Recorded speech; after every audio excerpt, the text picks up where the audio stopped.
Il candeliere a sette fiamme di Augusto De Angelis. Lettura di Rossella Rossi. 10 novembre 2021. Edizione audiolibro YouTube a cura di Beneinst, Onde Letterarie e Audiolibri. Introduzione. Il candeliere a sette fiamme. Augusto De Angelis. La mattina del 17 maggio 1930 i grandi giornali di informazione di Milano e Torino recavano questa notizia. Mistero indecifrabile attorno alla mummia di Blackfriars. Londra, 16, notte. L'esame del cadavere mummificato, rinvenuto ieri, avvolto in bende in una delle cantine della vecchia osteria di Blackfriars, ha non solo permesso di identificare il morto, ma di modificare radicalmente le opinioni espresse circa la data della sua scomparsa. Il dottor Spilsbury, che ha effettuato oggi l'autopsia, è stato costretto a discostarsi dalla teoria della polizia, secondo la quale il vecchio sarebbe stato vittima di un delitto commesso 30 anni or sono. Si tratta invece del sessantenne William Ellis, residente a Wandsworth, il quale scomparve or è poco più di un anno. Il mistero che avvolge la fine dell'Ellis sarà difficilmente chiarito. Egli era uscito un anno fa in abito da passeggio. Nella cantina dell'osteria il cadavere è stato per contro rinvenuto in abito da mendicante, con grossi scarponi sprovvisti di lacci. L'autopsia ha confermato che egli è stato ucciso mediante una martellata alla testa. Nei giorni seguenti i lettori appassionati di tal genere di notizie impressionanti cercarono invano particolari e rivelazioni sul morto mummificato di Blackfriars. I corrispondenti da Londra avevano abbandonato il mistero. Vero è che il Gandhi, trinceratosi nel suo accampamento di Untadi, aveva bandito la crociata del sale e delle tasse, e la legge marziale era stata proclamata a Slatapur. L'India, sotto il tallone britannico, il pubblico dei grandi giornali di informazione ebbe altra pastura e ben altrimenti appassionante. Soltanto qualche accanito lettore di romanzi polizieschi ricordò ancora per qualche tempo quel cadavere di un uomo che un giorno era uscito in abito da passeggio e che 12 mesi dopo era stato ritrovato mummificato nella cantina di un'osteria, con indosso stracci da mendicante e ai piedi grossi scarponi sprovvisti di lacci.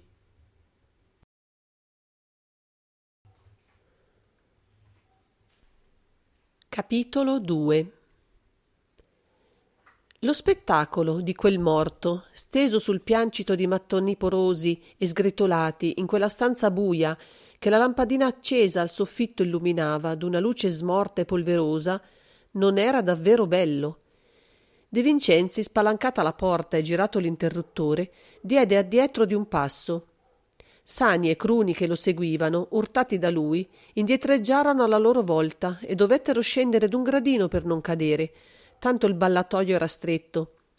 A termine della ripida scala di legno, davanti a quella porta giallastra, che recava stampigliato in nero, enorme come un numero di tombola di villaggio, il numero 48. Era l'ultima camera dell'albergo, sotto i tetti.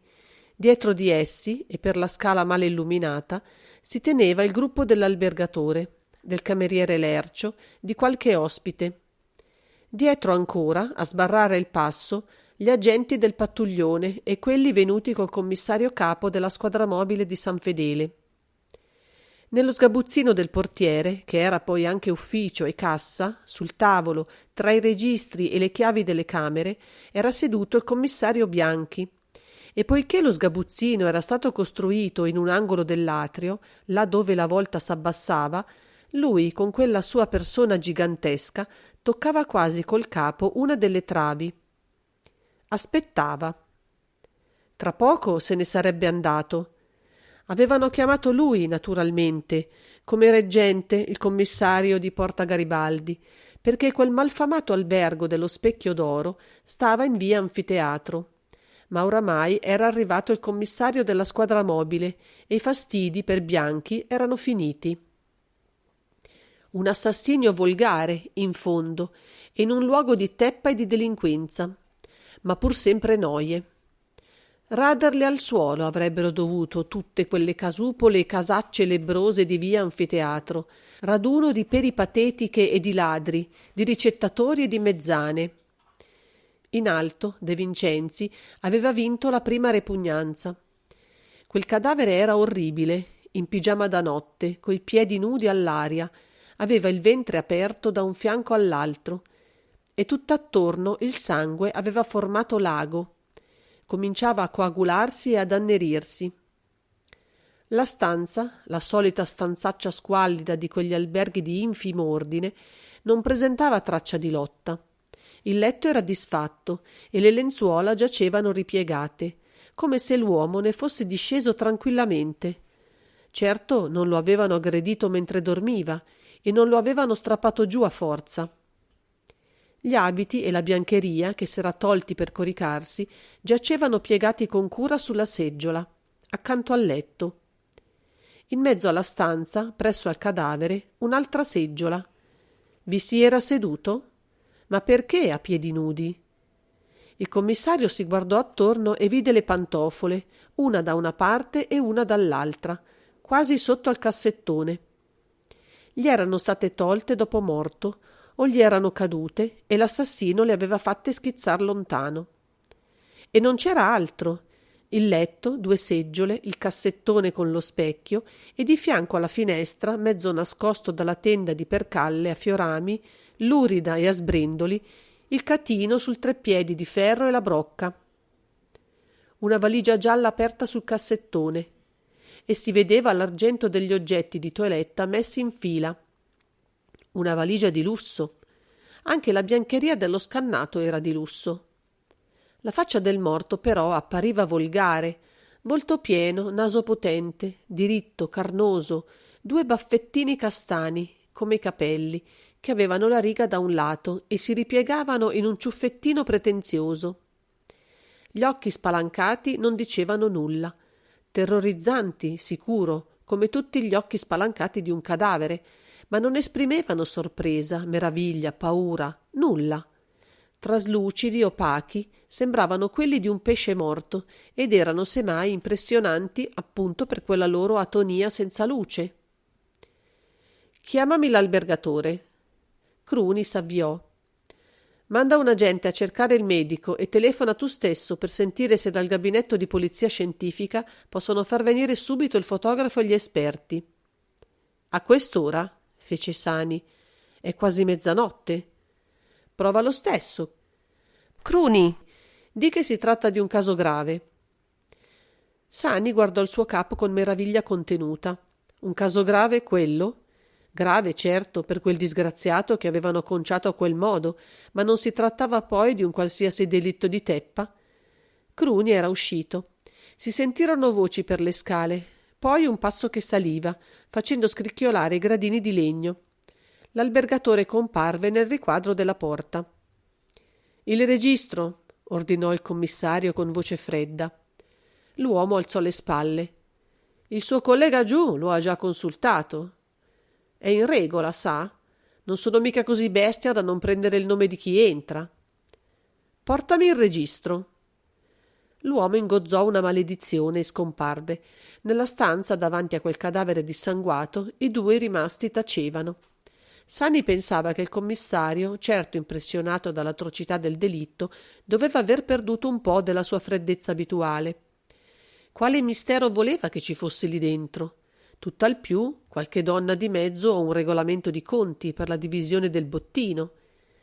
De Vincenzi si avvicinò al cassettone e guardò dentro la valigia. S'era messe le mani in tasca e aveva il volto stranamente concentrato. Ma come hanno fatto a tagliarlo a quel modo? De Vincenzi sussultò e si volse a fissare il vicecommissario. Qual è la tua idea, Sani? Averne una. Per lavorare un uomo a questo modo occorre l'odio, una vendetta. Ma De Vincenzi non lo ascoltava. Aveva fatto la domanda meccanicamente, per il desiderio spontaneo di mostrarsi cortese col suo subalterno, che era poi soprattutto per lui un amico e un compagno. Ma s'era di nuovo assorto a contemplare il volto del morto.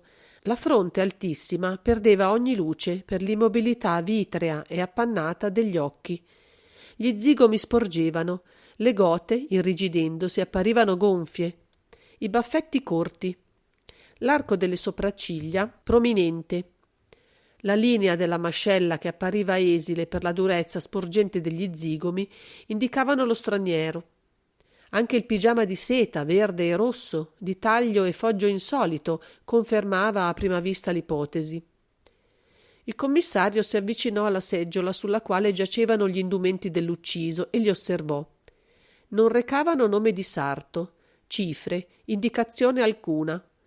Ogni possibilità di riconoscimento era stata fatta sparire dagli assassini, i quali s'erano preoccupati dei particolari, strappando l'etichetta del sarto dalla giacca e persino i bottoni dei pantaloni, che dovevano recare impresso qualche marchio riconoscibile. Avevano operato con metodo e con perfetta tranquillità, sino al punto di riporre i vestiti piegati sulla seggiola dopo averli ispezionati, e nelle tasche nulla. Tutto era sparito, anche il fazzoletto, il portafogli, il borsellino. Sani seguiva i movimenti di De Vincenzi. Niente, niente. Rimane la valigia. Non troveremo nulla neppure lì. L'albergatore tornava col registro. Ecco qua, tutto in regola. Il nome dell'assassinato è l'ultimo. È arrivato ieri sera alle 7 e dopo di lui, dammi. Sapeva benissimo De Vincenzi che dalle 7 di sera alla mezzanotte, che era allora, chissà quante altre persone erano state accolte nell'albergo, che non avevano dato il loro nome e che se ne erano di già andate. Ma quell'urido commercio abituale non lo interessava adesso. Lesse: Gehen Lian Melkon, nato a Talas nel 1888, proveniente da Zurigo. Ha dato il passaporto? Certo, me lo ha mostrato. Ho copiato i dati e gliel'ho restituito. Non è questo che debbo fare? Sorrideva sicuro di sé. Era questo che doveva fare e sul libro aveva messo anche il numero del passaporto e l'indicazione Pass Germanico, rilasciato a Francoforte, numero 8279. Il passaporto era sparito, come il resto. De Vincenzi diede un'altra occhiata al cadavere, poi chiuse il registro e lo porse a Sani. Telegrafa il nome e il ritratto parlato del morto a Francoforte. Per ora basterà. E adesso, amico mio, a noi due. Prese l'albergatore per un braccio e lo condusse verso l'angolo estremo della stanza, al di là del letto, presso le tende della finestra. L'uomo sorrideva sempre. De Vincenzi si accorse che se la sua manovra aveva allontanato l'albergatore dal cadavere e lo aveva messo a più diretto contatto con lui, quell'angolo era in un'ombra più spessa che la lampadina con la sua luce rossastra non riusciva a rischiarare. La faccia camusa dell'uomo aveva perduto i rilievi. Soltanto gli occhietti acuti, tra le palpebre gonfie, brillavano di malizioso sarcasmo. Si sentiva che questa volta la tragedia lo lasciava indifferente. Nessun pericolo che c'entrasse, e se nel suo albergo si scannavano le persone, se ne infischiava lui. Mai veduto? Uno straniero? Perché è venuto a farsi fare la pelle proprio allo specchio d'oro? Lo sa il demonio? Basta, rispondi soltanto. È arrivato alle 7? Sì. Il taxi si è fermato davanti alla porta dell'albergo, che potevano essere le 7. Un cliente in taxi non mi arriva tutti i giorni, e io ho guardato l'orologio per ricordarmi l'ora dell'avvenimento. Rideva, scoprendo i denti felini. Veniva dalla stazione? Posso dirle che ha dato 10 lire all'autista e non ha preso il resto. Sì, pressappoco, il prezzo d'una corsa dalla stazione a via Anfiteatro. Che ti ha detto? A me? Niente. Ha cavato il passaporto e me lo ha messo sul tavolo. Ho letto il nome e ho capito che era straniero. Gli avrei dato una camera migliore, perché era ben vestito e aveva da pagare, ma l'albergo era tutto pieno e non avevo che il 48 disponibile. Vedremo poi chi hai nelle altre stanze. Oh! L'uomo alzò le spalle. Un po' di tutto. il solito pattume, ma si interruppe. Ebbene? Niente? Qualche altro cliente non dei soliti è arrivato ieri? Vedrà lei. Comincia col parlare tu. Una donna, una signora elegante. Anche lei non è una signora, insomma. Ah, e proprio a te è capitata? Già. Straniera? Si direbbe, io lo credo, anzi, ma il nome è italiano. A che numero? 18. Piano? Primo. E questo è il terzo? Sì, e poi il tetto. La signora è ancora qui? Sì, è arrivata ieri mattina. Quasi subito l'ho veduta uscire. È stata fuori fino a tardi nel pomeriggio, poi si è cambiata d'abito ed è uscita di nuovo. Ma poco fa è rientrata e adesso deve trovarsi nella sua camera. L'hai veduta incontrarsi, parlare con quello lì? No, ma lei sa? Io sto sempre in basso. Se si sono incontrati e hanno parlato, come faccio a saperlo? Che personale hai nell'albergo? Il cameriere, la cameriera, un facchino e il guardiano notturno. Adesso non ci sono che il guardiano e il cameriere, il quale dorme in albergo. Gli altri vanno via alle 10 di sera per tornare la mattina dopo alle 7. Ecco fatto, esclamò Sani, che s'era messo a scrivere col foglio sul cassettone, guardando il cadavere per farne il ritratto parlato. Allora vado. De Vincenzi tornò in centro alla camera. Va pure. Mentre Sani usciva, apparve Cruni. Il medico viene subito. Per fortuna ho trovato al gabinetto scientifico il professore e anche lui arriva col fotografo e con gli altri. È andato lui stesso a prenderli in auto a casa loro. Figurarsi se mancava un sopralluogo il professore. Rimani qui, Cruni. Al medico e agli altri fa fare quel che debbono e che mi aspettino. Io scendo al primo piano, ma non chiamarmi se proprio non scannano qualcuno. Il brigadiere fece una smorfia. Questo qui basta, cavaliere? Tu vieni con me.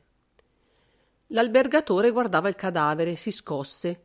Ah, vengo, commissario. Ma la macchia del sangue dal pavimento non va più via di certo. La camera del macellaio la chiameranno. De Vincenzi sul pianerottolo si fermò. Una sola porta. Tutto il terzo piano consiste in quella camera? Già, era un granaio. Io l'ho fatto diventar camera e ci ho messo il numero 48, ma le camere dell'albergo sono una ventina in tutto.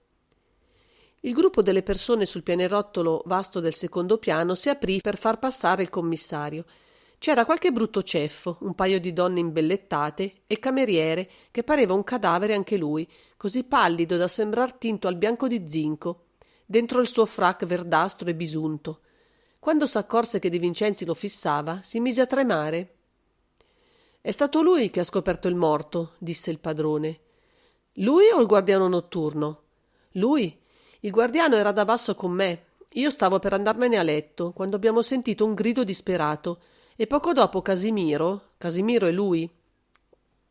Il cameriere tremava. Un pezzo d'omaccione rosso e irsuto in maniche di camicia sogghignò. Gli altri risero. Le due donne squittirono, stridule. Doveva essere lo zimbello abituale dei clienti, il povero Casimiro. E poco dopo Casimiro è arrivato, quasi rotolando giù dalle scale. Ce n'è voluto prima che potesse parlare e mi facesse capire che lassù c'era un morto.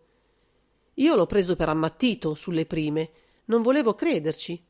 Oh, perché mai dovevano avere ammazzato quel martufo forestiero?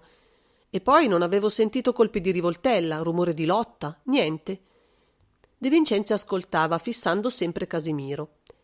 «Scendi in basso e vado ad aspettarmi in portineria. Ti interrogherò dopo». Il disgraziato scese a precipizio. «Dite voi altri», gridò il commissario al gruppo degli agenti. «Dividetevi un po' per piano ed esaminate i documenti di tutti, camera per camera. Portate nell'atrio i sospetti». Gli agenti si misero al lavoro. «Indicami la camera 18». «Al primo piano», le ho detto. Scesero le due rampe e De Vincenzi seguì l'albergatore nel corridoio. Le porte si allineavano a destra e a sinistra. In fondo il muro di chiusura. Ma era lungo e sembrava un budello pieno di ombre fumose. Che strana casa. Oh, come faceva ad esserci una sola stanza al terzo piano e almeno 10 stanze per ognuno dei due primi? Lo avrebbe verificato a giorno chiaro. La cosa aveva la sua importanza, perché gli assassini potevano essere scappati dalla finestra della camera 48 in qualche casa vicina. Questa è la camera. La porta col 18 in nero era chiusa. Bussa. L'albergatore bussò e nessuno rispose. La stanza era illuminata. Sul letto c'era una donna in abito di seta rossa, scollato, e dormiva. Scarpine rosse con le punte all'aria aguzze, gambe vestite di seta carnicina, la sottana tirata su, oltre le ginocchia, un volto cereo, una gran massa di capelli d'oro giallo. Ma De Vincenzi gridò subito: «Spalanca la finestra!» E lui si lanciò verso il letto, perché aveva veduto sul cuscino, presso il volto dell'addormentata, un grosso batuffolo di cotone, e l'aria della camera era appestata di cloroformio.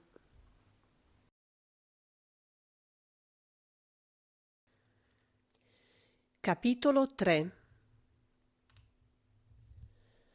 Adesso la donna riprendeva i sensi.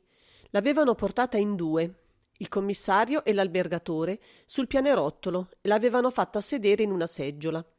L'albergo era tutto in rumore, come un alveare. Gli agenti del pattuglione avevano svegliato gli ospiti e sugli usci apparivano facce livide, facce apoplettiche, facce spaventosamente imbellettate. Quante donne! Dentro, dentro per... Come impedire a un agente, lanciato tra quella marmaglia di via Anfiteatro, di bestemmiare? Una donna, con una vestaglia di seta gualcita e impataccata, troppo lunga per lei, si proiettò gridando nel corridoio, e un agente dovette afferrarla a mezza vita e sollevarla per farla rientrare nella sua stanza. La donna dava calci all'aria, che se prendeva qualcuno in faccia lo sfigurava. «Chiudete a chiave tutte le porte!» Fu un inferno di grida e di proteste, ma dopo una 10 di minuti i corridoi erano liberi e tutte le porte chiuse. 2 agenti per piano, tutti gli altri in basso, e sorvegliate la strada e il viale verso l'arena. Lo stabile deve essere guardato da ogni parte. Gli agenti scesero e per le scale si incontrarono col professore e col fotografo e gli esperti, che arrivavano di corsa, balzati dall'auto. Il professore, dirigente di gabinetto di polizia scientifica, era un omettino rinsecchito, con certi occhi glauchi e pieni di lampi che giravano da ogni parte con lentezza voluta, vedendo tutto. «Ma questa qui è viva!» fece, fermandosi davanti alla donna che si passava una mano sulla fronte e sbadigliava. «Andate su, professore, che c'è il morto. Vedete un po' se trovate qualcosa. Fate prendere le impronte al cadavere, vi prego. Se me le pescate uguali su qualche cartellino segnaletico di stranieri, un gran passo è fatto.» «Ma questa qui? Ne parleremo dopo.» Il professore salì, seguito dal fotografo, con una macchina enorme montata sul treppiede e da 2 altri giovanotti, che portavano ognuno una valigetta nera. Tutti e 3 guardavano la giovane in abito di seta rossa, che sembrava uscita dal salone di un palazzo o da una serata di gala della Scala per capitare in mezzo a quell'uridume. Adesso De Vincenzi s'accorse che aveva gli occhi azzurri come 2 zaffiri e il volto di un ovale purissimo. Sbadigliava e mostrava una chiostra di denti da pubblicità per dentifrici. Il cloroformio le aveva addormentato il cervello, ma non completamente, perché gli occhi avevano lampi di intelligenza. Quel che colpì De Vincenzi fu che lei li spegneva subito, quei lampi. «Meglio adesso?» «Come?» E si guardò attorno. «Chi mi ha portata qui?» C'era tanta falsità in quello stupore. Le chiese come si chiamasse. «Virginia Olcombi.» «Già.» E le disse subito in inglese: «Dove siete nata?» La ragazza sollevò le sopracciglia, poi le abbassò e le corrugò osservandole. Fece di no col capo e fu graziosissima nel fingere di non aver capito. De Vincenzi rise. «Olcombi non è mai stato un cognome italiano.» «Eppure non pretenderete di conoscere tutti i cognomi italiani, voi.» Poi sorrise. «Ma voi chi siete?» Si sentiva di buon umore adesso De Vincenzi, per quanto ogni tanto gli passasse davanti agli occhi la visione di quello scannato lassù al terzo piano, sotto i tetti. E la pozza di sangue che s'anneriva. Come aveva fatto questa bionda con gli occhi di zaffiro a capitare in mezzo a quella pozza dilagante? Chi siete? Ripeté Virginia Olcombi. Che strana voce, dolce e pure profonda, rauca, nasceva dolce e poi tra i denti si comprimeva, si spezzava. Tornò a sbadigliare. Si passò ancora una volta la mano sulla fronte e sugli occhi. Non volete rispondermi? E De Vincenzi si sentì sempre più allegro. Eppure nulla là attorno giustificava quel suo stato d'animo improvviso e pazzesco. Nulla. Un dramma atroce, in un ambiente da dar la nausea. Ma questa qui, in abito da sera, coi capelli biondi, gli occhi turchini, lo vale purissimo. No, gli zigomi sporgevano un poco e quello strano taglio d'occhi. Bene, ammettiamo che siate italiana, ma di dove? La ragazza si alzò, poi ricadde. Naturalmente il cloroformio lo aveva aspirato davvero. Non troppo, però. Il batuffolo di cotone era scivolato sul cuscino, ma le era stato poi davvero applicato contro le narici? Il naso sottile vibrava e lei contraeva le labbra e guardava con gli occhi socchiusi in modo strano, intenso, grazioso e un poco ironico il commissario, che le si teneva ritto davanti. Sono nata a Ferrara. Come mai vi trovate a Milano? Viaggio. Per diporto? Come? Dico, per quale ragione siete venuta a finire allo Specchio d'Oro? Sapete in quale albergo vi trovate? Sapete... Ma si interruppe. Dal terzo piano scendeva il dottore. Era lungo e allampanato. Masticava con rabbia un pezzo di toscano, facendoselo passeggiare per la bocca. Si fermò davanti a De Vincenzi. Salute, dottore. Eravate di servizio voi stanotte alla guardia medica? Proprio io. Mi poteva capitar di meglio. Non ho mai veduto un uomo sventrato a quel modo. E perché poi? Lo avevano già ammazzato con una rivoltellata e non c'era nessun bisogno di macellarlo. Che dite? Dico che quello lassù è morto per un colpo di rivoltella alla nuca. Oh, un colpo dato con mano sicura, sparato quasi a bruciapelo. E se le interessa, le dirò che chi l'ha ammazzato si è preoccupato di non far rumore, perché aveva avvoltolato un fazzoletto o qualcosa di simile attorno alla canna della rivoltella. Ho trovato un lembo di tela nella ferita. Così che, quando gli hanno aperto il ventre, era già morto. Impossibile dirlo prima dell'autopsia, ma la logica risolve il problema. È facile ammazzare un uomo dal di dietro, con un colpo di rivoltella, mentre non è affatto comodo aprirgli il ventre, senza che lui gridi e si difenda. Già, ma allora perché? Il perché lo trovi lei, commissario. Io me ne vado. Mandatemi il cadavere domattina al Monumentale. Le farò avere il rapporto sull'autopsia in giornata. E il dottore scomparve giù per le scale, masticando il suo toscano spento. De Vincenzi fissò la donna. S'era fatta un poco più pallida e le narici le vibravano con maggiore frequenza, ma aveva sempre la sua aria imbambolata e piena di innocenza. Dunque siete un commissario? Mi sapreste dire perché si squarcia il ventre a un uomo dopo averlo ucciso? Che orrore! Sicuro, un orrore, Miss Virgi. Andatevi a mettere un mantello, una pelliccia, quel che volete. Perché volete che venga con voi? Perché non mi lasciate riposare nella mia camera? Che diritto avete? Lasciamo il diritto, in quanto alla camera è troppo brutta perché voi vi rimaniate e avete già fatto più del necessario a venire in questo albergo e a fermarveci tutta la giornata. Adesso basta. Dobbiamo fare un lungo discorso in tutta tranquillità. Andiamo. La ragazza gli lanciò ancora una delle sue lunghe occhiate tra l'affascinante e il malizioso, poi si alzò. Questa volta non ricadde, ma fu tuttavia con passo malfermo che s'avviò per il corridoio. Seguila e aspetta che sia pronta. Torno io a prenderla. La gente seguì la donna. La figura avvampante, rosso e oro, scomparve per la porta. De Vincenzi salì quasi di corsa al terzo piano. Si sentiva straordinariamente leggero.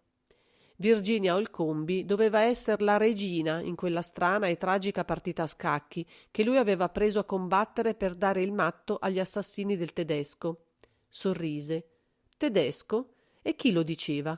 Un passaporto, molto probabilmente falso. Quello era il delitto dei nomi e delle nazionalità falsi. Nella stanza dell'ultimo piano il cadavere adesso era stato coperto con un lenzuolo che Cruni aveva tolto dal letto. Il brigadiere si teneva sul pianerottolo e l'annunziò al commissario prima che entrasse. Non potevo più vedere quello spettacolo. Appena il fotografo e il dottore hanno finito, l'ho coperto. Hai fatto bene. Il professore s'era messi gli occhiali sul naso sottile e adunco e ogni tanto doveva fermarli con una mano perché gli scivolavano di traverso. Stava ritto in mezzo alla stanza, ai piedi del cadavere, e si guardava in giro coi suoi occhi lenti e pensosi.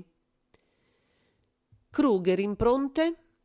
Il giovanotto delle impronte digitali, biondo come una spiga di grano turco, col volto tutto lentiggini rossigne, stava soffiando la sua polvere bianca sul cassettone. Niente, professore, o per meglio dire troppe, impronte vecchie. Non debbono far pulizia molto spesso qua dentro, né con molta cura. A ogni modo ho fatto prendere una 10 di lastre, ma neppure una di queste impronte apparterà agli assassini, ci scommetto la testa. Il professore assentì gravemente col capo. Avevano i guanti, e lei, Bargelli? Una voce uscì di dietro la tenda dalla finestra, poi un paio di suole e di tacchi, seguiti dai pantaloni e quindi da tutta la persona di un uomo Carponi. Si sollevò lentamente. Niente, professore, il solito luridume di questi luoghi. Spille da capelli e briciole di pane tra gli interstizi dei mattoni. Bottoni e polvere negli angoli. Capelli d'ogni colore e d'ogni sesso sullo scendiletto e sulla tenda. Di nuovo e di recente non ci sono che le macchie di sangue un po' dappertutto attorno al cadavere, sino a una distanza di 2 metri. Ha dovuto sprizzare con violenza. Già, fece il professore pensieroso. Eppure gli assassini non debbono essersi macchiati. De Vincenzi avanzava. Guardò il catino sul treppiedi di ferro, la brocca piena d'acqua, l'asciugatoio grigiastro ma piegato e non adoperato.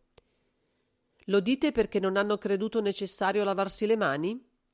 Anche per questo, ma soprattutto per la finestra. Ascoltatemi. S'era messo in posa e dava lezioni. Abbiamo trovato la finestra aperta e io ho osservato che il davanzale di essa sporge sul tetto sottostante, che unisce questa casa alla casa vicina, come una terrazza. Certamente gli assassini son passati di là, perché si vedono le impronte delle loro scarpe sulle lastre di lavagna del tetto. Per arrivare al tetto hanno dovuto necessariamente aggrapparsi al davanzale, o altrimenti sarebbero andati a finire sul selciato di via Anfiteatro. Ebbene, il davanzale non reca impronte. Dunque avevano i guanti e non si erano sporcati di sangue. De Vincenzi assentì con gravità, ma nel suo interno rideva. Se avesse sperato di prendere gli assassini con quel mezzo sarebbe stato un imbecille. Che gliene importava delle impronte? Quelle del morto sì, quelle potevano servire a farlo identificare. E le impronte del morto? Sono qui, fece Kruger, indicando 2 fogli sul cassettone. Questa notte stessa le farò fotografare e le spedirò a tutti gli archivi d'Italia e dell'estero. Subito a Francoforte. Sta bene? Bargelli s'era messo a togliere uno per uno, con precauzione infinita, gli oggetti contenuti nella valigia. A un tratto si volse. Aveva vuotato la valigia e ne stava palpando le pareti. Le aveva anche osservate con la lente. Il professore e De Vincenzi si avvicinarono. Qualcosa? Non vedevano nulla. La valigia era vuota. Aspettate. Bargelli andò a prendere dalla valigetta nera che aveva deposta sopra una sedia una specie di sottile spatola d'acciaio e un paio di pinze lunghissime e acuminate. Tornò alla valigia del morto e introdusse la spatola in una delle pareti trasversali, tra 2 strati di cuoio. Poi con la pinza estrasse lentamente un rettangolo di celluloide. «Ecco!» esclamò con accento trionfale. Il professore afferrò il rettangolo e dovette affrettarsi a portar la mano al naso, che gli occhiali per la commozione gli cadevano. Depose il rettangolo sul cassettone e si chinò a osservarlo. Uno zufolio sordo gli uscì dalle labbra. Anche De Vincenzi guardava. Il rettangolo di celluloide trasparente era corso orizzontalmente e verticalmente da sottilissimi fili bianchi che formavano reticolato. Tutto attorno recava una serie di fori rotondi spaziati a egual distanza. Sapete che cos'è questo, commissario? Credo di saperlo. È una griglia. Infatti non poteva essere che una griglia, di quelle che impiegano coloro che si servono di un codice segreto per la corrispondenza. Ma allora? Allora, caro commissario, questa volta l'affare è più serio di tutti gli altri e ho paura che dovrete fare un viaggetto fino a Roma e più lontano ancora, se non mi inganno. Lasciatemi questa celluloide e domani spero di dirvi da dove proviene. Ogni servizio di spionaggio si serve di una griglia diversa. Voglio dire, d'una celluloide diversa come fabbricazione. Naturalmente non mi sarà possibile riconoscerla per il codice a cui si riferisce, ma vi dirò dove è stata fabbricata. Grazie. Il professore mise il rettangolino giallo nel portafogli e le sue mosse erano amorose e avide, come quelle d'un avaro che riponga un tesoro. Domani verrò da voi al gabinetto, professore. Vi aspetto, venite nel pomeriggio. Scesero tutti assieme. De Vincenzi li salutò sul pianerottolo del primo piano e li guardò andarsene giù per le scale. Poco dopo si sentì il rumore dell'auto che partiva. Diede gli ordini a Cruni. Fin quando ritorna Sani sei tu il responsabile. Gli agenti rimangano nei corridoi tutta la notte. La casa deve continuare ad essere piantonata da tutte le parti. Nessuno deve uscire, per nessuna ragione. Quando viene la lettiga, manda via il cadavere, ma non far toccar nulla nella camera. E nessuno deve entrare nella camera numero 18. Domattina alle 7 tornerò io a interrogare tutta questa gente. Andò sulla porta del numero 18 e disse con suavità: Siete pronta, miss Olcombi? Una passeggiatina in auto fino a San Fedele vi farà bene. La ragazza aveva indossato un pastrano scuro da sport molto elegante e aveva coperto l'oro dei capelli con un cappellino molle che le cingeva il capo come un casco. Si alzò dal letto sul quale era seduta e avanzò nel corridoio sorridendo. Mi direte finalmente che cosa è accaduto e perché mi imponete questa passeggiata a luna di notte. Chiacchiereremo, miss Virgi, e chissà che fra tutti e due non riusciamo a capir qualcosa di quello che è accaduto. Scesero lentamente. Bianchi si ergeva, gigantesco e immusonito in mezzo all'atrio.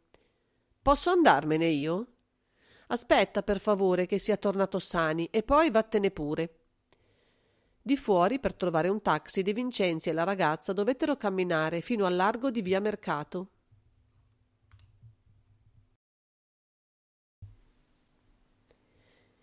Capitolo 4. La ragazza, quando si trovò nella camera chiusa e soffocante del capo della squadra mobile a San Fedele, per prima cosa si tolse il pastrano e il cappellino. Si gettò sopra una seggiola, poi sedette di fronte alla scrivania di De Vincenzi, colpita in pieno dall'alone rotondo e bianco della lampada da tavolo che il commissario aveva rivolta verso di lei. Batté le ciglia e sorrise. Giovane doveva essere, 22-24 anni al massimo, e bella, ma non italiana, c'era da giurarlo, e di Ferrara. Perché aveva tirato fuori la città degli Estensi? Ho camminato tutto il giorno, disse, e voi non mi avete lasciata neppure riposare. Prendete il cloroformio quando siete stanca? E perché avete camminato per Milano? Scommetto che avete visitato i musei e monumenti. Precisamente. Sani, nella stanza vicina, si muoveva. De Vincenzi lo chiamò. Chiede a Ferrara i documenti della signorina Virginia Olcombi di... Come? Il nome di vostro padre? Ah, era stata presa alla sprovvista. Che c'entra mio padre? Va bene, Sani, non chiedere nulla. Il vicecommissario si avviò alla porta. Hai terminato quei telegrammi? Sì, quasi. Spedisco l'ultimo a Londra e ho finito. Buona idea. E poi torna subito in via Anfiteatro. C'è Cruni con gli agenti e c'è anche Bianchi, ma Bianchi non vedrà l'ora che tu arrivi per andarsene. Vado. De Vincenzi girò attorno alla scrivania e andò a mettersi a sedere di fronte a Virginia. Adesso lui era in ombra e aveva davanti a sé la ragazza illuminata come da un riflettore. Se parlassimo un poco seriamente, ascoltatemi bene e cercate di non farmi perder tempo. È vero che discorrere con voi può essere piacevole, ma io stanotte ho molte cose da fare. Si interruppe e afferrò il cornetto del telefono. Avverti i commissari di far visitare subito tutti gli alberghi, anche quelli di prim'ordine. Verifichino i documenti di tutti gli stranieri e mi conducano qui i sospetti. Ma subito, capisci? Questa notte stessa. E trasmetti il medesimo ordine a Dimizio per la squadra del buon costume, che vada lui stesso a fare un giro nei locali notturni. Riappese il ricevitore e si volse alla donna, che aveva continuato a guardarlo coi suoi occhi concentrati e casti. Vedete che ho molto da fare. Dunque, ricapitoliamo. Voi vi chiamate Virginia Olcombi, siete di Ferrara, non avete né carta d'identità né altri documenti. Da dove venite lo sa Dio e molto probabilmente lo sapete voi, se il cloroformio non vi ha tolto la memoria. Arrivata a Milano, siete discesa allo Specchio d'Oro, che è l'ultimo albergo nel quale una ragazza ben vestita e distinta come voi avrebbe dovuto andare. Primi punti da chiarire. Come facevate a conoscere l'esistenza di un albergo di quart'ordine e malfamato in una via eccentrica dove non risiedono che donnacce da strada e tipi loschi? Perché siete andata proprio lì? Fece una pausa. Virginia lo ascoltava e sembrava divertirsi al suo discorso. Andiamo avanti. Ieri mattina vi siete fatta dare una camera, avete depositato le valigie. A proposito, tenete conto nel rispondermi che le vostre valigie sono a nostra disposizione e che potremo conoscerne il contenuto. Contengono i miei abiti, la mia biancheria, e ne avrò bisogno tra poco. Naturalmente. Proseguiamo. Depositate le valigie, siete uscita dall'albergo e avete girato per Milano sino alla sera, quando siete rientrata allo Specchio d'Oro per cambiarvi d'abito e per uscire di nuovo. A mezzanotte circa eravate in camera vostra e verso la 1, poco più o poco meno, io vi ho trovata distesa sul letto, tutta vestita ancora e con un batuffolo impregnato di cloroformio sotto il naso. È esatto? Mi sembra. Bene, tutto questo è già molto strano e meriterebbe qualche spiegazione. Lei sorrise. A questa stregua tutte le azioni degli uomini hanno bisogno di spiegazioni, e se la polizia dovesse occuparsene... Già, ma c'è di peggio. Alle 7 scende allo Specchio d'Oro uno straniero, lo mettono in una camera all'ultimo piano e dopo un paio d'ore lo trovano con una pallottola nel cranio e col ventre aperto da uno squarcio mostruoso. Ammetterete che questo non è proprio normale. Per lui soprattutto, ma io che c'entro? Non vorrete accusarmi di avergli aperto il ventre io a quello straniero? De Vincenzi si alzò. La partita era più serrata e difficile di quanto non avesse giudicato a prima vista. Il suo buon umore se ne stava andando.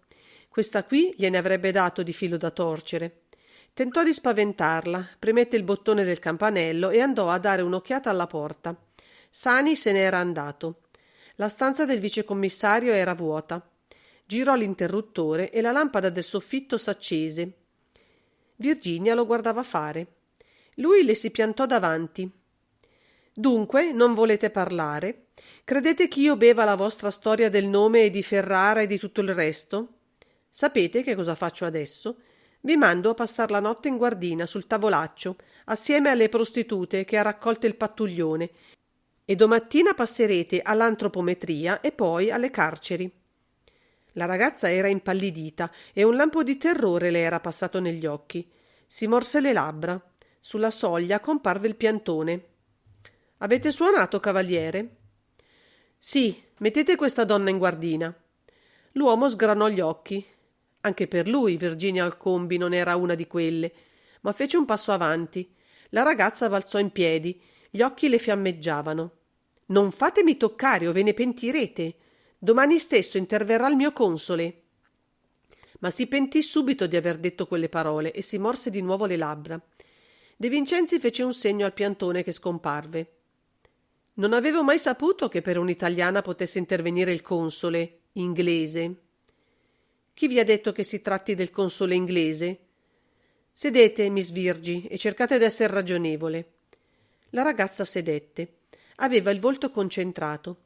Si vedeva che faceva lavorare il cervello. Quale storia stava fabbricando?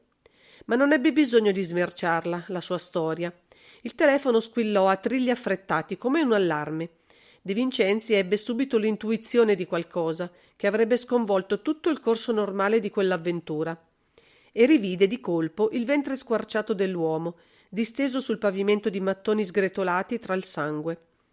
Guardò il volto bianco della ragazza che aveva ripreso la sua sicurezza e lo fissava coi grandi occhi color zaffiro, tra l'intenso e il malizioso. «Che c'è?» chiese al microfono. Ascoltò e la mano che poggiava sul tavolo strinse nervosamente l'angolo di legno. «Sta bene, vengo subito». Si volse e fissò la donna. «Virginia Olcombi, la storia è più complessa ancora di quanto pure c'era da aspettarsi dopo quel primo morto. E credo proprio che sarò io a raccontarvela per intero». Si voltò per prendere il cappello e non vide che la ragazza aveva sorriso con tutti i suoi denti candidi e le nari gli avevano palpitato. «Rimanete qui», indicò la poltrona bassa di cuoio che un tempo assai lontano era stata verde. «Sarete più comode e potrete dormire». Virginia diede un'occhiata nell'angolo dove la poltrona era pronta a cigolare sotto un peso qualsiasi. Di solito conosceva i 90 chili del brigadiere, che ci si andava a riposare dopo qualche servizio massacrante, con tutte le sue molle per traverso. De Vincenzi uscì di volata. Passarono una decina di minuti, poi 20. La ragazza era rimasta immobile, con le mani deposte in grembo e le braccia abbandonate, guardava attorno a sé, lentamente, facendo filtrare lo sguardo attraverso le palpebre socchiuse. Un silenzio di tomba. La finestra era chiusa. C'era odore di muffa e di stantio, il caratteristico odore di tutti gli uffici pubblici. Questo qui, poi, era peggio degli altri, sia perché si trovava a pian terreno e sia per la gente che lo frequentava. De Vincenzi qualche volta doveva spargere l'acqua di colonia sul suo tavolo e in terra attorno a sé per poter resistere. Virginia guardò l'orologio che aveva al polso. Era quasi mezz'ora che si trovava sola. Attese ancora qualche minuto, poi si alzò, mosse la seggiola cercando di far rumore, ma un rumore, per quanto forte, ragionevole, giustificabile, nel caso che qualcuno fosse accorso. Non comparve anima viva. Batté la seggiola in terra, la rovesciò. Nulla. Allora, rapidissima, muovendosi felinamente, tutta diversa da quel che era stato fino allora per chi l'avesse veduta, Virgi andò ad afferrare il pastrano e l'indossò. Poi si mise il cappellino, come un berretto, dando un colpo alla falda per sollevarla sulla fronte. Era pronta. Attese ancora. Si avvicinò quindi alla porta e guardò nella stanza del vicecommissario. Vuota. L'attraversò e aprì lentamente l'altra porta. Nel venire con De Vincenzi aveva osservato il cammino, l'androne, il cortile col colonnato. In fondo, di fronte all'androne, sotto il colonnato, si apriva la porta per la quale era entrata e sulla soglia della quale adesso ella stava. Il cortile le apparve deserto. Al termine del colonnato, dal lato dove lei si trovava, si vedeva un rettangolo di luce uscire da una porta aperta e si sentivano voci. Forse il corpo di guardia. Forse quel luogo spaventoso dove il commissario la voleva far rinchiudere. Rabbrividì, ma subito dopo sorrise. Non era nata per la lotta, lei? Non era quella la vita che s'era scelta? Ma il sorriso le sparì dalle labbra. Un ricordo atroce le era tornato. Un giorno o l'altro ci avrebbe rimesso la pelle anche lei, come Melkon Gehenlian, che non si chiamava Melkon e neppure Gehenlian, e come quell'altro laggiù a Londra. Con gli occhi fissi per un istante non vide più nulla davanti a sé se non un gorgo buio. Il cortile era pieno d'ombre. In lontananza l'atrio illuminato coi 2 carabinieri di guardia. Si scosse, diede un colpo alle reni come per prendere lo slancio. L'avrebbero fatta passare? Le avrebbero chiesto di dove veniva? Chiuse la porta dietro di sé e si avviò. I suoi passi risuonarono sulle lastre del cortile. Arrivò all'androne. I carabinieri la guardarono e non le chiesero nulla. Si trovò sulla piazza e salì in un taxi. L'autista, a cui lei sussurrò un nome, la guardò sorpreso. «Una corsa d'1 ora?» Non le basteranno 50 lire. Ne avrete 100, ma fate presto. E lui fece presto.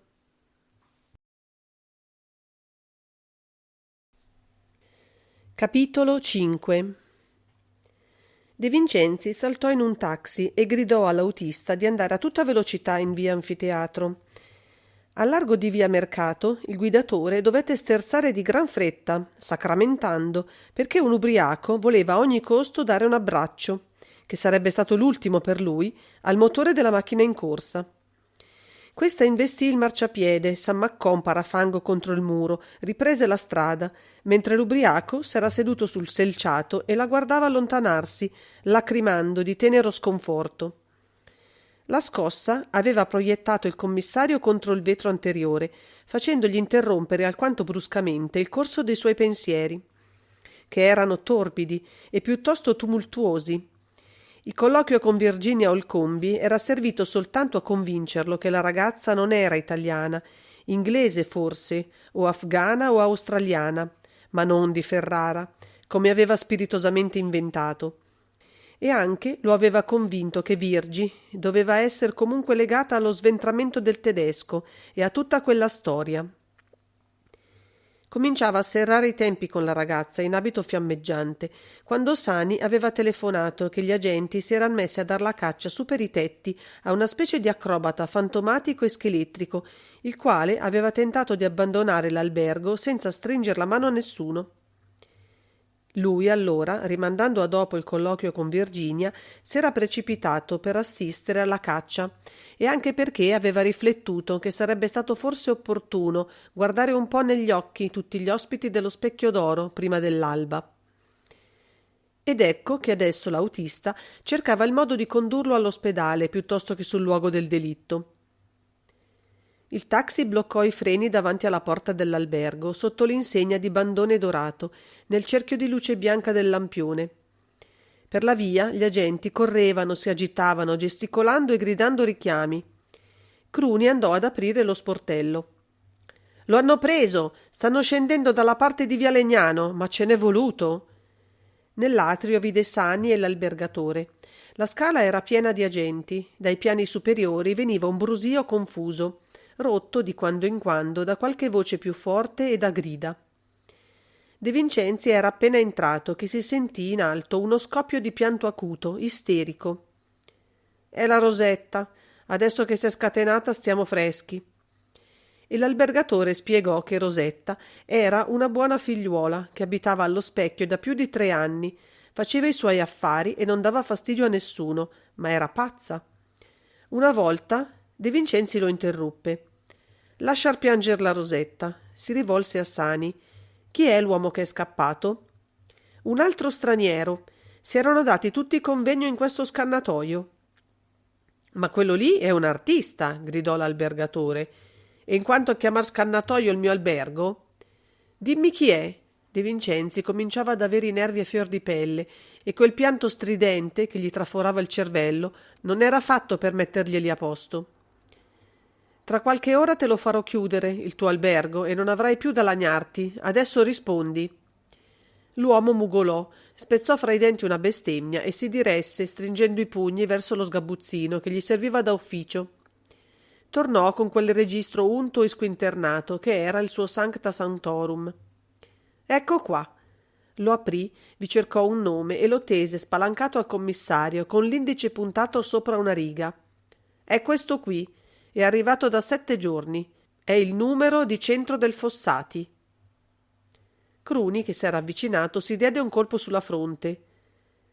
«Volevo dire che pure da lontano, su per i tetti, io quello scheletro lo avevo già visto. È l'uomo ragno.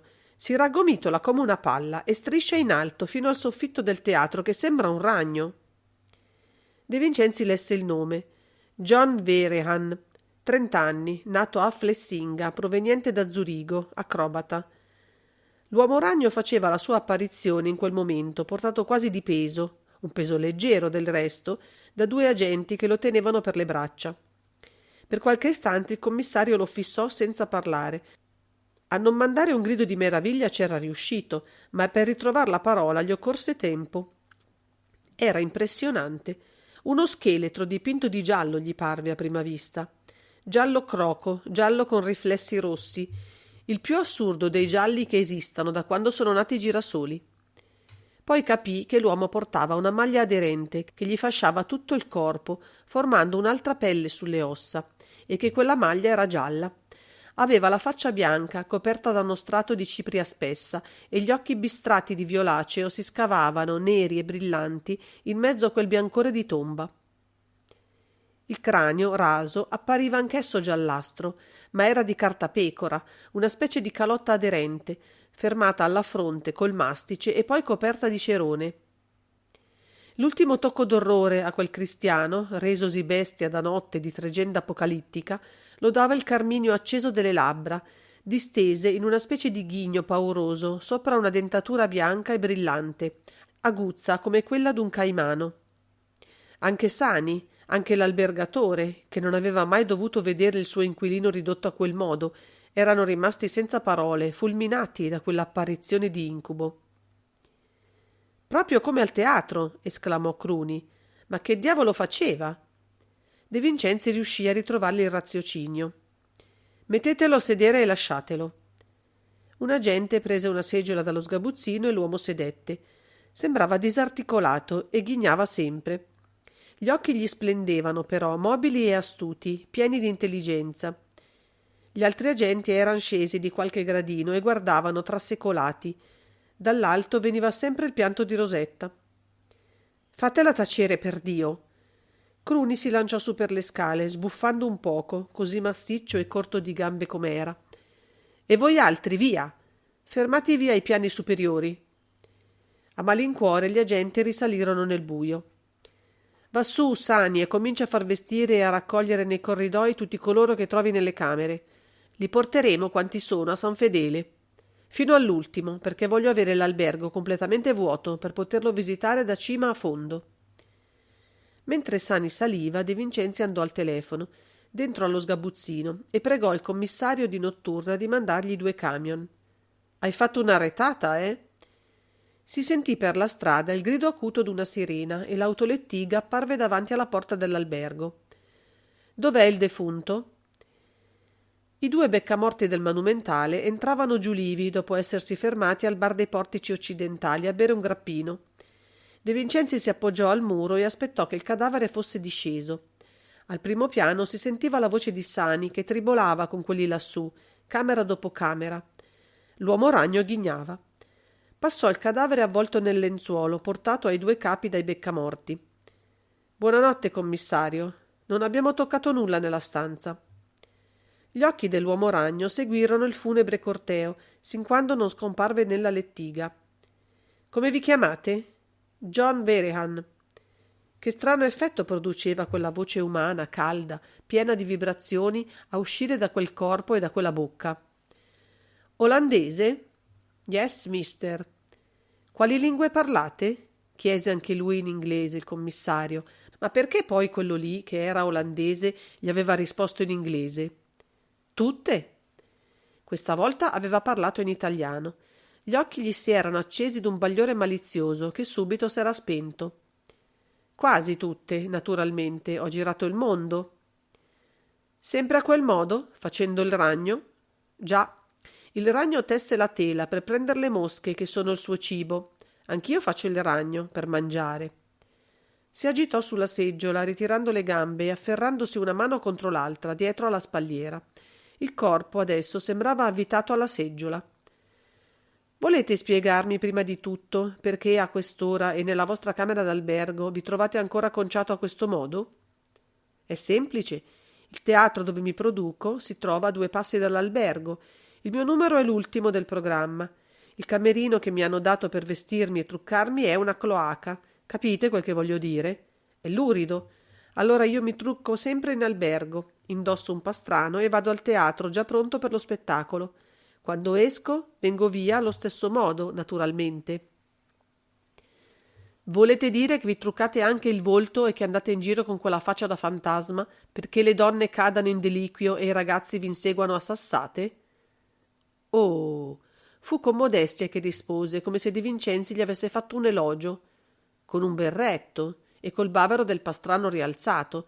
Sembro soltanto un po' più pallido degli altri. Credete? Andiamo avanti. A che ora finisce il vostro numero? Alle 11:45, minuto più, qualche volta, minuto meno, mai. Dunque, alla mezzanotte siete in albergo. Minuto più, qualche volta, minuto... Ho capito. Adesso sono le 2. Volete dirmi perché siete rimasto truccato da ragno fino a quest'ora?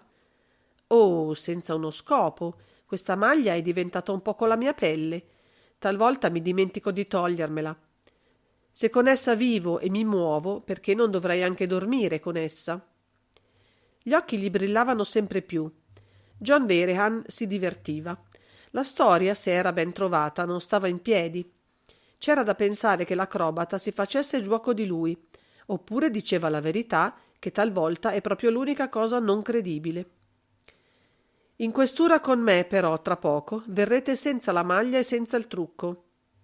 Il mio fisico ci perderà nel cambio. Gli abiti normali non sono fatti per il mio scheletro. Lo vedremo.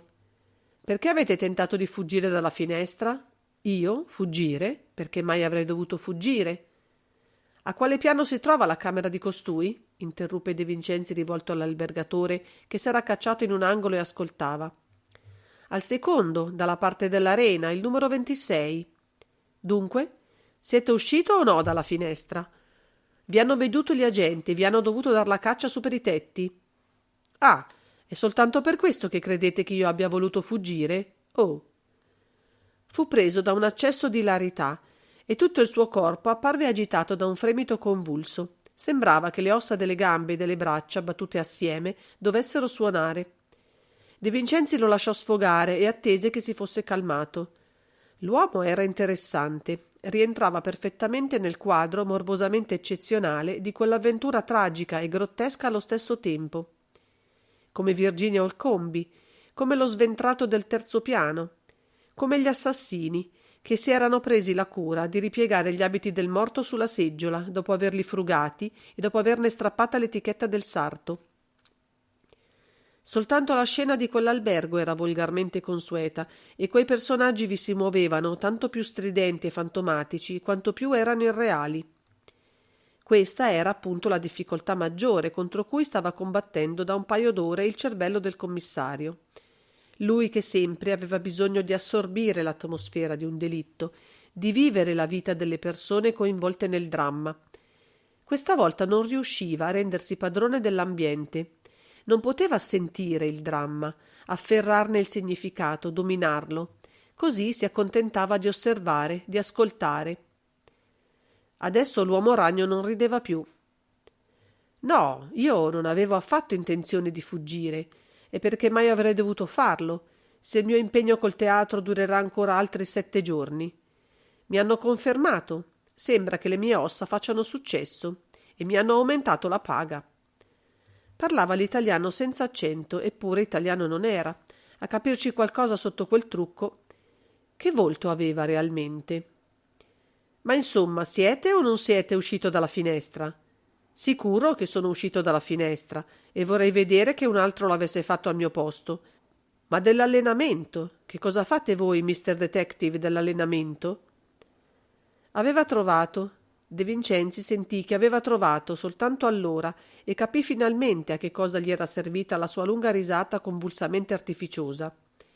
E la voce aveva l'accento del trionfo. Gli occhi eran carichi di malizia e di ironia. Calò di tono, ricamando attorno al tema con abilità. Ho bisogno d'esercizio io. Se i miei muscoli, i miei tendini, le mie ossa non si esercitano, sono fritto. Lo capite? E allora, quale migliore esercizio di arrampicarmi su per le grondaie, di scivolare lungo i muri di una casa, di contornare i comignoli? Ecco perché i vostri agenti mi hanno veduto uscire dalla finestra. Prendevo aria, passeggiavo. Non è normale, per un ragno, passeggiare lungo i muri di una casa? E passeggiando mi esercitavo. Sta bene, vedremo tutto questo in seguito. Per ora andatevi a toglier maglia e trucco e vestitevi da cristiano per venire via da qui. Vi sembra proprio necessario? De Vincenzi fece segno alla gente che era rimasto presso alla porta verso la strada di accompagnarlo. Andate e fate presto. L'uomo ragno si alzò e scomparve su per la scala. Era così allucinante quel suo travestimento, così fantastica e fantomatica la sua figura nell'oscurità della scala, che a De Vincenzi sembrò vederlo ascendere, quasi assorbito miracolosamente dal gorgo d'ombra, senza che i suoi piedi avessero toccato i gradini. La gente, gettandoglisi dietro di corsa, ebbe l'apparenza di inseguire uno spettro. De Vincenzi uscì in strada sotto le stelle, aveva bisogno di respirare.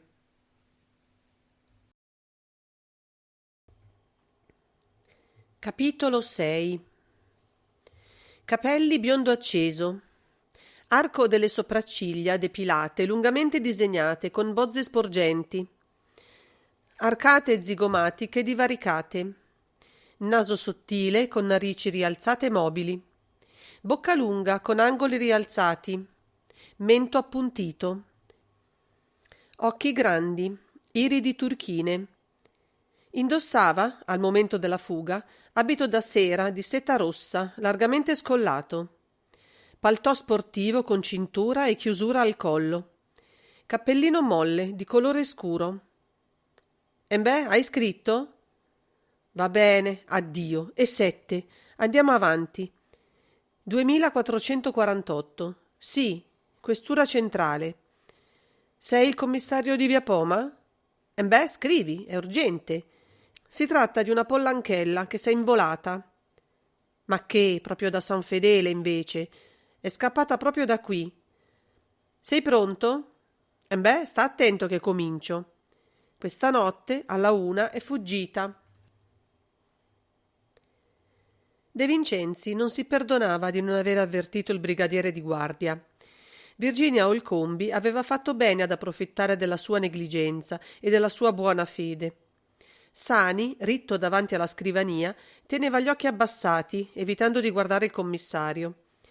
Poiché voleva profondamente bene al suo capo e lo stimava, soffriva per lui con intensità. De Vincenzi mosse qualche carta davanti a sé, abbassò il paralume della lampada. Sono tutti di là? Sì. Quanti? 18, mi sembra. Ne ho contati meno di 20, insomma. Hai fatto una prima cernita? È inutile che perdiamo il tempo con chi si conosce o con chi non c'entra affatto col delitto. Sorrise nervosamente e tamburellò con le dita sul tavolo. Mi credi irrimminchionito, eh? Tutti c'entrano e nessuno. Spetta a me scoprirli. Forse è meglio così, insinuò Sani. Meglio che cosa? Che quella ragazza vestita di rosso sia scappata. Riprenderla è facile e la sua fuga è una confessione. Credi? Prima di tutto non sarà facile riprenderla, vedrai. Non si tratta della solita donna coinvolta in una brutta storia di delinquenza. Quella non è una ragazza da specchio d'oro, non è italiana, non si chiama Virginia Olcombi e a quest'ora è già lontana da Milano, oppure s'è nascosta qua attorno. Voglio dire, nel centro della città, dove nessuno andrà a cercarla e tantomeno i nostri agenti della Mondana e della Mobile. E che la sua fuga sia una confessione è facile a dirsi, è semplice a supporsi, ma non significa nulla e non ci fa fare un passo avanti. Si alzò e passeggiò per la stanza.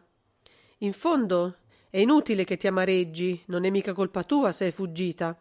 Semmai dei carabinieri di guardia e degli agenti che vedono uscire una donna e... De Vincenzi fece un gesto brusco. Lascia stare, Sani. Poi riprese con voce raddolcita. Non è che io mi preoccupi d'essere stato io o no a offrirle il modo di scappare, ma quella donna è certamente la figura principale di questo dramma, che purtroppo ha tutta l'aria d'essere appena cominciato e che è assai più grave e profondo di un omicidio volgare, per vendetta o per interesse.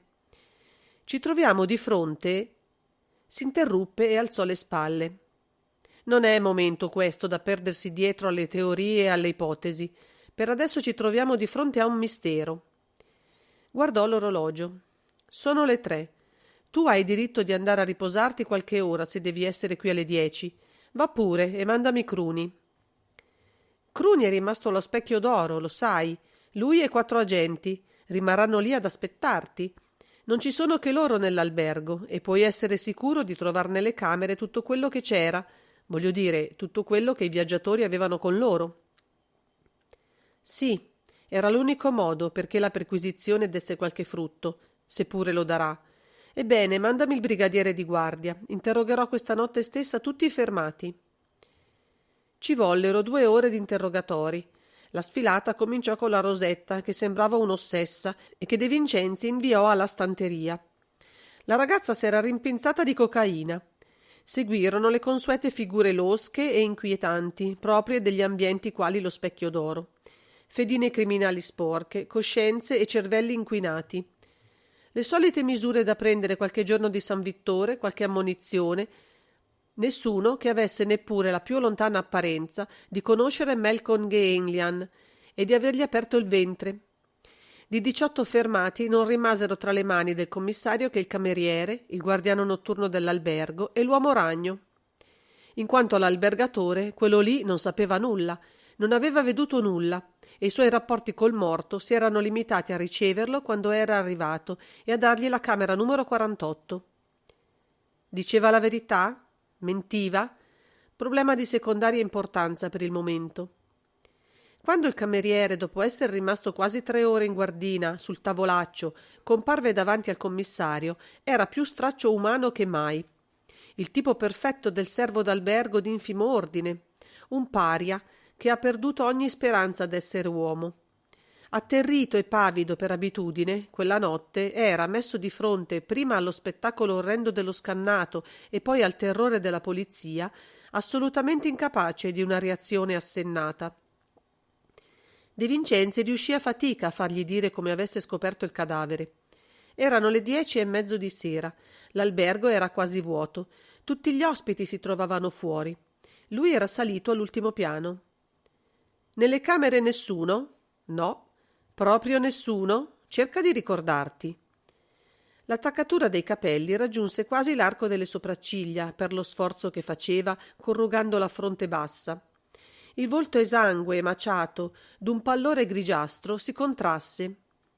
La signora del numero 18 era in camera. De Vincenzi contenne un sussulto. Quella bionda, arrivata la mattina? Sì. Virginia Olcombi? Non so.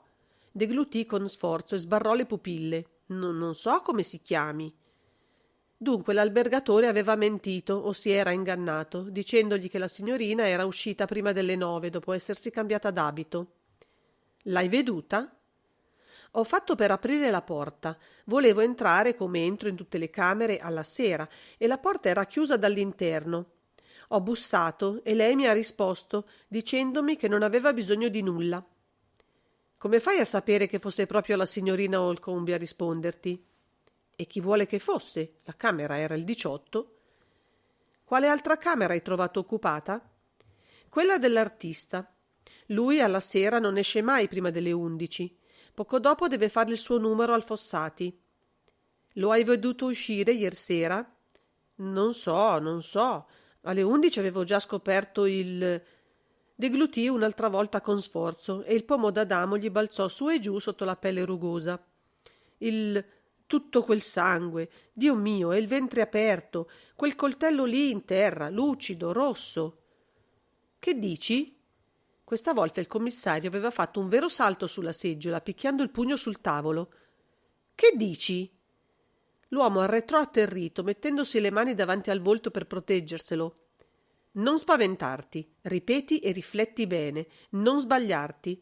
Hai veduto un coltello, tu, vicino al cadavere? Il cameriere respirò. Se non avesse fatto una pena infinita sarebbe stato comico. Sì, c'era un coltello. E loro non avevano trovato nulla. Qualcuno, dunque, degli assassini era tornato nella camera dopo la scoperta del cadavere. Descrivimelo. Come vuole che faccia a descriverglielo? Un coltello, lungo, un po' arcuato, mi sembra. Sono scappato subito. Va per ordine. Sono le 10:30 circa, quando tu, un poco dopo forse, come lo sai. Il barone ha una sveglia sul canterano e la sua camera è la penultima del secondo piano. Dopo di lì sono subito salito al terzo. La sveglia faceva le 10:40. Il barone era un ricettatore che De Vincenzi aveva già interrogato e liquidato facendolo ritornare in guardina per spedirlo più tardi a San Vittore. Dunque, quasi le 11. Tu sali al terzo e apri la porta. No, la porta era aperta. Ah, ma la stanza era buia. La lampadina delle scale non basta illuminarla e io non vedevo nulla. Sono entrato fischiettando. Al buio io fischietto sempre, o canticchio, e ho girato l'interruttore. Allora, va avanti. C'era l'uomo in terra, un lago di sangue, lo squarcio al ventre. Mi sono sentito impazzire. Ho lanciato un urlo e mi sono precipitato per le scale fino in fondo dal padrone. E hai veduto il coltello? Sì, era ai miei piedi quasi. Nel fuggire per le scale ti sei fatto incontro nessuno? No. Chi hai veduto per primo? Il guardiano di notte e il padrone stavano tutti e due seduti a chiacchierare nell'atrio. Per le scale nessuno? No. E tu gridavi? Sì.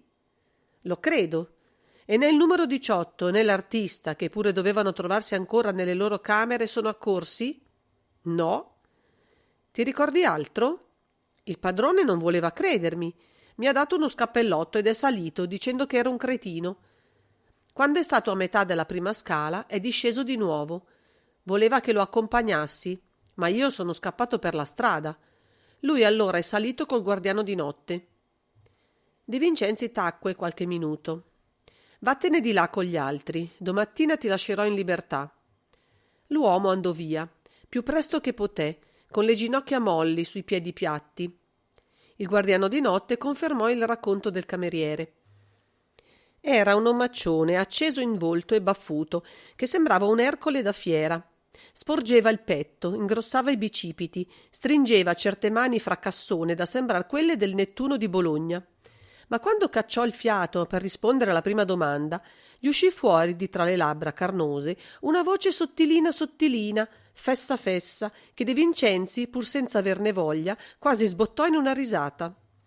L'omone s'offese e proferì con dignità, sempre più gonfiando il petto e sollevando i baffi e le sopracciglia cespugliose. Il mestiere non è sempre l'indice dell'uomo. Io sono stato maestro di ginnastica e se oggi mi vede ridotto a fare il guardiano di notte in un albergo, che è un infame ritrovo di canaglie, lo debbo all'incomprensione dei miei simili e al sarcasmo beffardo del destino. Lasciamo andare il vostro destino, amico mio, e parliamo di quello assai più tragico riservato all'uomo che hanno ucciso. Son qui per dire tutto quello che so, commissario. E lo disse, infatti, ma il male era che, voltato e rivoltato da ogni parte, non sapeva nulla. Quando era arrivato al numero 48 ed era entrato per primo perché l'albergatore aveva mandato avanti lui, il coltello non c'era più. Nessun dubbio su questo, lo avrebbe veduto. Il morto c'era e lui lo descrisse, così come tutti gli altri lo avevano descritto, e De Vincenzi veduto, spaventosamente sventrato da dar la nausea. Voi e l'albergatore soli siete saliti lassù? Noi due. Nessun altro proprio? Nessuno.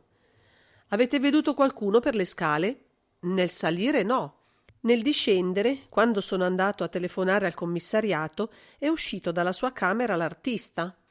Ha veduto che correvo e dovevo avere la faccia stravolta, ma non mi ha chiesto nulla. Io correvo. Lui è disceso più lentamente dietro di me e mentre afferravo il telefono è passato davanti al gabbiotto della portineria e se n'è andato. E voi lo avete lasciato uscire con quell'assassinio che era stato appena commesso? L'uomo si batté con la palma sulla fronte. Perbacco, avrei dovuto fermarlo, è vero. Ma chi ci ha pensato? Ero sconvolto, lo crede? Com'era vestito l'artista? Portava il berretto grigio calcato fino alle orecchie e la pellegrina nera. La pellegrina? Sì, come la chiama lei, quella specie di pastrano con una mantellina sopra. Il pipistrello, via. Tutte le sere l'ho visto uscire vestito allo stesso modo. E rientrava sempre alla mezzanotte? All'incirca, ma molto spesso i giorni scorsi è uscito di nuovo per tornare alle 4 o alle 5 del mattino. Sempre col pipistrello? No. Quando usciva la seconda volta aveva un pastrano turchino e il cappello floscio, di quelli di velluto, sa, che da noi si usano poco. E dopo telefonato al commissariato? Mi sono messo in portineria ad aspettare che arrivassero il commissario e le guardie. Avete veduto uscire qualcuno? Nessuno. Ed entrare? È entrata Rosetta col suo uomo. Sputò e si passò un dito sulle labbra, arrecciando il naso con una smorfia di schifo. Robaccia. Li avete avvertiti di quel che era accaduto? No, ma poco dopo è arrivato il commissario con le guardie e lo avranno capito, naturalmente. E tutti gli altri che abbiamo trovati nelle camere c'erano o sono entrati dopo la mezzanotte? Parte c'erano e parte sono arrivati dopo. Qualcuno che abitava nell'albergo, quando ha veduto le guardie, ha tagliato la corda più che in fretta. De Vincenzi fissò l'uomo negli occhi. Voi chi pensate che possa essere stato a fare il colpo? Ah, signor commissario, un macellaio? Prese tempo, non rideva, non era ironico. Un macellaio, ripeté. Soltanto uno del mestiere può fare una ferita di quel genere, creda a me. I macellai sono per natura sanguinari. De Vincenzi non rise e non sorrise, assentì col capo gravemente. Sta bene, andate. Sono libero? Lasciate il vostro indirizzo al brigadiere. Abitate a Milano? A Gorla. L'omone fece un dietrofront di scuola e s'avviò alla porta. Sulla soglia si fermò, si volse, si arricciò i baffi. Mi permette, signor commissario? Che cosa? Una rettifica. Non vorrei che, per essermi io male espresso, voglio dire insufficientemente espresso, la giustizia abbia a soffrirne. Ho detto un macellaio, quando lei ha creduto opportuno chiedere il mio parere, ma la parola va intesa nel senso più largo. Anche un beccaio e uno di quegli uomini addetti agli ammazzatoi può essere stato. Non limiti le sue ricerche alla categoria dei macellai, ecco. Girò di nuovo sui talloni e scomparve. De Vincenzi sospirò. In un altro momento gli avrebbe tirato dietro il calamaio. Si chiese se l'uomo era un cretino o se fingeva di esserlo. Non concluse nulla. Cretino o no, non era di certo lui che aveva ammazzato Gehenlian. E non lo aveva ammazzato lui, anche per questa ragione. Nella valigia del tedesco, Bargelli aveva trovato un rettangolo di celluloide trasparente, arreticolato e contornato di fori uguali.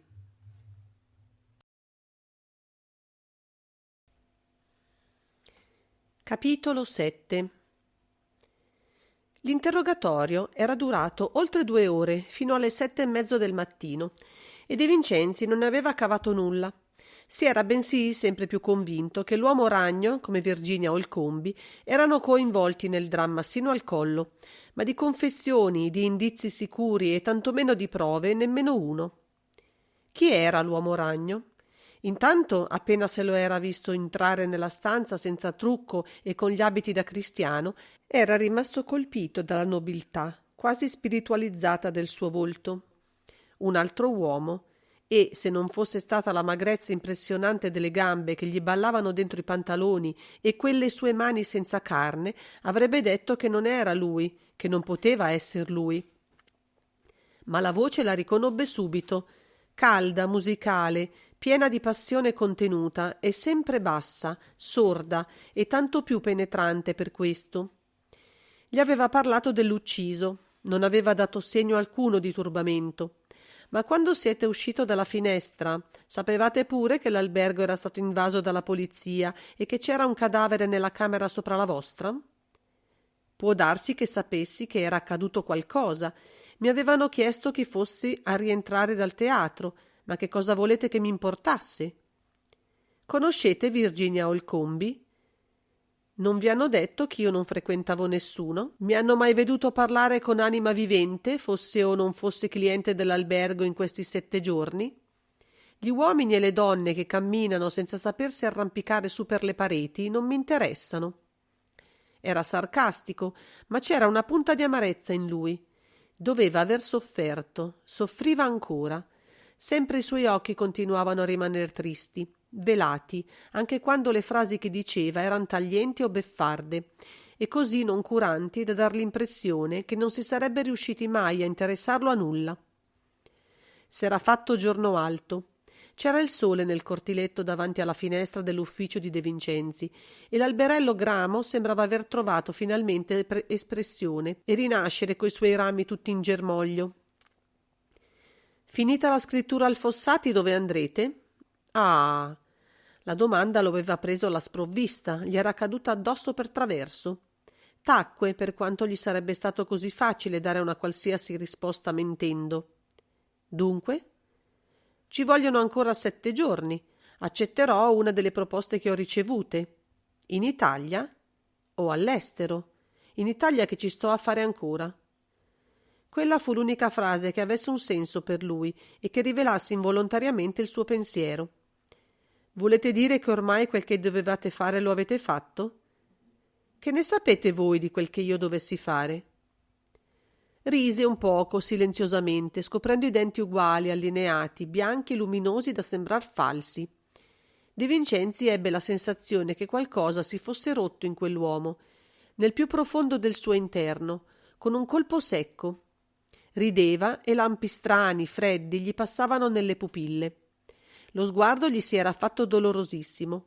Non parlava più e il commissario attese qualche minuto prima di dirgli con indifferenza: «Vogliamo un po' discorrere di voi, mister Vehrehan? Torniamo un po' indietro». Il sorriso scomparve. Depose le mani, quelle sue mani prive di carne, sulle rotule delle ginocchia e sporse il corpo verso il tavolo. Ormai la luce entrava dalla finestra. De Vincenzi spense la lampada. «Che volete dire?» «Dove siete nato, mister Vehrehan?» Trasse dalla tasca del petto il passaporto e lo depose davanti al commissario. La mano di De Vincenzi lo respinse verso di lui. «Non importa». Il passaporto verde recava lo stemma olandese. «Ho mal formulato la domanda. Io vorrei che mi parlaste un poco di voi, della vostra infanzia, del modo con cui e della ragione per la quale vi siete messo a fare l'uomo ragno. Quanti anni avete?» 30 anni. Perché mi son messo ad arrampicarmi? Per salire. Che cosa volevate che facessi? Nato a Flessinga, sono stato condotto in Inghilterra, ho vissuto nelle fiere, in un carronzone da saltimbanchi. I miei genitori mi avevano insegnato a fare il ragno e credettero esaurito il loro compito su questa terra. Morirono. È nell'ordine naturale delle cose la morte. Anch'io dovrò morire. Anche Malcolm Galian è morto. Un lievissimo sussulto. Di nuovo aprì un poco le labbra per ghignare. Un'abitudine. Così faceva sempre davanti al pubblico. Ma si fermò. Rimasto solo, ho continuato e ho corso il mondo. Che cosa volete che vi racconti ancora? Niente. Quando vi siete incontrato con Virginia Olcombi, che non si chiama Olcombi e forse neppure Virginia? Mai. Mentiva. Anche prima aveva mentito. Forse neppure una delle parole che aveva dette rispondeva a verità. De Vincenzi sorrise. Se vi chiedessi di giurarmelo, mister Vehrehan, sapete come si fa nei tribunali, davanti a Cristo? Ma io sono pronto a giurarvi tutto quello che volete e che può passarmi per la testa. Non ho il minimo senso morale. Non ho una morale, come non ho una casa mia, come non ho più una famiglia. De Vincenzi si era sbagliato oppure la voce gli si era un po' corrotta in un singhiozzo? Certo, doveva essersi sbagliato, perché ecco che di nuovo sorrideva. È una confessione la vostra? Ma neppure per sogno, una constatazione, semmai. Io sono fatto così. Il che non mi impedisce di avere un cuor tenero, che si commuove se vedo un uccellino sotto la neve o un inglese privo di cibo da 3 ore. Metto al calduccio la bestiolina e invito il gentleman a prendere un tè. Ed è per questo, vedete, commissario, che mi sarebbe stato assolutamente impossibile, fisicamente impossibile, di aprire il ventre a quel vostro tedesco, lassù all'ultimo piano. Chi vi ha detto che era tedesco? Non lo era? Già, forse non lo era. Ma come? Sollevò una mano. Ho capito, voi dimenticate però che mi avete fatto rinchiudere di là, in uno stanzone alquanto puzzolente, assieme a tutti coloro che si trovavano nell'albergo. E c'era l'albergatore. Come non ascoltare i loro discorsi? Che meraviglia se io adesso so che quel cadavere che ho veduto passare davanti a me, trasportato come un sacco di farina da 2 beccamorti, aveva il ventre aperto da una mostruosa coltellata e che apparteneva a un tedesco, che nessuno conosceva, del resto ve lo assicuro, almeno a giudicare dai discorsi che facevano lì dentro. Nel cervello di De Vincenzi si andava maturando un piano che chiunque altro avrebbe subito allontanato come pazzesco. Ma a lui piaceva giocare col pericolo e poi pensava che non c'era altro mezzo. Avrebbe arrischiato il suo posto, lo sapeva, ma un simile rischio gli era ormai familiare.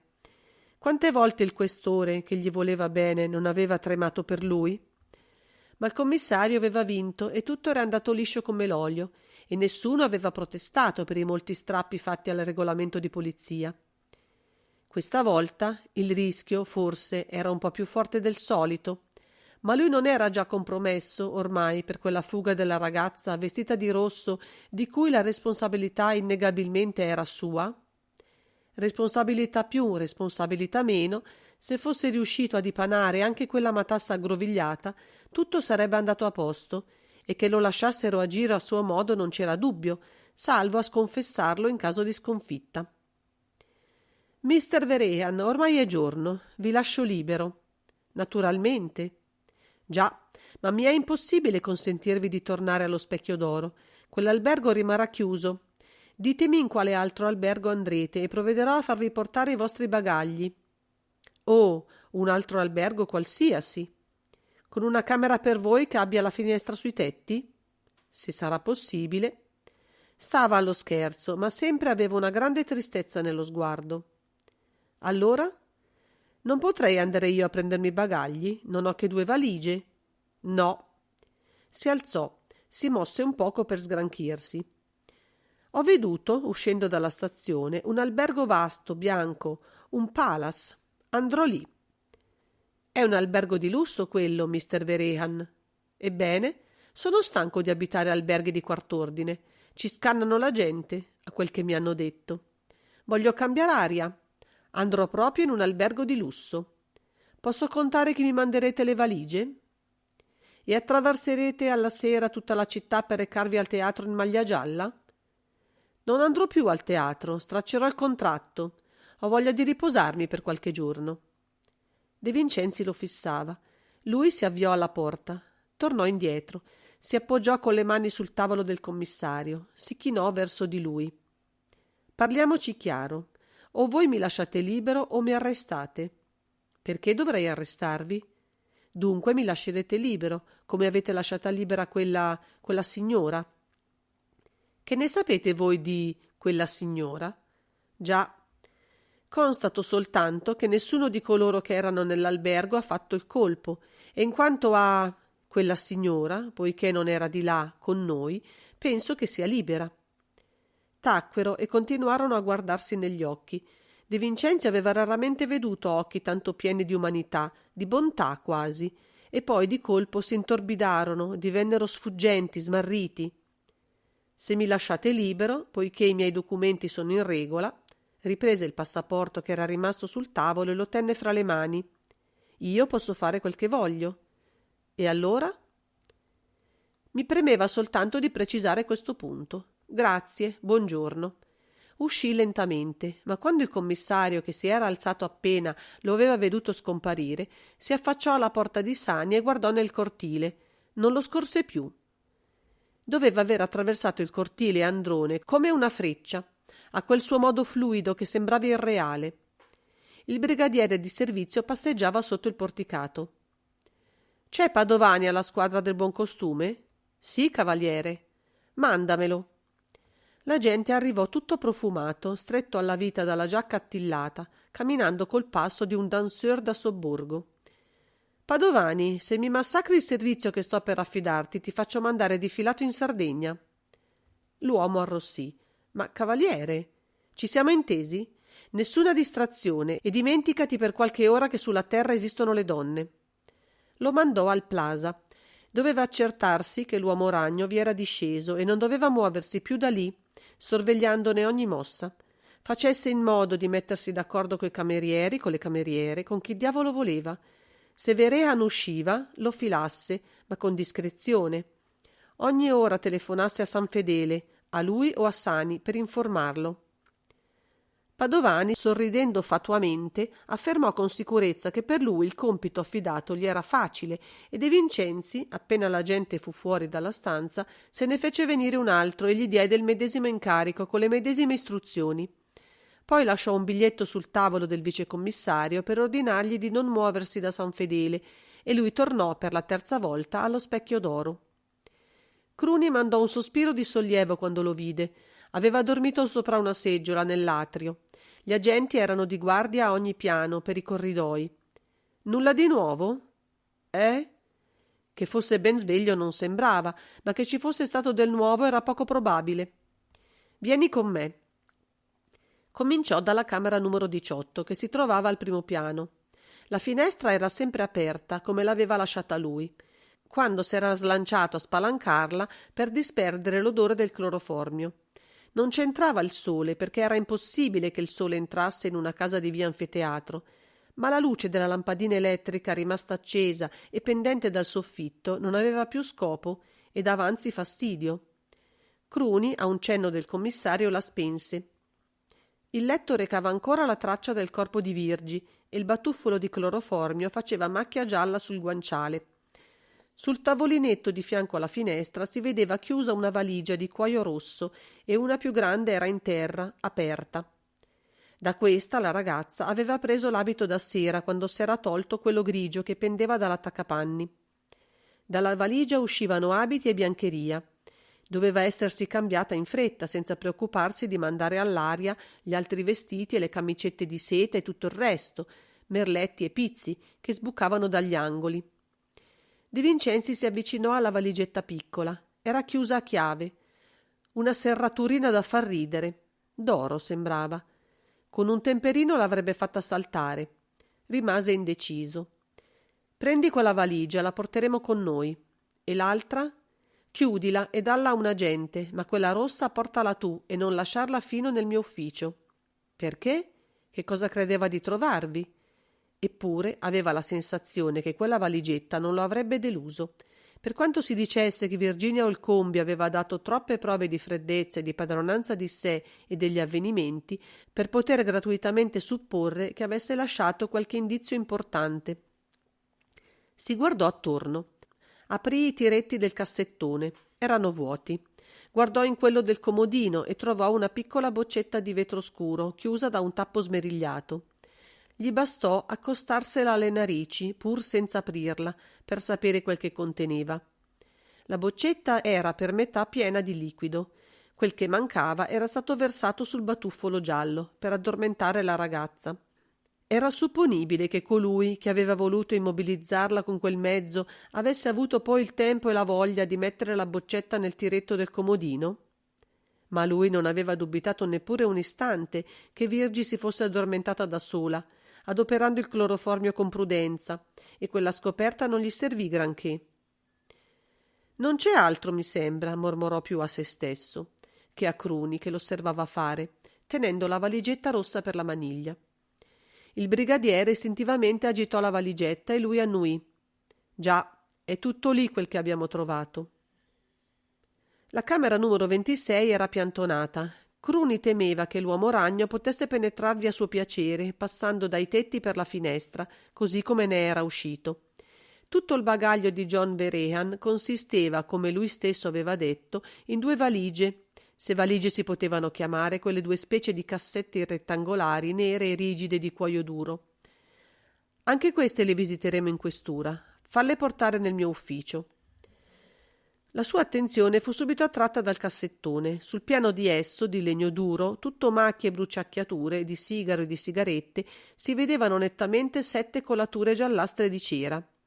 A distanze uguali. Quelle tracce davano netta l'impressione di 7 candele accese che avessero colato in quel punto tutte insieme per un tempo eguale, tanto le gocce eran cadute regolari e formavano 7 chiazze di quasi identica larghezza. De Vincenzi si fermò perplesso a guardarle. Perché mai l'acrobata aveva sentito il bisogno di accendere candele in una stanza illuminata a luce elettrica e perché proprio le candele erano 7? Hai una lama, un coltello, qualcosa che serva? Cruni porse un temperino smisurato. L'ho tolto a un pregiudicato stasera, quando ho perquisito le camere. Il commissario sorrise. A ogni modo, per quanto grande, non è con questo che è stato squarciato il ventre del tedesco. Con delicatezza, cercando di sollevarle dal legno tutte intere, tolse le 7 gocciolature consistenti e le mise in un pezzo di giornale che aveva in tasca. «Dammi il gesso». Segnò in bianco il contorno delle chiazze che si vedevano ancora nettamente sul piano scuro. Si direbbe che le candele fossero in un candelabro. Certo, non erano appoggiate sul legno e sono troppo simmetriche per pensare che si tratti di 7 candelieri, o altrimenti l'uomo ragno si diletta di esorcismi e di pratiche magiche. Chiuse la porta a chiave e si mise la chiave in tasca. Visitò per ultima e proprio per una precauzione che riteneva superflua la camera del morto. Che cosa poteva trovarvi che non fosse stato veduto da Kruger e da Bargelli? E trovò invece qualcosa di molto interessante che era sfuggito ai 2 esperti del gabinetto di polizia scientifica. Kruger aveva dovuto credere che quelle macchie fossero vecchie e che non avessero alcuna attinenza col delitto. Sul cassettone, anche qui, c'erano 7 chiazze rotonde di cera, a distanza uguale, e tutte 7 perfettamente identiche come grandezza. Soltanto qui non ne erano rimaste che le chiazze, mentre qualcuno aveva provveduto ad asportare la cera a quel modo che lui aveva fatto nella camera di Vehrehan. Come mai nella camera dell'uomo ragno e ora qui in questa camera in cui il tedesco era giunto alla sera e dove aveva trovato la morte dopo poche ore che l'abitava erano state accese 7 candele?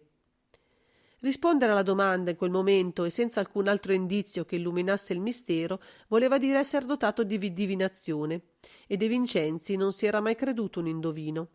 Ma la sua intuizione gli disse che quelle tracce di cera erano capitali per la sua inchiesta. Chiuse a chiave anche quella camera e scese nell'atrio con Cruni. I 4 agenti stavano ad aspettarli. De Vincenzi sedette e fissò gli uomini sorridendo. «Credete d'aver finito, eh? Invece no. Visitate tutte le camere tranne quelle 2 che ho chiuse a chiave e ditemi se in alcuna di esse ci sono sul cassettone o altrove tracce di cera». I 4 agenti pensarono dentro di loro che al commissario la stanchezza della notte insonne avesse prodotto qualche pernicioso effetto mentale, ma andarono dietro a Cruni che li guidava. Ci volle un'altr'ora buona di ricerche e non trovarono nulla. «Bene», fece con aria soddisfatta De Vincenzi. Se avessero trovato una sola sgocciolatura di candela in un'altra camera di quell'albergo, lui si sarebbe dato dell'imbecille.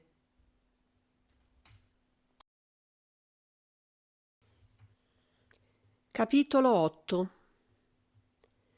Tutto quello che De Vincenzi trovò nella valigetta rossa di Virginia Olcombi fu un foglietto di carta sottile, evidentemente strappato da un taccuino, sul quale, inglese e a matita, era scritto: «Il libro dell'Esodo, 25, 31-37. Descrive il grande candeliere d'oro a 7 fiamme che Mosè fece mettere nel tabernacolo. Salomone, primo, re, settimo, Paralipomeni, quarto, lo rimpiazzò con 10 nuovi candelieri che dispose nel tempio, 5 nella parte nord di esso e 5 in quella sud. I romani si impadronirono del candeliere d'oro a 7 fiamme quando presero Gerusalemme, ed esso figura fra i trofei della vittoria sul bassorilievo dell'arco di Tito». Uno sprazzo di luce si fece nello spirito di lui quando lesse quella notazione, presa evidentemente da qualche enciclopedia o da qualche trattato di liturgia, ma fu luce che servì a mostrargli un gorgo nero di mistero. Si rese subito conto, naturalmente, che le 7 chiazze di cera trovate sul cassettone della camera di Melchior Gehenlian e su quello della camera di John Vehrehan avevano certo un significato e costituivano, come egli non ne aveva mai dubitato del resto, un indizio prezioso. Ma a che cosa gli serviva il saperlo, se non a lanciarlo per ora verso ipotesi una più assurda dell'altra? Era ammissibile pensare che il tedesco fosse stato ucciso e sventrato per derubarlo di un candeliere a 7 luci, fosse pure d'oro? E in ogni caso, perché realmente un candeliere di quella specie esisteva e doveva essersi trovato nell'albergo, le tracce di cera lo dimostravano, dove era andato a finire? È vero che le impronte di passi scoperte dal professore sulle lastre di lavagna del tetto davanti alla finestra dello scannato avvaloravano l'ipotesi che gli assassini, essi dovevano assai probabilmente essere due, fossero usciti da quella parte, ed era quindi ragionevole ammettere che avessero potuto, fuggendo, portar con loro il candeliere. Ma in tal caso, come spiegare le tracce di cera trovate nella camera dell'uomo ragno? Un rompicapo, insomma. Niente da fare per il momento.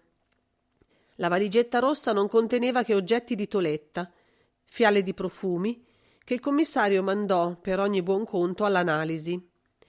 Un paio di romanzi Tauchnitz e qualche fazzolettino con le cifre MB. Non Virginia Olcombi, dunque, ma anche questa non era una rivelazione per De Vincenzi, il quale fin dal primo istante aveva negato dentro di sé che la ragazza fosse italiana e si chiamasse a quel modo. Il foglietto, con le indicazioni sul candeliere a 7 fiamme, si trovava tra le pagine d'uno dei 2 romanzi. Dimenticato, forse? Era poco probabile. Messo lì, piuttosto, a portata di mano, per qualche ricerca o per altro. De Vincenzi se lo mise in tasca e poi ripose tutti gli oggetti nella valigetta e la richiuse. Guardò l'orologio. Erano le 10 del mattino ed era il sabato. La scoperta del cadavere era stata operata la sera prima, come egli sempre faceva, quando iniziava le indagini di un delitto misterioso, prese un foglio e scrisse in alto: Albergo Specchio d'Oro, 22 maggio 1931, venerdì. Melkon Genhenlian, ucciso nella camera numero 48. Seguivano altre 2 righe. Ore 1 del giorno 23. Fuga da San Fedele di Virginia Olcombi. Ore 7 id. Lascio in libertà John Verahan. Piegò il foglio e se lo mise in tasca. Lui non prendeva mai appunti, si affidava alla memoria. Soltanto quello schematico ricordo in ordine cronologico degli avvenimenti gli serviva. Aveva compiuto tutti quei gesti che erano per lui quasi meccanici. Routine la chiamava e null'altro, zuffolando sottilmente. Aveva il volto concentrato, gli occhi assorti. Non era la stanchezza del non essersi riposato un solo istante dal giorno prima. Dopo terminata la perquisizione nell'albergo, si era recato alla piscina e aveva fatto la doccia che gli aveva ridato tutta la forza e l'agilità delle membra. I suoi 30 anni gli consentivano di trascorrere una notte bianca senza risentire effetto alcuno. Non era stanchezza. Di Virginia Olcombi nessuna traccia. Non era scesa in alcun albergo. I funzionari e gli agenti della stazione, avvertiti immediatamente dopo la fuga, affermavano di aver sorvegliato strettamente tutti i treni in partenza e senza alcun risultato. La donna bionda non era partita da Milano, col treno almeno. Rimaneva l'auto. Era possibile ammettere che Virgi avesse complici nella città, pronti a nasconderla o a farla allontanare in automobile? Naturalmente era non soltanto possibile supporlo, ma necessario, o altrimenti la donna si era volatilizzata per incanto. Dacché nessuna possibilità esisteva che si aggirasse per la città in abito di seta e scarpine rosse, sia pure coperto, l'abito da un paltò chiuso. De Vincenzi prese il cornetto del telefono e fece chiamare il Plaza. Dopo qualche minuto parlava con Padovani. Non s'è mosso dalla sua camera, è arrivato alle 7:30 di stamane, mi hanno detto. Io sono giunto qui che lui era già chiuso in camera e non ne è più uscito. Dove ti trovi tu? Nella camera di fronte alla sua. Lui ha il numero 122 e io il 136. Il direttore ha preferito darmi una camera. Un agente nella hall non l'ha voluto. Dice che i clienti si impressionano. De Vincenzi riattaccò il ricevitore, chiedendosi se il direttore del Plaza avesse dato una camera anche all'altro agente che lui aveva mandato, visto che agenti nella hall non ne voleva. C'era da verificare il contenuto delle 2 grandi valigie dell'uomo ragno. Le vedeva dinanzi a sé, lì in mezzo alla stanza. Chiamò Sani e cominciarono con l'aprirne una. Videro vestiti, biancheria e molti libri. Nulla di interessante, se non il fatto che il genere dei libri rivelava in John Verahan una cultura assai superiore al prevedibile. Erano libri di storia, di filosofia, di scienze esatte. Anche nella seconda valigia non trovò carte, lettere, appunti, nulla, libri e indumenti. Nel fondo, dentro una busta di cuoio rosso, alcune antiche fotografie ingiallite. Erano evidentemente fotografie di famiglia. Su cartoncini avorio lucido le immagini apparivano ancora come in rilievo ed erano grottesche e commoventi, nei loro vestiti di 30 anni prima. 3 in tutto. Un uomo ancor giovane, coi grossi baffi, il cappello a staio, la redingote stretta alla vita. Dava il braccio ad una donna assai bella, sottile e delicata, con un curioso cappello rotondo e il vestito a mantellina e a volani. La seconda era una fotografia di un bambetto in culla, che agitava le manine e i piedini all'aria. Nell'ultima, quel bimbo era diventato giovinetto e portava il vestito alla marinara. De Vincenzi vide subito che quel giovinetto era John Vehrehan. La stessa fronte, il medesimo mento, con la fossetta. L'uomo ragno aveva raccontato una storia di miseria infantile, nato in un baraccone da fiera, a Flessinga. Era rimasto orfano e aveva continuato la sua vita di saltimbanco. Ma quelle fotografie, se appartenevano a lui, come certo appartenevano, e se erano le fotografie dei suoi genitori e di lui bimbo, narravano una storia diversa. Quell'uomo in cappello, a staio e baffi aveva l'apparenza signorile, da borghese agiato, e la donna col suo volto affilato dalle linee pure e gli occhi grandi, melanconici, sognanti, poteva essere stata, sì, una saltimbanca, ma non ne aveva l'aspetto. Ad ogni modo, una cosa era certa. Quelle fotografie non erano state fatte in Olanda e quella coppia non doveva essere olandese. In fondo al cartoncino delle 3 fotografie, per quanto sbiaditi e corrosi, si leggevano ancora i caratteri impressi in oro col nome del fotografo. E il nome era inglese e lo seguiva l'indicazione: London. De Vincenzi, senza esitare, mise le 3 fotografie nel suo portafogli e lasciò cadere la busta di pelle in fondo alla valigia. Sani lo guardava.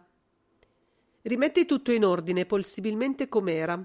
Non avrà tempo adesso di cercare le fotografie e non si accorgerà subito che le ho prese. Quando le valigie furono di nuovo chiuse, diede ordine a 2 agenti di caricarle su di un taxi e di portarle al Plaza. Le dovevano consegnare al portiere dell'albergo per John Vehrehan. Tranne le fotografie, che poi forse non recavano alcun elemento sostanziale, anche quest'altra speranza era svanita. Non poteva ormai che affidarsi al caso e attendere. Dopo un paio d'ore circa squillò il telefono. «Sono io, cavaliere, sono Padovani». La gente aveva la voce rotta e parlava rapido. «Va avanti». «Le telefono da un caffè di Piazza Corvetto». «Dove sta Piazza Corvetto?» «All'inferno, cavaliere». «Mi perdoni, sta a Taliedo». «Ma mi lasci dire». Poco dopo che lei mi aveva telefonato, la porta della camera si è aperta e lui è uscito. Portava l'impermeabile chiaro e il berretto. Ha fatto lentamente il corridoio e si è fermato alla porta dell'ascensore. Io mi sono precipitato per le scale e l'ho ripreso nella hall, che stava già sulla porta dell'albergo. Tutti quei particolari, date con voce sempre più affannata, facevano trepidare De Vincenzi, che temeva essi fossero forniti per ritardare il più possibile qualche annunzio spiacevole. «Va avanti». È salito su un taxi e ha mormorato qualche parola al conducente. Il taxi è partito di carriera. «E tu?» «E io l'ho seguito con un altro taxi. C'era anche Bertoni nella hall e anche lui è venuto con me. Meno male». Sì, cavaliere, meno male. È stata una corsa d'inferno. La macchina di quell'uomo ha attraversato tutta la città, dalla stazione a Corso 28 ottobre, e non si è fermata che dopo la stazione di Rogoredo».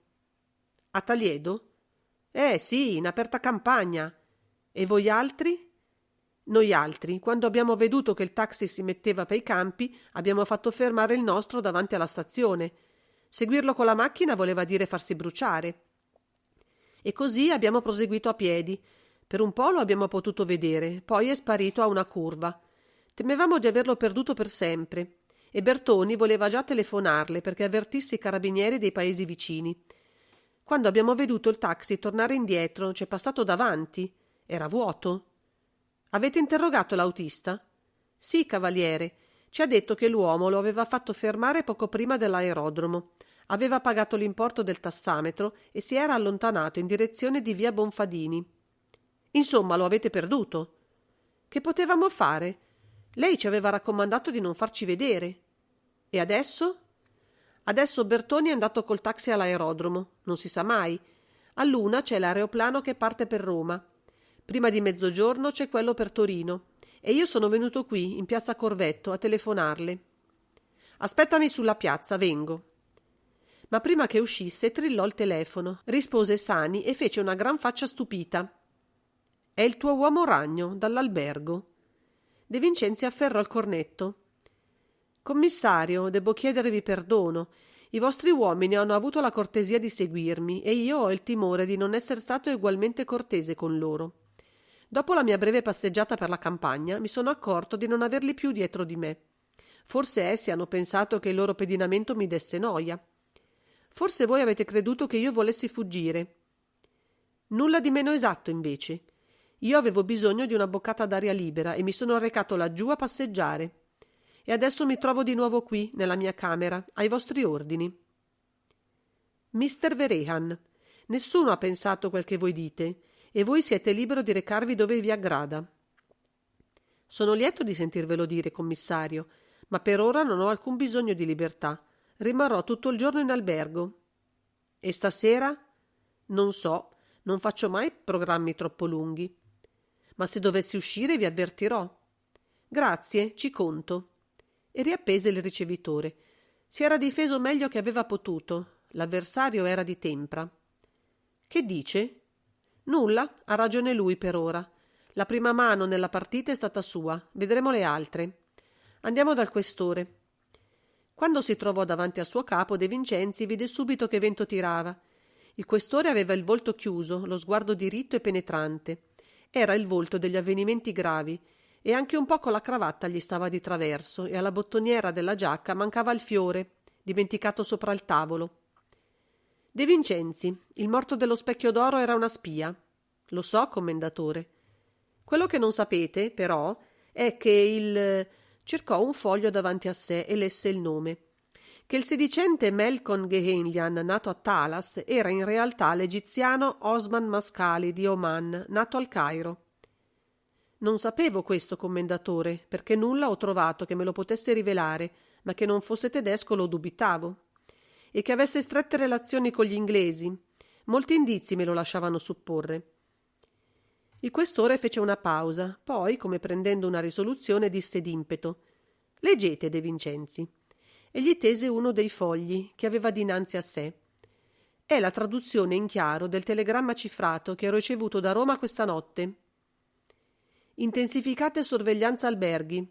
Segnalata presenza codesta città Osman Mascali di Oman, del quale inviamo connotati.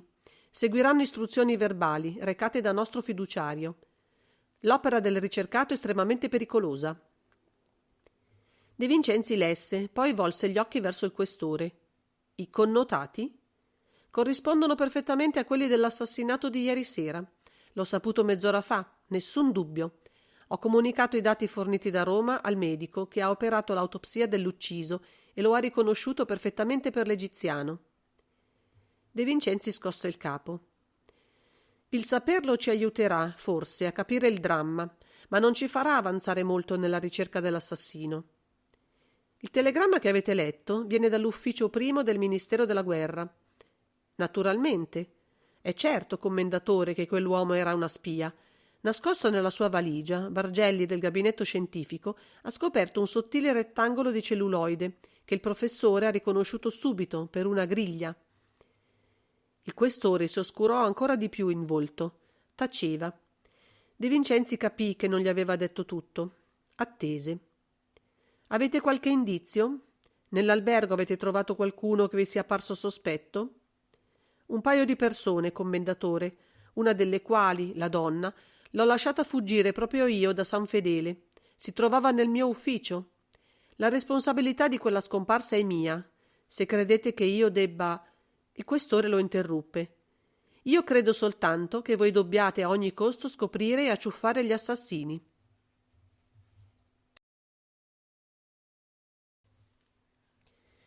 Capitolo 9. Quando De Vincenzi uscì dalla stanza del questore, Sani lo attendeva e appena lo ebbe guardato si accorse di un mutamento. Il commissario aveva l'occhio brillante e sembrava allegro. «È così?» «È così, mio caro, siamo in alto mare e la barca affonda». Andò alla scrivania e prese il ricevitore del telefono. «Chiamami Nolberg in galleria. È un negozio di antichità. Hai capito?» Il telefonista aveva capito e dopo 5 minuti De Vincenzi pregava l'antiquario di fargli portare in questura nel suo ufficio un candeliere a 7 fiamme, un candeliere ebraico. «Ne ho uno, infatti, cavaliere, è di ottone, ma non è autentico. Se lo desidera veramente autentico, non importa, basta che l'imitazione sia perfetta. Oh, in quanto a questo stia sicuro, glielo mando subito. Un momento, questo candeliere è massiccio? Voglio dire, la sua anima è vuota oppure no? È massiccio quanto c'è di più massiccio, peserà un paio di chili, son tutti così questi candelieri». Ringraziò e depose il ricevitore. «Dunque, vedi, non è proprio possibile che lo abbiano preso perché costituiva il nascondiglio dei fogli». Rise. «Tu non puoi capire. Il male è che non ci capisco nulla neppur io». Chiamò Cruni e gli diede ordine di prendere in consegna il candeliere, quando lo avrebbero portato, di metterglielo sul tavolo e di rimanere di guardia nella camera di Sani. «È molto probabile che io ti chiami al telefono e ti dia altri ordini». «Sta bene, dottore». «Mangia come puoi». Cruni fece di sì con la testa. Ancora andava bene che potesse mangiare. Molte volte, quando c'era lavoro, De Vincenzi non pensava neppure che lui dovesse aver fame. «Mentre tu stavi su dal questore, hanno telefonato il giudice istruttore e Kruger del gabinetto scientifico. Al giudice penserà il questore. L'istruttoria per l'assassinio dello Specchio d'Oro ho molta paura che non la farà lui. Kruger invece mi interessa». Ma il biondo, esperto in impronte digitali, raggiunto dal telefono mentre stava per andarsene anche lui a mangiare, se la sbrigò presto. «Impronte sconosciute, neppure quelle del morto si son trovate nei cartellini segnaletici. Del resto le altre che presi a caso non debbono esser certo quelle degli assassini. Glielo dissi subito». «Naturalmente». «E il professore?» «Il professore ha trovato qualcosa di interessante sulla griglia». «Cioè?» «Le parlerà lui, cavaliere. Credo d'aver capito che ha scoperto a quale servizio appartenesse il morto». «Grazie». Lo sapeva anche lui a quale servizio di spionaggio apparteneva l'egiziano Osman Mascali, e la sua morte a quell'ora doveva aver gettato un certo smarrimento in un vasto fabbricato di Berlino. A meno che, poiché, altrimenti, come spiegare lo sventramento, e cioè la lezione data al traditore? Osman Mascali aveva rubato il segreto di un'invenzione italiana per conto dell'UI di Berlino. Questo fatto, dopo il colloquio con il questore, doveva considerarsi ormai come acquisito. Ma dal momento del furto in poi, che cosa era accaduto? Gli agenti del nostro controspionaggio avevano potuto ritrovare le tracce di Osman Mascali a Brindisi, ma poi l'uomo era riuscito a dileguarsi.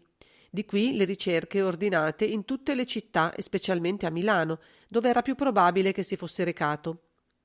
A Milano, infatti, dovevano trovarlo, ma morto, e senza più i 7 fogli che aveva rubati. De Vincenzi salutò Sani, prese il cappello e uscì. Sulla piazza prese un taxi. Scese sul piazzale della stazione e, preceduto dalla chasseur verde e argento che si era precipitato ad aprirgli lo sportello dell'auto, entrò nella vasta hall dell'albergo. Conosceva i luoghi perché aveva avuto occasione di recarvisi altre volte e si diresse verso la sala del ristorante, attraverso i 2 vasti salotti che la precedevano. Stava lasciando il cappello al guardaroba quando il direttore dell'albergo lo raggiunse. Pur sorridente e ossequioso, era evidentemente preoccupato. «Cavaliere? Che c'è? Se permette, lo chiederei io a lei che cosa sta accadendo. Quel nuovo ospite che ci avete mandato e i 2 agenti che lo sorvegliano. Ebbene?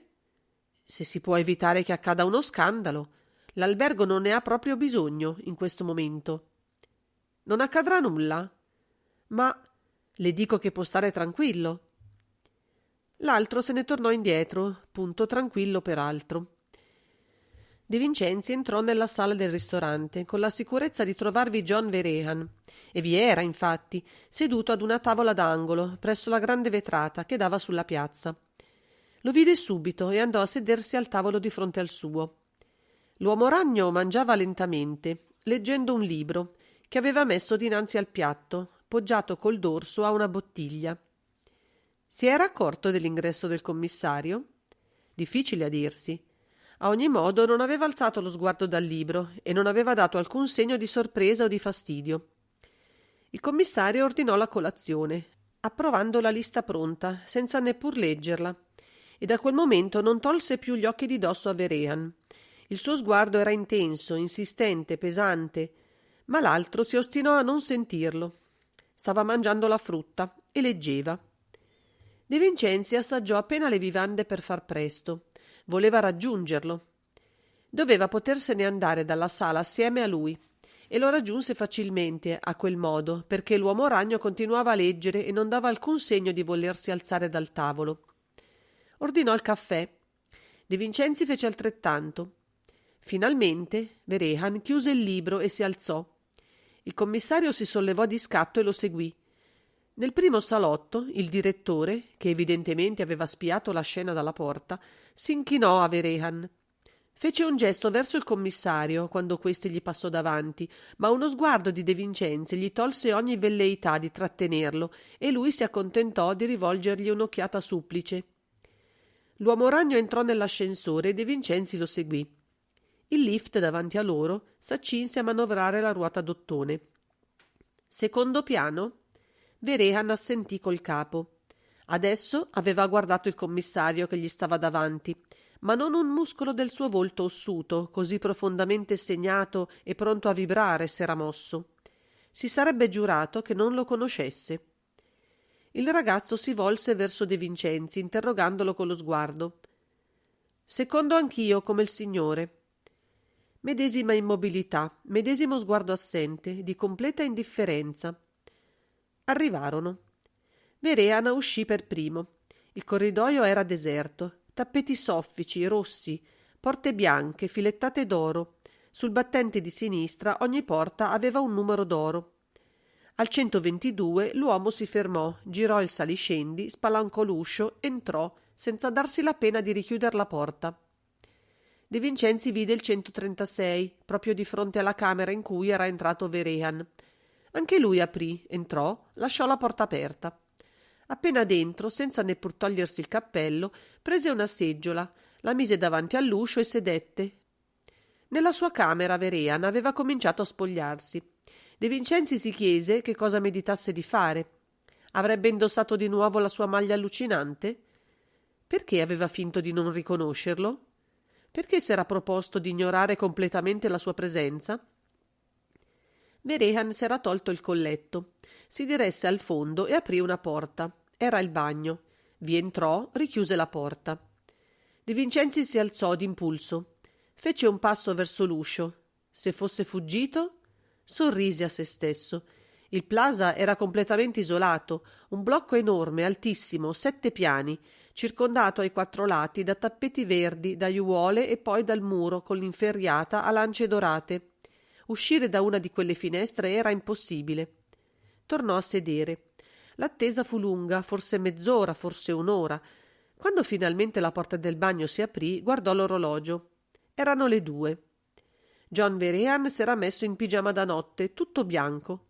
Camminò lentamente verso la porta, la chiuse, senza volgere nemmeno lo sguardo di fronte a sé, verso quell'uomo così ostentatamente seduto a osservarlo. De Vincenzi non vide più che il biancore di laca dei 2 battenti, incorniciati dal largo fregio in rilievo, filettati d'oro e il numero 122. Nella toppa c'era la chiave col grosso ciondolo d'ottone. Non aveva neppur sentito il bisogno di chiudersi dall'interno. Perché lo avrebbe fatto del resto? Cominciò a passare per il corridoio qualche viaggiatore che rientrava nella sua camera dopo la colazione. De Vincenzi si alzò e andò al telefono che stava sul comodino accanto al letto. Chiamò Cruni. «Hanno portato il candeliere?» «Sì, dottore. Involgilo bene in parecchi giornali, che non si veda, e portalo qui al Plaza, camera 136. Nient'altro di nuovo?» «Niente». Il brigadiere arrivò e aveva sotto il braccio un grosso pacco. Lo depose sul tavolo e fece per svolgerlo. «No, lascialo così. Anzi, mettilo dentro l'armadio». Se il pigiama bianco che aveva indossato voleva significare qualcosa, Vehrehan dormiva, dunque, da circa 4 ore. Nulla di straordinario, in fondo, dopo una notte insonne come quella che aveva trascorsa l'acrobata. Anche De Vincenzi cominciava a sentire la stanchezza. Il commissario si avvicinò con precauzione alla porta del 122 e si mise in ascolto. Dopo qualche istante riuscì a percepire un respiro regolare. Lentissimamente girò il saliscendi e socchiuse l'uscio quel tanto che gli occorse per guardare nell'interno. Gli scuri della finestra erano stati chiusi, ma entrava dal di fuori abbastanza luce perché si potesse vedere il biancore del pigiama sul letto. La supposizione di De Vincenzi era giusta. L'uomo dormiva. Ai piedi del letto giacevano le 2 valigie, una sola delle quali era stata aperta e aveva il coperchio rovesciato. Richiuse dolcemente la porta e tornò da Cruni. Non c'è altro da fare che attendere. È capace di dormire fino a domattina. Lo sguardo che gli diede il brigadiere fu un poema. Stanco anche tu, eh? Va a riposarti. Alle 21 trovati a San Fedele. Qui rimango io.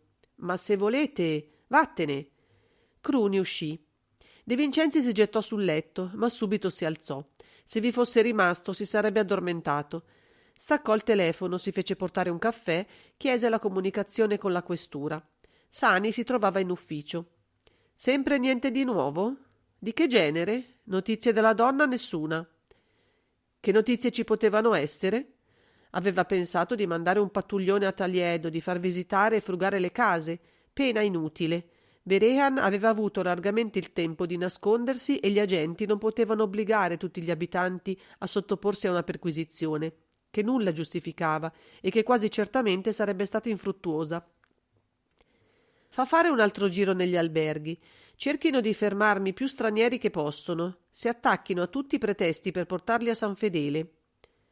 Avverto subito De Micheli. Ma c'era poca convinzione nella voce di Sani e il commissario De Micheli, che comandava la squadra politica, ne avrebbe avuto meno ancora di lui. Riappese il ricevitore e si guardò attorno. Almeno avesse pensato a portarsi uno dei suoi libri. Bevve il caffè che gli avevano portato. La porta 122 rimaneva chiusa. Fu soltanto alle 8 passate che si aprì. De Vincenzi ebbe un sussulto. L'uomo che usciva da quella porta era John Vehrehan e non lo era. Sembrava un'altra persona. Indossava un completo grigio da viaggio di taglio impeccabile. Aveva in mano il cappello di feltro finissimo e i guanti. Anche il volto aveva mutato espressione. Altra classe del saltimbanco.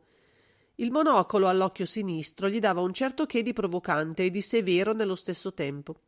Gli conferiva autorità. I capelli castani erano ravviati e lucidi, divisi dalla scriminatura. Si avviò per il corridoio e si fermò alla porta dell'ascensore. De Vincenzi non lo seguì subito.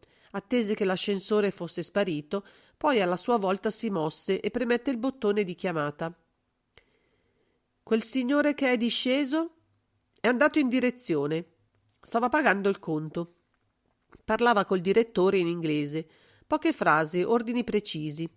Il direttore tese una mano dietro di sé, contro il muro, e si sentì il suono squillante di un campanello in alto al secondo piano.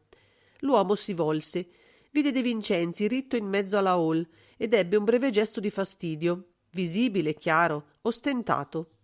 Doveva sentirsi sicuro di sé. Pronunziò ad alta voce, sempre in inglese: «Il direttissimo per Venezia parte alle 22:20. C'è tempo». Trasse il portafogli, avviandosi verso il banco del portiere. «Mi faccia prendere subito una prima per Venezia». E depose un biglietto da 1.000 lire davanti all'uomo, che fece segno allo chasseur verde argento di avvicinarsi. Il direttore si affannava premuroso, dando occhiate ironiche al commissario. «Il signore vuole mangiare? Ne ha il tempo?» «Precisamente».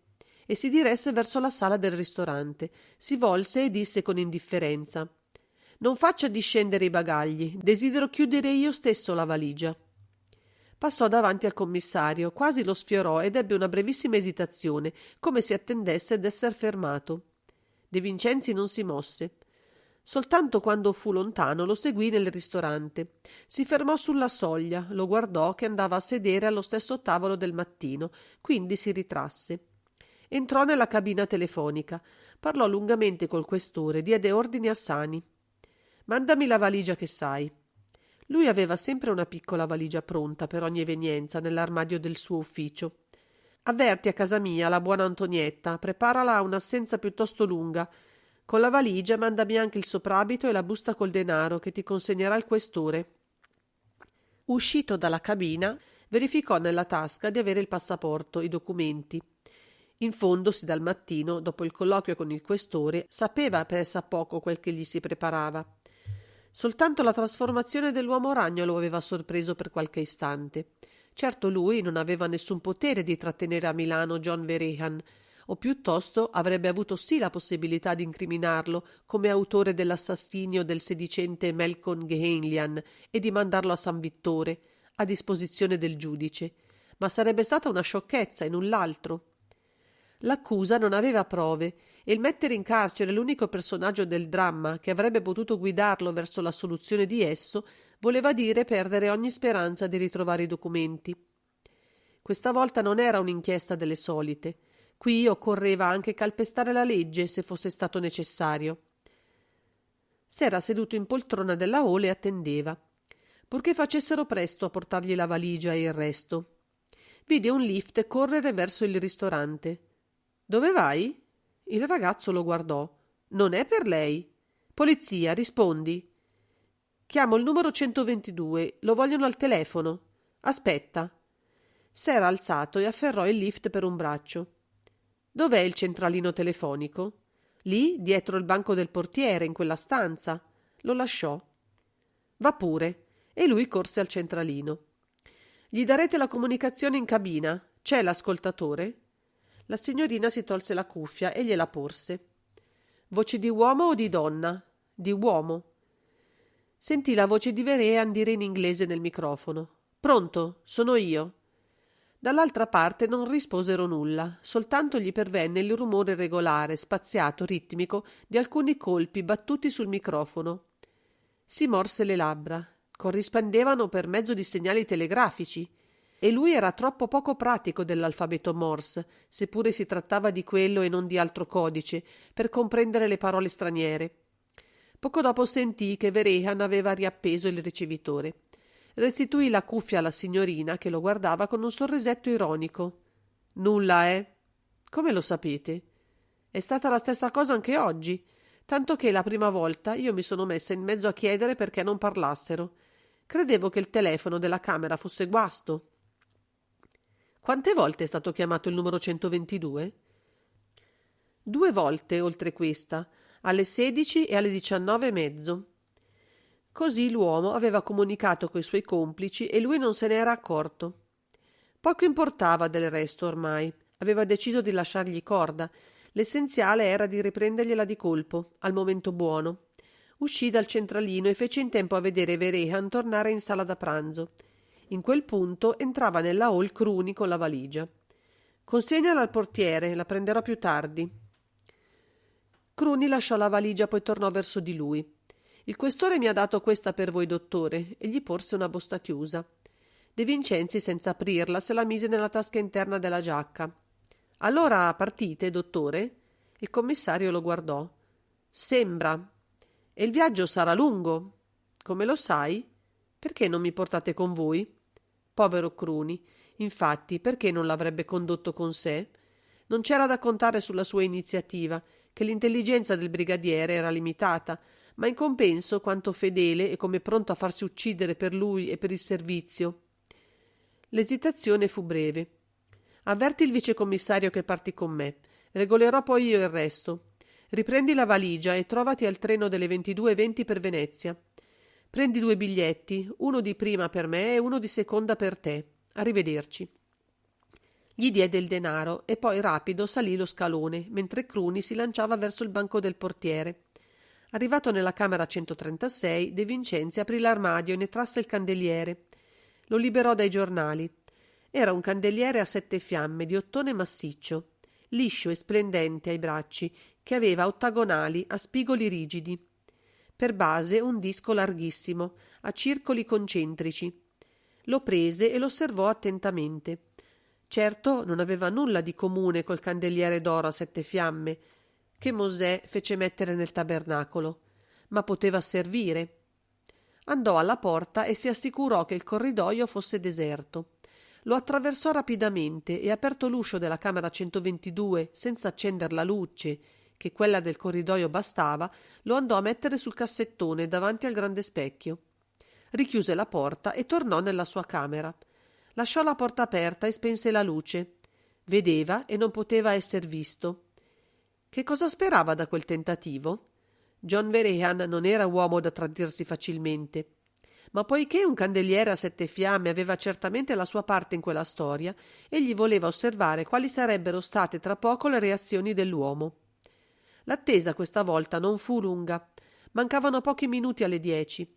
Quando sentì aprirsi la porta dell'ascensore, De Vincenzi si teneva in mezzo alla stanza, con gli occhi fissi sulla porta bianca, chiusa di fronte a sé. Vehrehan compì esattamente i gesti che egli aveva previsti. Girò prima l'interruttore esterno per far luce nella stanza, quindi mise la mano sul saliscendi e spalancò la porta.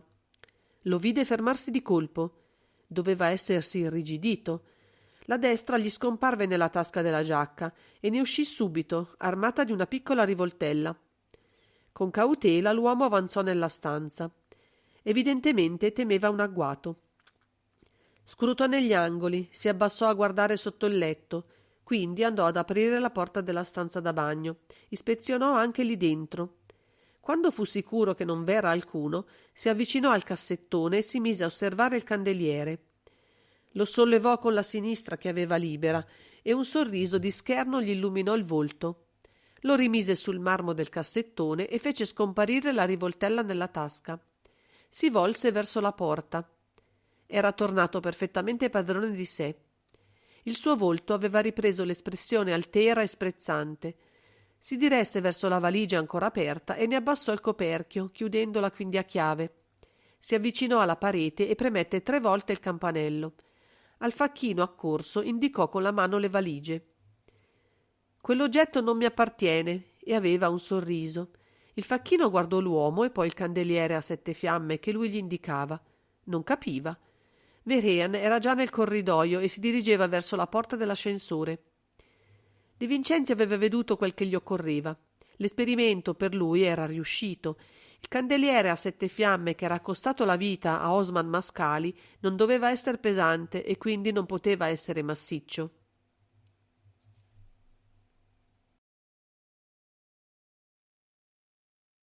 Capitolo 10.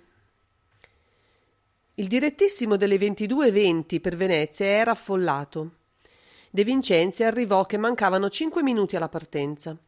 Si era fermato a telefonare ancora una volta al questore per avvertirlo che avrebbe condotto con sé Cruni e per pregarlo di dar ordine alla frontiera di Tarvisio e anche alla capitaneria del porto di Venezia perché tutte le pratiche del visto sul passaporto suo e su quello del brigadiere fossero facilitate. Voi credete, De Vincenzi? Nulla, commendatore, ma sono precauzioni indispensabili. E se invece fermassimo l'uomo? Manderemmo all'aria tutto? Auguri allora. E la voce del questore esitò. C'era una sfumatura di commozione e il commissario la sentì. Non dubitate, commendatore, non me la faranno. Ho la pelle dura io. Non pensavo alla vostra pelle, che diamine, rispose Burbero. Noi continueremo le ricerche a Milano e vi comunicherò subito l'esito. Grazie, ma non troveranno nulla. O mi sbaglio della grossa, o questa notte fileranno tutti per Venezia. Arrivederci. Lui lo sapeva benissimo che arrischiava la pelle, ma una tale possibilità era nel giuoco e l'aveva accettata. Si fermò nella hall per lasciare il tempo a Vehrehan di raggiungere la stazione col facchino che portava le valigie.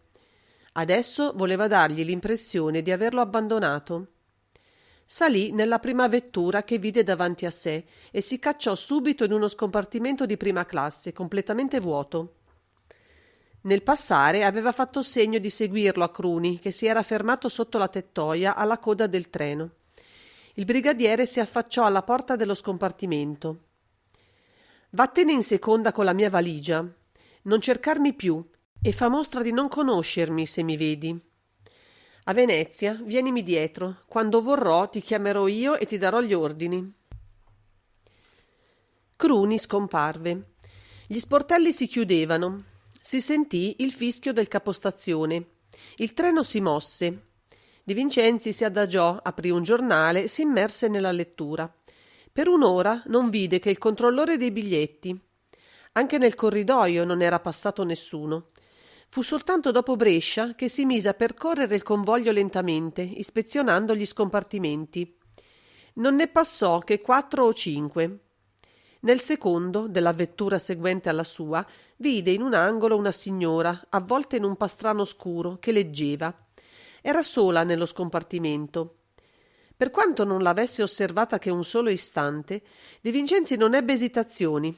Entrò e fece scorrere la porta dietro di sé. Sedette di fronte alla giovane e le sorrise. «Perché non dirmelo? Avrei subito accettato di accompagnarvi in un viaggio di piacere». Virginia Olcombi sollevò il capo e depose il libro sulle ginocchia. Quindi si tosse il cappello, che con la tesa abbassata le copriva per metà il volto, e diede una scrollata al capo per dar aria ai capelli, che mandarono bagliori alla luce delle 2 lampadine, alte al centro di quella scatola chiusa. «Qui dentro si soffoca. Non vorreste chiudere il riscaldamento?» De Vincenzi sorrise. Si alzò e si tolse soprabito e cappello. «Faremo un ottimo viaggio fino a Venezia, se avranno la cortesia di lasciarci soli. E in quanto al calorifero, in maggio i treni italiani non sono più riscaldati». «Già». Prese il libro dalle ginocchia e lo pose accanto a sé sul sedile. «Eccomi qui. Che cosa pensate di fare? Di arrestarmi? In tal caso vi dichiaro...» «Non datevi la pena di dichiararmi nulla. Non ho nessuna intenzione di arrestarvi». Gli occhi azzurri si incupirono. «Perché?» «Per molte ragioni. Ma non parliamo di questo, Miss Virgi. Abbiamo qualche soggetto di conversazione assai più interessante». «Non lo credo. E in ogni caso vi dico subito che non avete altra alternativa. O arrestarmi, assumendovi la responsabilità di un atto arbitrario, contro cui il mio console protesterebbe immediatamente, oppure permettermi di andare dove voglio. E cioè, domani, a Venezia, mi imbarcherò sull'Augustus, che salperà alle 13 per l'Egitto. Ebbene? Nulla. Nessuno vi impedirà di imbarcarvi se i vostri passaporti saranno in regola. Non ne ho che uno. E un altro ne ha certamente John Verahan. Ha avuto la cortesia di mostrarmelo». Le narici di Virgi palpitarono con qualche rapidità e fu questo l'unico segno esteriore di un suo turbamento a quel nome. «Non so chi sia». «Naturalmente. Avete un passaporto inglese voi, Miss Virgi?» «Non ostinatevi a chiamarmi Miss Virgi, non è il mio nome». «Ne sono persuaso». Fece una pausa, poi chiese con soavità: «Vorreste mostrarmi adesso il vostro passaporto, perché non abbia più a sbagliarmi nel parlarvi?» La donna lo guardò e s'indugiò a scrutarlo, quasi volesse capire le sue vere intenzioni. Poi fece un gesto di rassegnata indifferenza. «Immagino che sia necessario». «Ma no, è soltanto utile». «A chi?» «A voi». Aprì la borsetta e ne trasse un passaporto rosso con uno stemma sostenuto da un leone e da un liocorno impressi in oro. Lo tese al commissario e volse subito lo sguardo verso il corridoio con una certa ansia. «Passaporto britannico, numero 254672, rilasciato il 25 dicembre 1930, a Londra, al nome di Miss May Bigland, 25enne, nata a Bournemouth. Costa meridionale, davanti all'isola di Wight, la più verde e soleggiata costa inglese». «Come dite?» «Sono stato in Inghilterra e ho visitato l'isola di Wight. Credo di essermi fermato qualche ora a Bournemouth. Era vero. Il ricordo dell'isola verde e della costa coi suoi cottage bassi, i tappeti d'erba alta e uguale, gli era apparso di colpo appena letto il nome». Il volto della giovane si fece triste. Un'ombra le era scesa sugli occhi, velandoglieli. Scorreva con le dita lungo i bordi del pastrano per darsi un contegno, evidentemente cercando un diversivo. Si vedeva lo sforzo per trattenere le lagrime. De Vincenzi comprese immediatamente che in quel momento, colta di sorpresa, non fingeva e non recitava la commedia. Quello doveva essere il suo vero nome e Bournemouth il suo paese natale. Da quanto tempo mancate dall'Inghilterra, Miss Bigland? Le restituì il passaporto che lei mise nella borsetta. Sospirò, poi sorrise. Di nuovo scosse il capo a quel suo modo violento, gettando indietro la zazzera rossiccia di oro lucido. Aveva sempre gli occhi velati. Parliamo da buoni amici, Miss Bigland. Chissà che io non possa fare qualcosa per voi. L'avventura che state vivendo non ha l'aria di presentarsi molto allegra. Se mi lasciate partire domani, per voi è terminata. Credete? O non piuttosto comincia appena? Anch'io verrò in Egitto. Lo guardò. Il velo le scomparve dalle pupille, che si fecero dure, 2 zaffiri di fuoco. Allora, voi volete... Stava per dire qualcosa di preciso, ma si trattenne. Guardò di nuovo verso il corridoio. Certo, temeva di vedere apparire qualcuno. Io non capisco perché vi ostiniate a seguir me, per cercare l'assassino di quel tedesco. Come fate a non capire che io non c'entro nulla in tutto quel che è accaduto allo Specchio d'Oro? Naturalmente, non ho mai creduto che voi abbiate potuto uccidere Osman Mascali. Come avete detto? Che buffo nome! Già. Fece una pausa. Non vorreste dirmi, vero, dove avevate quel passaporto? Che cosa? Siete fuggita da San Fedele senza neppure la borsetta. Le vostre valigie erano rimaste allo Specchio d'Oro e adesso si trovano in questura. Come avete fatto a procurarvelo? Si vede che non lo tenevo nelle valigie, in quelle valigie dell'albergo. De Vincenzi alzò gli occhi a guardare 2 valigie di cuoio giallo sulla retina. E anche notò che sotto il pastrano la donna non indossava più l'abito di seta rossa. Tutto ciò era molto naturale. Se lui aveva fatto quella domanda era soltanto perché cercava di cogliere i riflessi di lei, di approfittare di un suo momento di abbandono. Ma ormai era ben sicuro che Virginia Olcombi, adesso divenuta May Bigland, aveva avuto a Milano complici pronti ad aiutarla, a darle ricovero, a fornirle quanto le occorresse. Chi attendete? Nessuno. Volete che chiuda la porta? Non fate che guardare nel corridoio. Se vi fa piacere potete chiudere. De Vincenzi chiuse la porta e tirò le tendine. Quando si volse per tornare a sedersi, Miss May aveva ripreso il libro e sembrava assorta nella lettura. Lui trasse dalla tasca un giornale. Passarono i minuti. Non si sentiva che il rumore monotono del treno in corsa. La donna fingeva di leggere, ma la concentrazione quasi convulsa del suo volto rivelava con quanta intensità ella invece pensasse. Senza dubbio l'apparizione improvvisa del commissario doveva aver turbato il suo piano d'azione e quello dei suoi complici. Come era possibile ammettere, però, che John Vehrehan non avesse preveduto di aver De Vincenzi alle calcagna anche in viaggio? Non aveva forse fatto di tutto per tirarselo dietro? Se avesse voluto tentare la fuga di nascosto, dopo aver fatto perdere le sue tracce a Taliedo, gli sarebbe stato facile. Invece no, era tornato al Plaza e aveva annunciato con ostentazione la sua partenza. Che non esistesse un legame di stretta complicità tra John Vehrehan e la donna era difficile credere. E allora come mai May Bigland si era fatta cogliere alla sprovvista?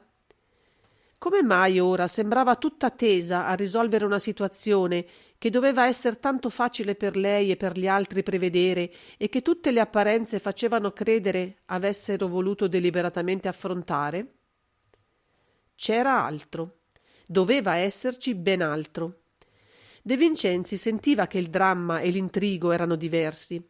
Non si trattava soltanto di quanto una prima interpretazione superficiale degli avvenimenti dello Specchio d'Oro poteva far supporre.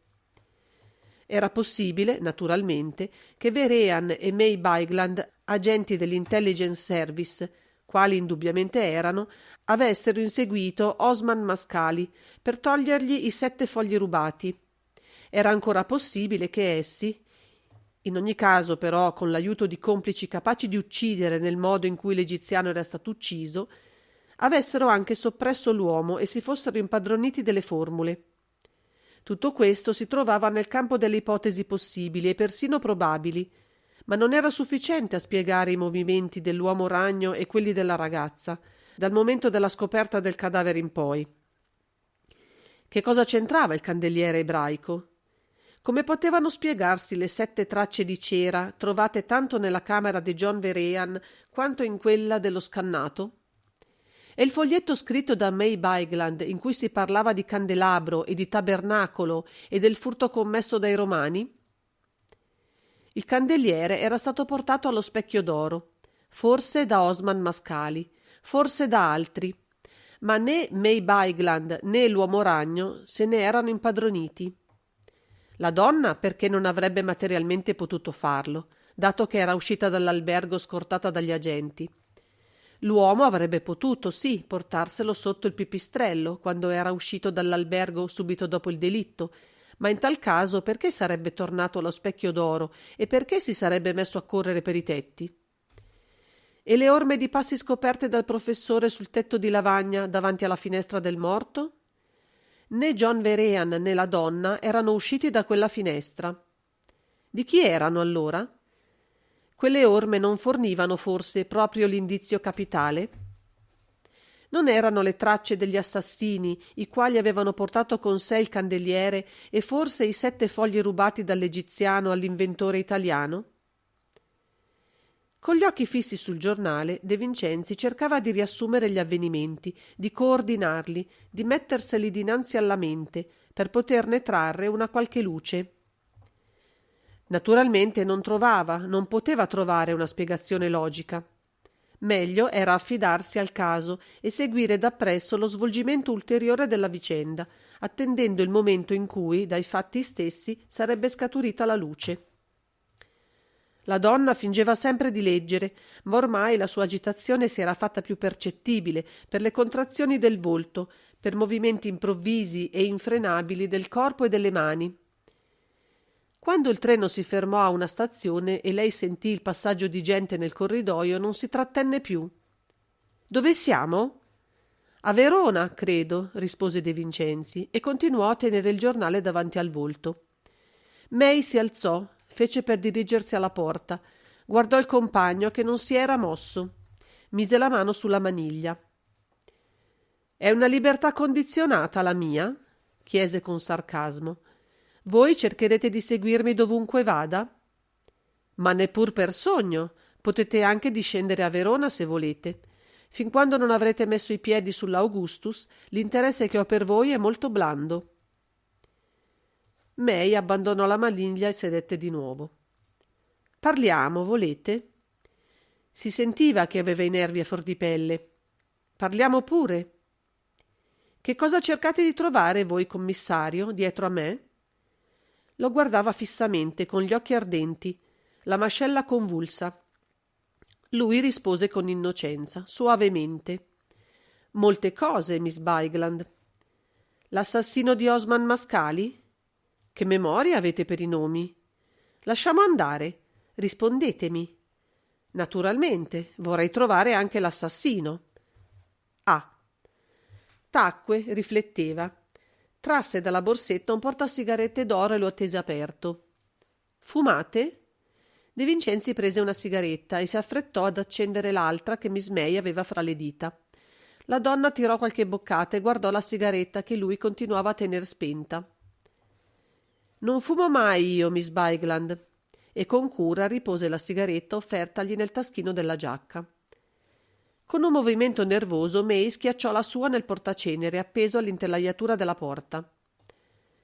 «Sapreste dirmi, miss, perché Salomone rimpiazzò il candeliere d'oro a 7 fiamme con 10 candelieri a una fiamma?» La vide impallidire e per qualche istante negli occhi di lei lampeggiò il terrore.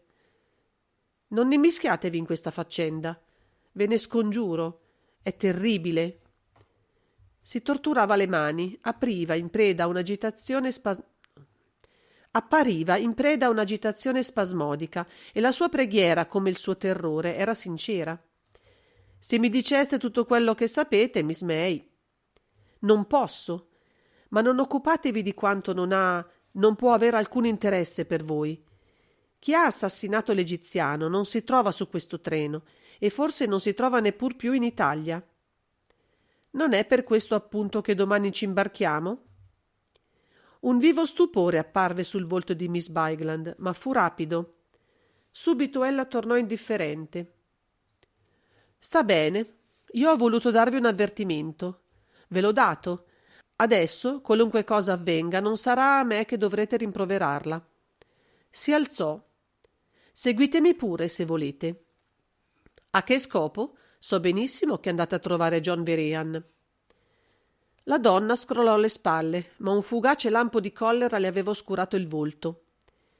Rimasto solo, De Vincenzi si tolse dal taschino la sigaretta e la guardò sorridendo.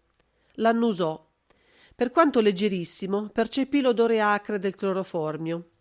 Ingenuo il trucco, in fondo, e non si capiva neppure perché lo avesse adoperato. Per sfuggirgli? Ma se anche fosse riuscita a scendere a Venezia senza lui dietro, come avrebbe potuto sperare di imbarcarsi il giorno dopo, avendolo seminato per sempre? Oppure la sigaretta era mortale? Sorrise di nuovo. No, se doveva rimetterci la pelle, come il questore temeva, non ce l'avrebbe rimessa per mano di Miss Bigland. Qualcosa gli diceva che quella donna non sarebbe stata capace di fargli male. Sospirò. Perché c'entrava una donna in quella storia? Avrebbe preferito trovarsi di fronte soltanto John Verayan e i suoi complici. Riprese la lettura del giornale. Aveva la sicurezza che gli avvenimenti, anche sul treno, si sarebbero svolti naturalmente, inevitabilmente, così come lui, per quanto in modo oscuro, li prevedeva, e che quindi nessun bisogno c'era che si desse la pena di spiare le mosse dei suoi antagonisti. Il treno si fermò a Vicenza, riprese la corsa. Poca gente passava nel corridoio. Adesso si sarebbero avute le fermate di Padova e di Mestre e poi la discesa a Venezia. Certamente l'indomani anche John Verayan si sarebbe imbarcato sull'Augustus. A quali avvenimenti andavano incontro lui e tutta quella gente? A un tratto sentì passi affrettati nel corridoio. Un ferroviere, poi altre persone passarono davanti alla porta del suo scompartimento quasi correndo. Vide una grossa donna affannare dietro alla corrente, col volto acceso, gli occhi strabuzzati, le mani che annaspavano. Che c'è? Che cos'è successo? Mein Gott! De Vincenzi ebbe subito la sensazione di un fatto nuovo. Balzò. Si slanciò nel corridoio, dovette seguire la donna che ostruiva il passaggio, sino al termine del corridoio, quando poté infilarsi tra lei e il maggior spazio aperto tra uno sportello e l'altro e superarla. Il ferroviere e i passeggeri si trovavano già in fondo all'altra carrozza e si erano fermati davanti alla porta del gabinetto. Quando De Vincenzi li raggiunse, il ferroviere stava bussando a quella porta. Attorno a lui gli altri attendevano in ansia. Lei è sicuro che qui dentro c'è un viaggiatore? Perbacco, era seduto davanti a me nel mio stesso scompartimento. Ci sono ancora le sue valigie. Se vuol vederle, gliele mostro. Si è alzato prima che il treno si fermasse a Verona. È più di un'ora. Io, dopo Vicenza, sono venuto qui e ho trovato la porta chiusa. Ho aspettato. Finalmente mi sono deciso a cercar lei. Ma apra dunque, fece con voce autoritaria un altro signore anziano del gruppo. Non ha la chiave? Il ferroviere sembrò perplesso, bussò ancora, poi trasse la chiave e aprì. Fece per spingere la porta, ma il battente non cedette che di qualche centimetro. Qualcosa dal di dentro gli impediva di aprirsi. Lo vede? Gridò il giovanotto trionfante. Il gruppo dei viaggiatori si agitò mormorando. La signora tedesca, enorme e rossa, aveva raggiunto finalmente la meta della sua curiosità e premeva col peso del corpo contro le spalle degli altri accorsi, sempre più annaspando e strabuzzando le pupille. De Vincenzi si fece largo con autorità e trasse da parte il ferroviere e il giovanotto. «Polizia, scostatevi!» Il ferroviere a quelle parole ritrovò una certa sicurezza. Meno male. Vuole che vada a cercare il milite di servizio? Andate e trovate anche l'agente che deve essere salito a Milano, dando il cambio a quello di Torino. Lo conoscete? Sono io. Che cosa è accaduto? Un uomo, sopraggiunto dalla parte opposta a quella del ferroviere e dei curiosi, sbucava dal soffietto d'unione delle due vetture. Quando vide De Vincenzi si tolse il cappello. Buonasera, cavaliere, ai vostri ordini. Vieni qui, comincia col far tornare ai loro posti tutti i viaggiatori. La gente ci si mise d'impegno e il ferroviere lo aiutò. Il gruppo dei curiosi retrocesse, mormorando. Restate qui voi. Il giovanotto, che aveva dato l'allarme, rimase, assumendo subito un'aria di importanza. Volevo ben dir io che non era naturale, e anche il contegno di quel signore mi era parso strano. De Vincenzi cercava di aprire la porta. Riuscì a farla cedere di qualche centimetro ancora. Passò la mano e il braccio attraverso l'apertura e toccò prima una scarpa, poi una gamba d'uomo. Trattenne a stento un'imprecazione. Ecco, gli gettavano tra le braccia un altro morto. Ma come avevano fatto a ucciderlo dentro il gabinetto e poi a uscirne per fuggire chiudendo la porta? Si volse al ferroviere. Era chiusa col nottolino la porta? Sì, l'ho aperta io col lasciapassare. Non era possibile che l'uomo nell'interno fosse morto, o altrimenti si trattava di un suicidio. I miracoli non li compie neppur l'uomo ragno e John Verean non aveva potuto uccidere qualcuno lì dentro, chiudere la porta col nottolino e poi dileguarsi come per incantesimo. Aveva pensato subito, naturalmente, a John Verean e non dubitava affatto che fosse stato lui a preparargli quel tiro. Ma perché? E May Biglan dove era andata a finire? Debbo tirare il campanello d'allarme? Volete che faccia fermare il treno? No, guardatevene bene. Erano comparsi il capotreno e il milite di servizio. C'è un morto lì dentro? Chiese il capotreno con ansia. È il treno delle disgrazie questo. Anche l'altra sera una signora. Lasciate andare la signora e le disgrazie.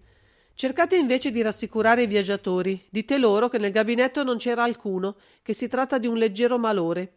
Inventate quel che volete, ma impedite che si sparga il panico. Quando arriveremo a Padova? Tra un quarto d'ora neppure. Quanto tempo ferma?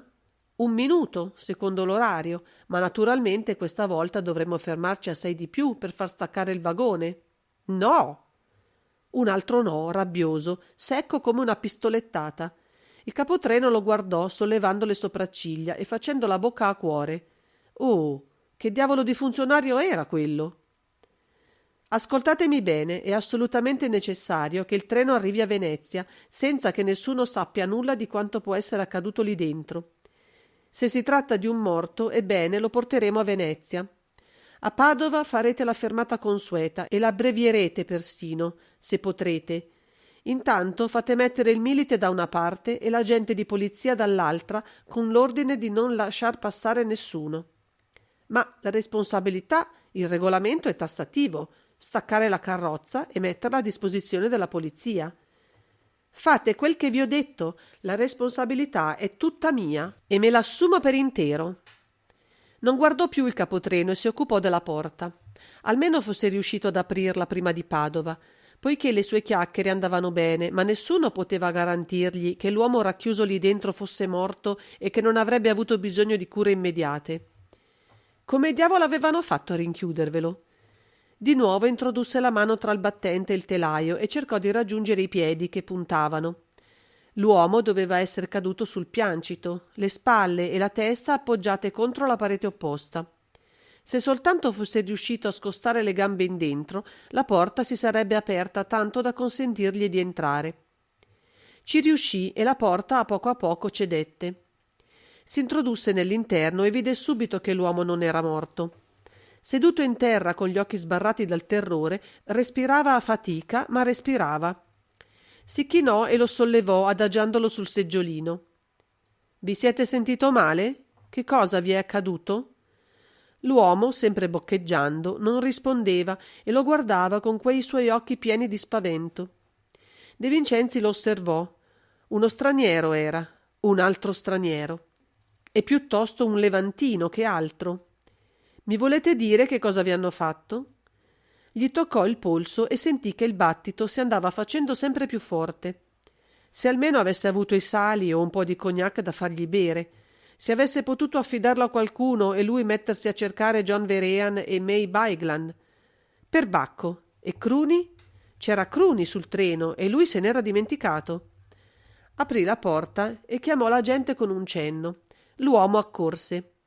Conosci il brigadiere Cruni della squadra mobile? Sì, cavaliere.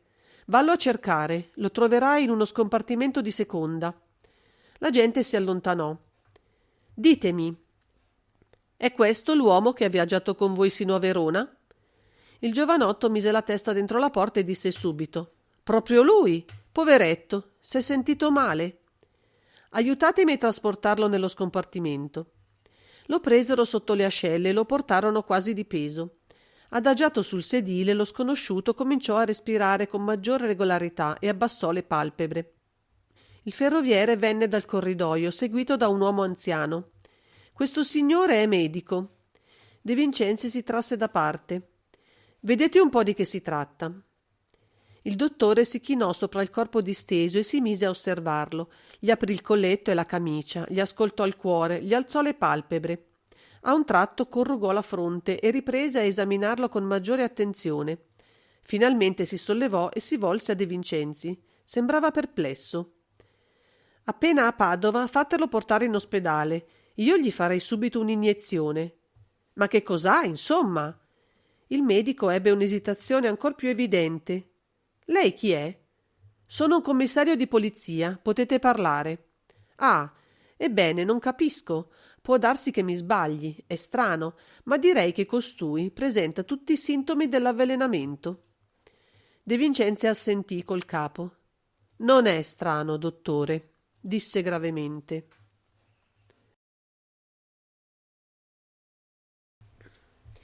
Capitolo 11. Alla fermata di Padova tutto era proceduto rapidamente. Il corpo dello sconosciuto, trasportato a braccia dal vagone sulla banchina, era stato messo in barella e spedito all'ospedale. Cruni aveva avuto l'ordine da De Vincenzi di accompagnarlo. Non lasciarlo un minuto, e appena sarà in grado di parlare interrogalo, ma con dolcezza e senza spaventarlo.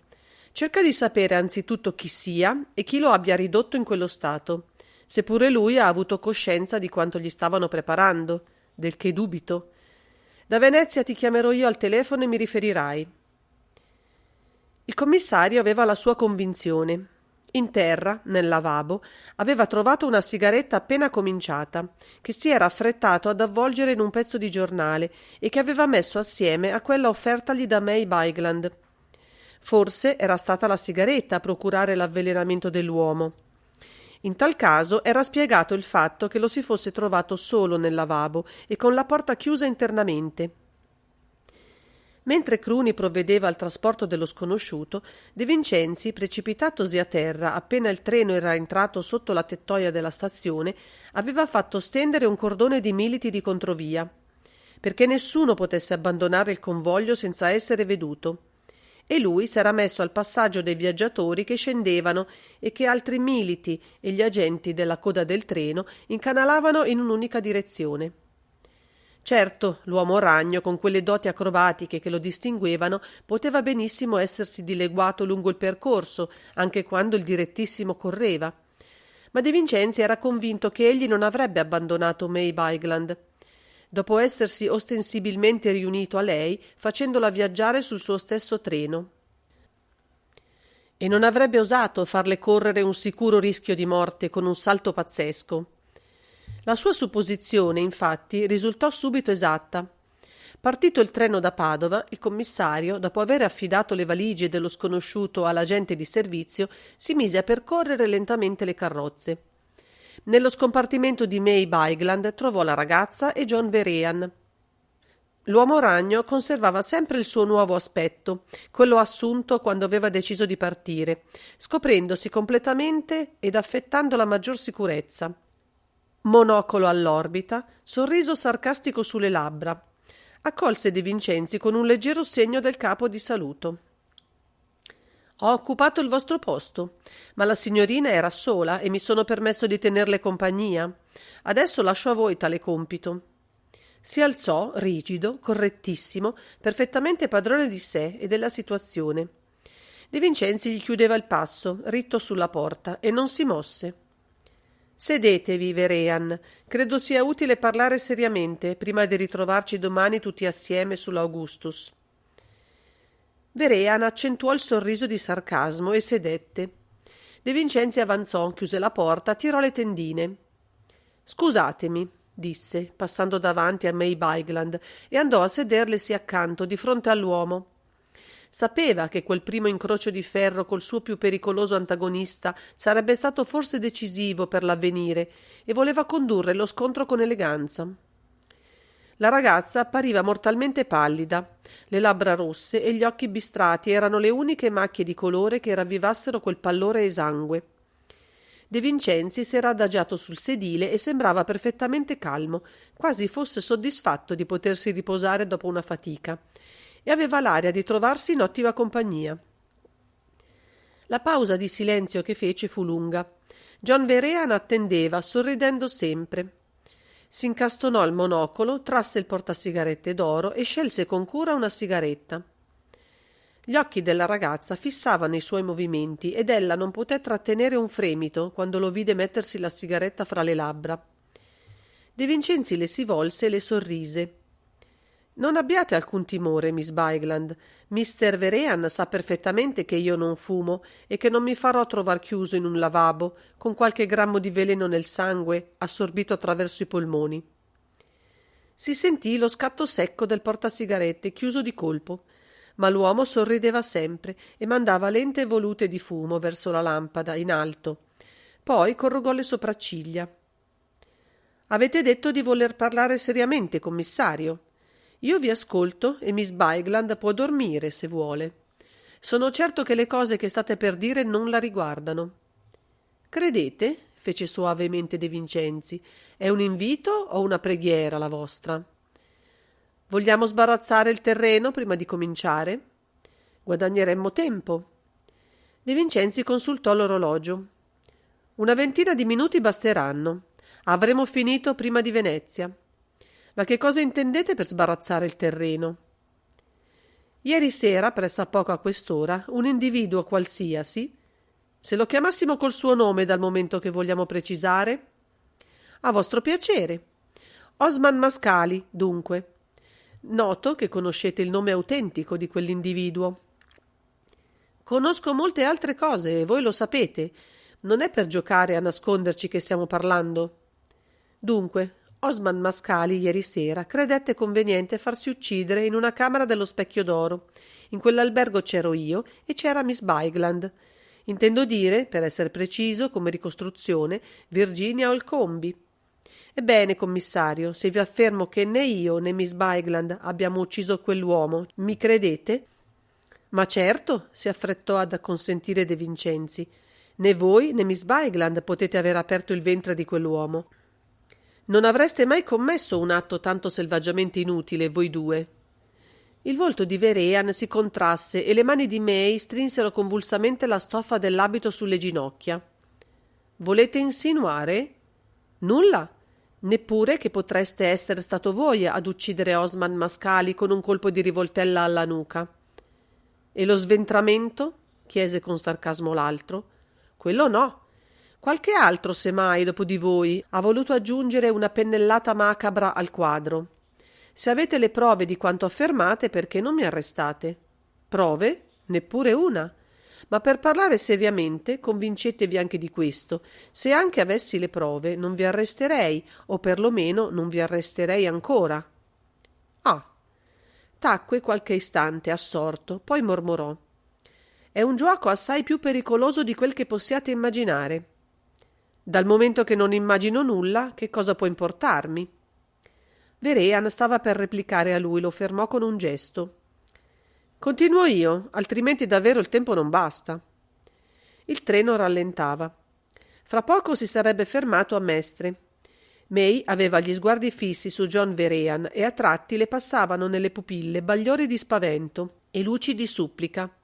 ma l'uomo ostentava di ignorarla. Aveva smesso di fumare e s'era gettato all'indietro sul sedile, col capo un poco rovesciato. Faceva filtrare lo sguardo attraverso le palpebre semichiuse e sulle labbra gli alleggiava quel suo sorriso sarcastico, che era quasi una smorfia.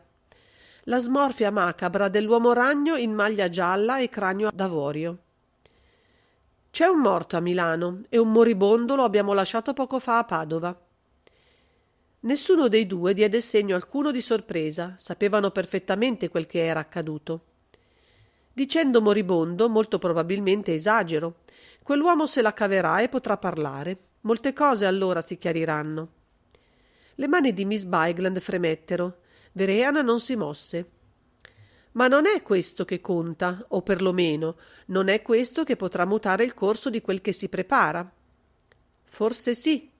Ammettiamolo. Ma l'uomo è nelle nostre mani. Non credete che sia una carta di più a mio vantaggio? Difficile da giocare. Lo vedremo. Ascoltatemi bene, John Vehrehan. Io non vi offro un patto. Potrei accettarlo? No, non lo accettereste. Provate lo stesso. Io potrei benissimo aiutarvi a ritrovare certi fogliettini pieni di cifre. De Vincenzi dovette dominarsi per non trasalire visibilmente. Fu con voce pacata che chiese ironicamente: «Credete che abbiano un grande interesse quelle cifre? Telefonate all'inferno e Osman Mascali ve ne dirà qualcosa». Il commissario sorrise con indulgenza.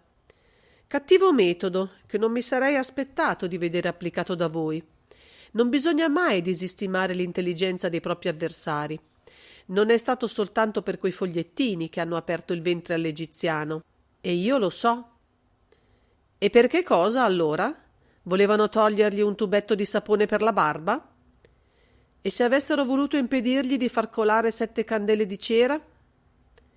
Il ghigno di Vehrehan si accentuò, seguì un silenzio. La voce della donna soffiò improvvisa, ardente, piena di passione.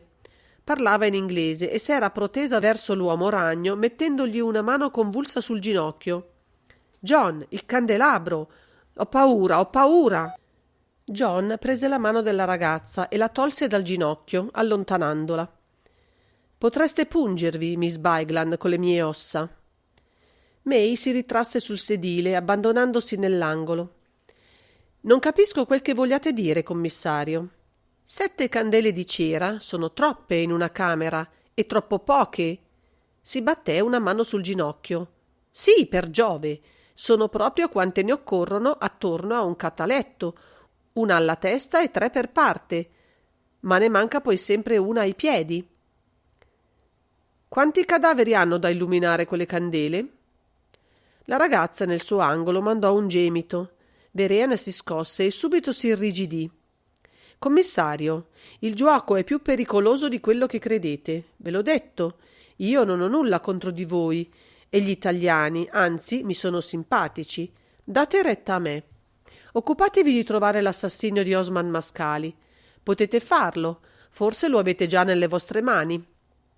In quanto ai foglietti con le cifre, ebbene, ve l'ho detto, ci si può accordare perché io vi aiuti.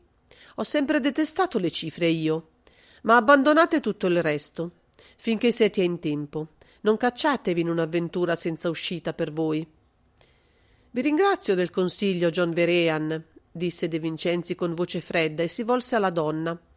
«Miss Bigland, ci ritroveremo domani sull'Augustus». L'uomo scrollò le spalle. «Peggio per voi». De Vincenzi si alzò. Il treno aveva lasciato Mestre e correva sul ponte. Il mare era pieno di luci, si vedeva il cerchio luminoso di Venezia, bella come una gemma in mezzo all'oscurità profonda del cielo e dell'acqua. Ritto davanti al finestrino, egli rimase qualche istante immobile a contemplare quello spettacolo di sogno. A malincuore si strappò da lì, si volse, passò fra le ginocchia dei 2 seduti, fece scorrere la porta, uscì sul corridoio. Dovette lavorare nel corridoio ad aprirsi il cammino, che tutti i viaggiatori eran fuori dagli scompartimenti a guardare lo spettacolo della laguna, coi loro bagagli tra i piedi per essere pronti alla discesa. «Permettete, signor commissario?» Era il giovanotto che aveva dato l'allarme. Tutto sorridente e invitante, gli presentava aperta un'enorme scatola di sigari. De Vincenzi rifiutò col gesto e sorrise perché lo colpì la stranezza di quel rifiuto, fatto già 2 volte, da che aveva lasciato Milano. Tutti gli offrivano da fumare e qualcuno col cristiano proposito di toglierselo dai piedi. Questo qui però era innocente come l'acqua, tutto fiero per aver cooperato alla scoperta di un delitto. Benediceva in cuor suo il caso che lo aveva fatto viaggiare assieme a qualcuno di cui si voleva la morte. Ormai il treno era uscito dal ponte, si vedevano le prime case della città. De Vincenzi fece uscire nel corridoio la gente con le valigie. «Aspettami davanti all'ufficio di polizia della stazione». Mise la mano sulla spalla del giovanotto e lo fece sedere, gli sedette di fronte e lo fissò. «Sentite, amico, tra pochi minuti il treno si fermerà e io non ho neppure un secondo da perdere. Adesso vi farò poche domande. Rispondetemi con la maggior brevità possibile. Prima domanda.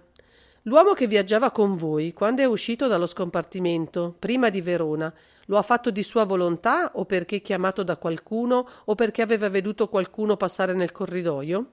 Il giovanotto, preso a quel modo, s'era fatto tutto rosso, girava gli occhi disperatamente, corrugava la fronte e stringeva le labbra. «Non so, non mi pare». Che cosa stava facendo prima di alzarsi per uscire? Nulla. Teneva lo sguardo fisso verso il corridoio. Per tutto il viaggio non ha fatto che guardare la porta. Ho capito. Si è mai alzato per aprire le valigie? Ne aveva 2, vero? Quelle 2 che ha portato via il mio agente. Come 2? Adesso la sua agitazione sarà fatta davvero impressionante. Ma sì, non ha veduto? 2 valigie di cuoio nero piuttosto piccole. Ma ne aveva anche un'altra, una strana valigia bislunga, panciuta, come quelle che servono per portare i violini o le trombe. Dove l'aveva? Ma lì, sul sedile dove adesso state seduto voi, e ci teneva sempre una mano sopra. Quando è uscito l'ha lasciata sul sedile? Sì, certo, io l'ho osservata tutto il tempo che sono rimasto solo e mi sono chiesto che cosa mai potesse contenere, uno strano strumento a ogni modo. E quando voi siete tornato qui dentro, dopo essere stato via per più di mezz'ora davanti alla porta del lavabo e dopo aver chiamato il ferroviere, quella valigia c'era ancora? No, perbacco, adesso mi ci fate pensare, non c'era più. Sta bene, grazie, null'altro. Appena il treno fu quasi fermo, balzò a terra e si lanciò come un bolide dentro l'ufficio di polizia di Stato. Sono il commissario Di Vincenzi di Milano. Non posso darti spiegazioni, ma la cosa è gravissima. Fa circondare il direttissimo che entra adesso in stazione e fa perquisire i bagagli di tutti i viaggiatori. Il commissario di servizio lo guardò con gli occhi spalancati, come se avesse un matto davanti a sé. Ma assumo io la responsabilità. E gettò la sua tessera sul tavolo. Ma fa presto, per l'amor del cielo. Ti spiegherò dopo. Se un solo viaggiatore riesce a uscire e se porta con sé quel che cerco, può darsi che ancora una mezza dozzina di persone ci rimettano la pelle. Fa presto, ti scongiuro. Prega l'ufficiale della milizia di gettare tutti i suoi militi attorno al treno e alle uscite. Bada che se qualcuno deve saltare, sarai tu. Mi devi dare l'ordine scritto e firmato. Dopo ti darò tutto quello che vuoi, ma adesso muoviti. I primi viaggiatori stavano già sulla banchina, i facchini mettevano i bagagli sui carrelli, il treno si vuotava. Fu un momento di panico. Si videro militi e agenti in borghese lanciarsi verso le uscite, correre alla testa del treno, saltare i binari. Il capostazione, non sapendo ancora di che cosa si trattasse, gridava come un ossesso, temendo un incendio. De Vincenzi e il commissario di Venezia si erano messi all'uscita principale. Ma si debbono perquisire proprio tutti i bagagli? La voce del pover'uomo s'era fatta pietosa, non gli era mai capitata una cosa simile. E quel matto che gli arrivava tra capo e collo a luna di notte? Lascia fare a me, basterà un'occhiata. So di che si tratta. Alle 2, circa 2/3 dei viaggiatori avevano passato la visita ai bagagli e avevano potuto andarsene. Gli altri protestavano e strepitavano. De Vincenzi rimaneva impassibile. Era un tentativo disperato il suo, ma aveva dovuto farlo. Se avesse potuto interrogare quel giovanotto appena scoperto il tentato assassinio, forse avrebbe ritrovato la valigia. Ma adesso? A Padova non avevano potuto farla scendere, però. Che l'avessero gettata dal treno in corsa per poi tornare indietro a prenderla era possibile, ma non probabile. Se davvero quella valigia di forma strana conteneva quel che lui aveva subito supposto, il rischio di abbandonarla così ai piedi di una scarpata o in mezzo a un campo era troppo grosso. E poi non si getta una valigia, per poco voluminosa che sia, da un finestrino, senza temere che qualcuno sul treno se ne accorga e dia l'allarme. No, no. Perduta la speranza di trovarla lì, nel bagaglio di qualcuno di coloro che stavano per uscire, non c'era da pensare che a Mestre. Alla fermata di Mestre chissà quanta gente era discesa. E in tal caso non gli rimaneva che affrontare tutti i pericoli del giuoco, come lo aveva chiamato Vehrehan. Mentre pensava a lui, se lo vide comparire davanti, calmissimo, con quel suo sempiterno sorriso sarcastico, al fianco di May Bigland e seguito da un facchino carico delle sue 2 enormi valigie nere e di quelle nuove di zecca della ragazza. Fece un segno di saluto col capo al commissario e fu lui stesso che si affrettò ad aprire le valigie e rovesciarne il contenuto sul banco della dogana. Nulla, esclamò alla fine, e prese a riporre abiti, biancheria e libri con lentezza esasperante. May Bigland era sempre pallidissima. Gli occhi le brillavano febbrili. Qualcosa doveva esserle accaduto, che le aveva tolto la forza e quella sua calcolata freddezza di lottatrice pericolosa, pronta a tutti gli inganni, adusata a ogni menzogna, come a ogni sotterfugio. Adesso aveva lo sguardo di bestia inseguita.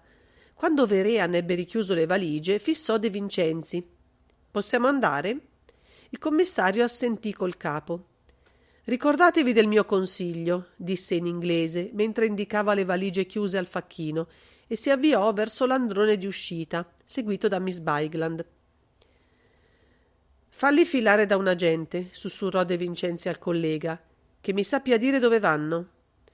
Il commissario stava per dar l'ordine quando l'uomo ragno tornò indietro.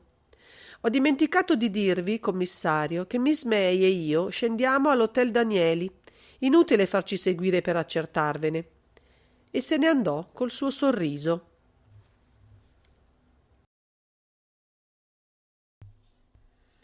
Capitolo 12. Alle 3 circa tutto era finito. De Vincenzi non aveva trovato nulla. «Andiamo nel tuo ufficio. Ti fermerò all'ordine di questa perquisizione e avrò molte altre cose da fare». Il commissario lo guardava di sottecchi con una certa ironia e anche con qualche curiosità. «Ma si può sapere che cosa volevi trovare?» «Un candeliere». L'altro alzò le spalle. «Non scherzare! Un candeliere, ti dico. D'oro e brillanti?» «D'oro, forse. L'hanno rubato sul treno». «Lascia andare, amico mio, è una storia lunga». Nell'ufficio di polizia di Stato vide in terra le valigie dello sconosciuto. «Cominciamo con l'aprir queste. Intanto, ti prego, chiamami l'ospedale maggiore di Padova. Fa venire al telefono il brigadiere Cruni». Le valigie non gli rivelarono nulla. Un abito, biancheria, nessuna carta, niente che potesse indicare il nome del proprietario. Persino dall'abito e dalla biancheria erano state tolte etichette e cifre. «Eccoti Padova». Cruni fu laconico ma esauriente.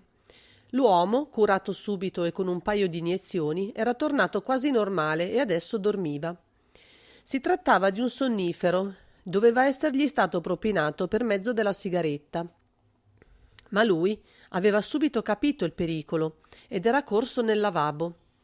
Qui le forze gli erano mancate ed era caduto sul pavimento. Il brigadiere aveva tentato di interrogarlo, ma non ne aveva ottenuto che una risposta. «Mi son sentito male, ma ora non ho più bisogno di nulla». Neppure il nome aveva voluto dire. Per farlo parlare sarebbe stato necessario ricorrere ai grandi mezzi, ma invece era intervenuto il medico e aveva ordinato al brigadiere di lasciarlo riposare. «Credi che domattina potrà viaggiare?» «Io credo che possa viaggiare anche adesso, ma il medico non lo permetterebbe». «Ebbene, domattina, vale a dire questa mattina, col primo treno che ti sarà possibile prendere dopo le 8, portalo a Venezia. Chiedi al questore di Padova che ti dia un agente di scorta. L'uomo è pericoloso e non devi fidarti. Ma di che cosa l'accuso se lui rifiuta di venire? Accusalo di mancanza di documenti d'identità, per adesso. In seguito vedremo. Depose il cornetto, si rivolse al collega. T'ho procurato una brutta notte, eh? Ma consolati, pensando che io di notti brutte chissà quante sto per averne. Si mise a sedere. Si sentiva sfinito. Che cosa doveva fare ancora, prima di andarsene all'albergo? Cercare la valigia di forma strana. Ma dove? Prese un foglio di carta e scrisse: telegrafare a tutte le stazioni e a tutti i caselli ferroviari tra Vicenza e Venezia che mandino subito un guardalinea a percorrere la linea per cercare una valigia di forma bislunga, più larga e rotonda da una parte che dall'altra, gettata probabilmente dal direttissimo 49. Telefonare al commissariato di polizia di Stato e alla tenenza dei RRCC di Mestre perché facciano immediate indagini. A. Presso gli alberghi cittadini per rintracciare un individuo giunto nella notte che rechi con sé una valigia consimile. B. Presso i garage per sapere se sia stata noleggiata qualche macchina dopo l'arrivo del treno 49. Nel caso fosse possibile rintracciare valigia oppure individuo e valigia, avviarli subito con scorta alla questura di Venezia. Asciugò lentamente il foglio, lo rilesse, scosse la testa e un sorriso amaro gli increspò le labbra. Ultimo favore che ti chiedo e ultima noia. Vuoi provvedere a tutto questo? Il commissario prese il foglio, lo scorse, annuì. Vado subito dal capostazione e poi telefono a Mestre. Grazie. De Vincenzi si alzò, fece chiamare un facchino per le valigie. Quando fu seduto in gondola diede l'ordine. Al Danieli. E quella che De Vincenzi trascorse, chiuso nella camera del grande albergo veneziano, fu una delle più agitate notti insonni della sua vita. S'era fatto dare una camera al primo piano, proprio accanto a quella di John Verean e di May Bygland, che erano effettivamente giunti all'albergo un'ora prima. Dopo aver aperto la sua camera, andò ad ascoltare alle porte di quei due. Nulla. L'uomo e la ragazza molto probabilmente dormivano. E che cosa voleva che facessero? Erano ore di tregua quelle. Il giuoco sarebbe ricominciato fra poche ore. Alle 10 del mattino i due dormivano ancora. Dopo poco telefonavano dalla questura a De Vincenzi per avvertirlo dell'arrivo di Cruni e del prigioniero. Il commissario non voleva abbandonare il Danieli e la sorveglianza di Verean. Pregò il questore di mandargli il brigadiere e l'arrestato all'albergo. Certo, non era regolare, come non era stato regolare tutto il subbuglio che lui aveva messo alla stazione qualche ora prima, ma la gravità delle indagini che stava conducendo giustificava ogni misura straordinaria. Il questore, che aveva già parlato per telefono col suo collega di Milano e sapeva quale fosse il ciclone che era venuto a turbargli le tranquille acque della laguna, acconsentì subito. Io vi lascio mani libere, commissario. Voi siete responsabile di tutto. Fate quel che volete. De Vincenzi, davanti al microfono, ebbe un sorriso e alzò le spalle. Ormai di responsabilità se ne era prese tante. Aprì la porta della camera e attese. Poco dopo sentì passi nel corridoio e il brigadiere apparve col suo uomo. De Vincenzi, quando era penetrato nel lavabo del treno, aveva appena osservato colui che vi giaceva, dacché la sua prima preoccupazione era stata di assicurarsi che non fosse morto e di provvedere al suo trasporto e alla sorveglianza dei viaggiatori durante la fermata. Non aveva altro ricordo di lui che due occhi sbarrati, vitrei, in un volto cinereo. Adesso che lo aveva davanti, comprese subito perché Verean gli avesse detto: «Forse lo avete già nelle vostre mani». Costui poteva benissimo aver aperto il ventre dell'egiziano. Alto d'una spanna più del brigadiere, aveva le spalle larghe, i capelli grigi, il petto poderoso. Solido come roccia doveva essere. Circa 50 anni, il volto bronzeo, annerito e reso coriaceo dal sole e dai venti del sud. Ma quelle che apparivano formidabili erano le sue mani enormi, callose, dalle dita lunghe e larghe come spatole. Indossava un abito grigio ferro, di taglio semplice ma corretto. Entrò, guardandosi attorno, e si tolse il cappello che, passando, lasciò cadere sopra una seggiola, come se si apprestasse a una lotta e volesse avere le mani libere. Era calmissimo e fissava il commissario con curiosità. «Sedetevi», fece De Vincenzi. «Grazie», rispose con una strana voce gutturale, pronunziando la parola italiana a sillabe, quasi compitasse. «Il vostro nome?» Fece per rispondere, ma la parola in italiano non gli venne e finì col dire «Cherchez». «Perché viaggiavate sul treno di Venezia?» «Cherchez». «Hanno voluto uccidervi, vero?»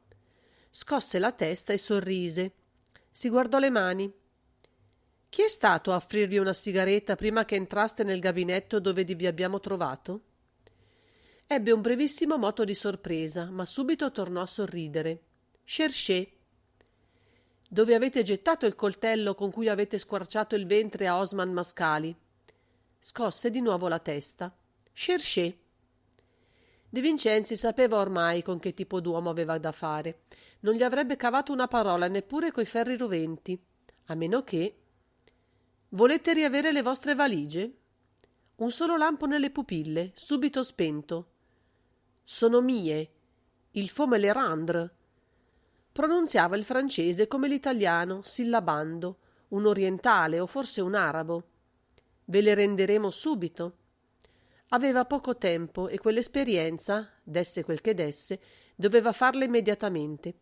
Indicò a Cruni le 2 valigie nere che aveva fatte mettere in un angolo. Il brigadiere le prese e andò a deporle ai piedi dell'uomo. Lui le guardò e poi alzò lo sguardo in volto al commissario. Gli occhi si erano fatti duri. «È tutto quel che avevate, vero?»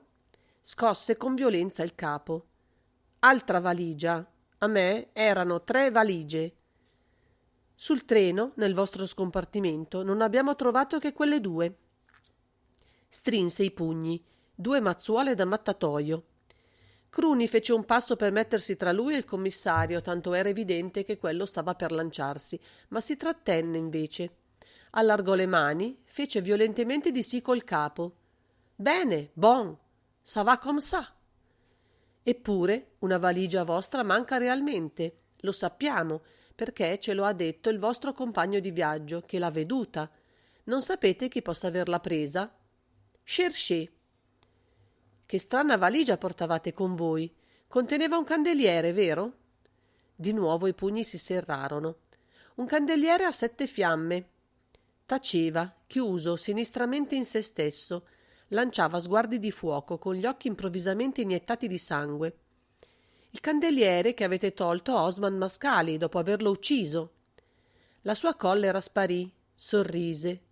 «Cherchez». Non c'era altro da fare e quell'interrogatorio poteva continuare per ore e ore. Il commissario si volse a Cruni. «Hai un uomo con te?» Entrò un altro agente. «Mettetegli le manette». L'uomo lasciò fare, sempre sorridendo. «Portatelo via, lo farò tradurre a Milano». I 3 uscirono. De Vincenzi andò a dare un'occhiata alle porte di Verean e di Miss Bygland. Erano chiuse. Si avvicinò alla prima e sentì che qualcuno si muoveva nell'interno. Tornò nella sua stanza e telefonò al questore di Venezia e poi al suo capo di Milano. L'uomo arrestato poteva essere l'assassino di Osman Mascali, ma non era che un esecutore materiale. Il modo con cui si era fatto giocare da Verean sul treno e tutto il suo aspetto escludevano che egli potesse essere un capo o un agente autonomo e libero di iniziative. Chi c'era dietro di lui? Contro chi si sarebbe trovato a combattere e contro chi combatteva Verean e forse May Bygland? De Vincenzi non riusciva a situare la ragazza nel quadro. Intuiva che ella doveva avere una parte di primo piano, ma, anche veduti assieme nel treno, anche sapendo che essi erano scesi nello stesso albergo e sarebbero partiti sul medesimo piroscafo, non era neppur sicuro ancora che Miss May fosse comunque un'alleata e facesse lo stesso giuoco dell'uomo ragno. Cercava di rifarsi dal principio, riviveva con la memoria tutte le vicende di quell'assurda storia, dalla scoperta del cadavere in poi, ma non trovava il filo, non vedeva chiaro. Fino a quel momento di sicuro, di acquisito, che cosa aveva? Nulla. Ormai erano quasi le 11 e a mezzogiorno l'Augustus avrebbe salpato le ancore. Scese nella hall.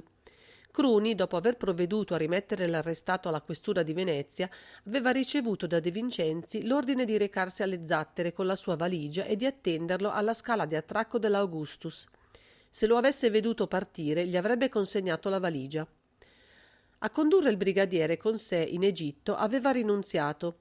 Non era una partita di forza quella che stava per giocare. Era un giuoco, pericoloso, gli aveva detto Vehrehan, d'astuzia, e il brigadiere non gli sarebbe stato di alcuna utilità. Seduto in una poltrona proprio nell'andito di passaggio all'uscita, De Vincenzi s'era messo a scorrere i giornali. Il delitto dello Specchio d'Oro costituiva il pezzo forte della cronaca. Naturalmente tutto il retroscena politico di esso era stato tenuto segreto ai giornalisti, ma i macabri particolari dell'assassinio e il luogo in cui era stato commesso bastavano da soli a crear l'interesse del fattaccio. Per di più, la caccia data dagli agenti all'uomo ragno su per i tetti non era passata inosservata ai cronisti milanesi, subito accorsi in via Anfiteatro, e aveva fornito ampia materia di colore e lo spunto per infinite ipotesi.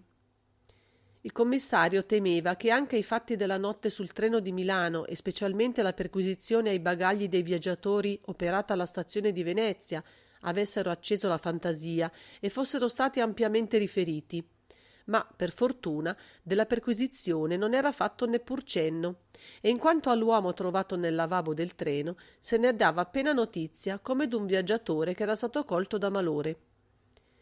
Aveva terminato di leggere e cominciava a preoccuparsi di non vedere discendere Vehrehan e la donna, quando May Bigland apparve nel vestibolo. Lo scorse subito e continuò ad avanzare verso di lui.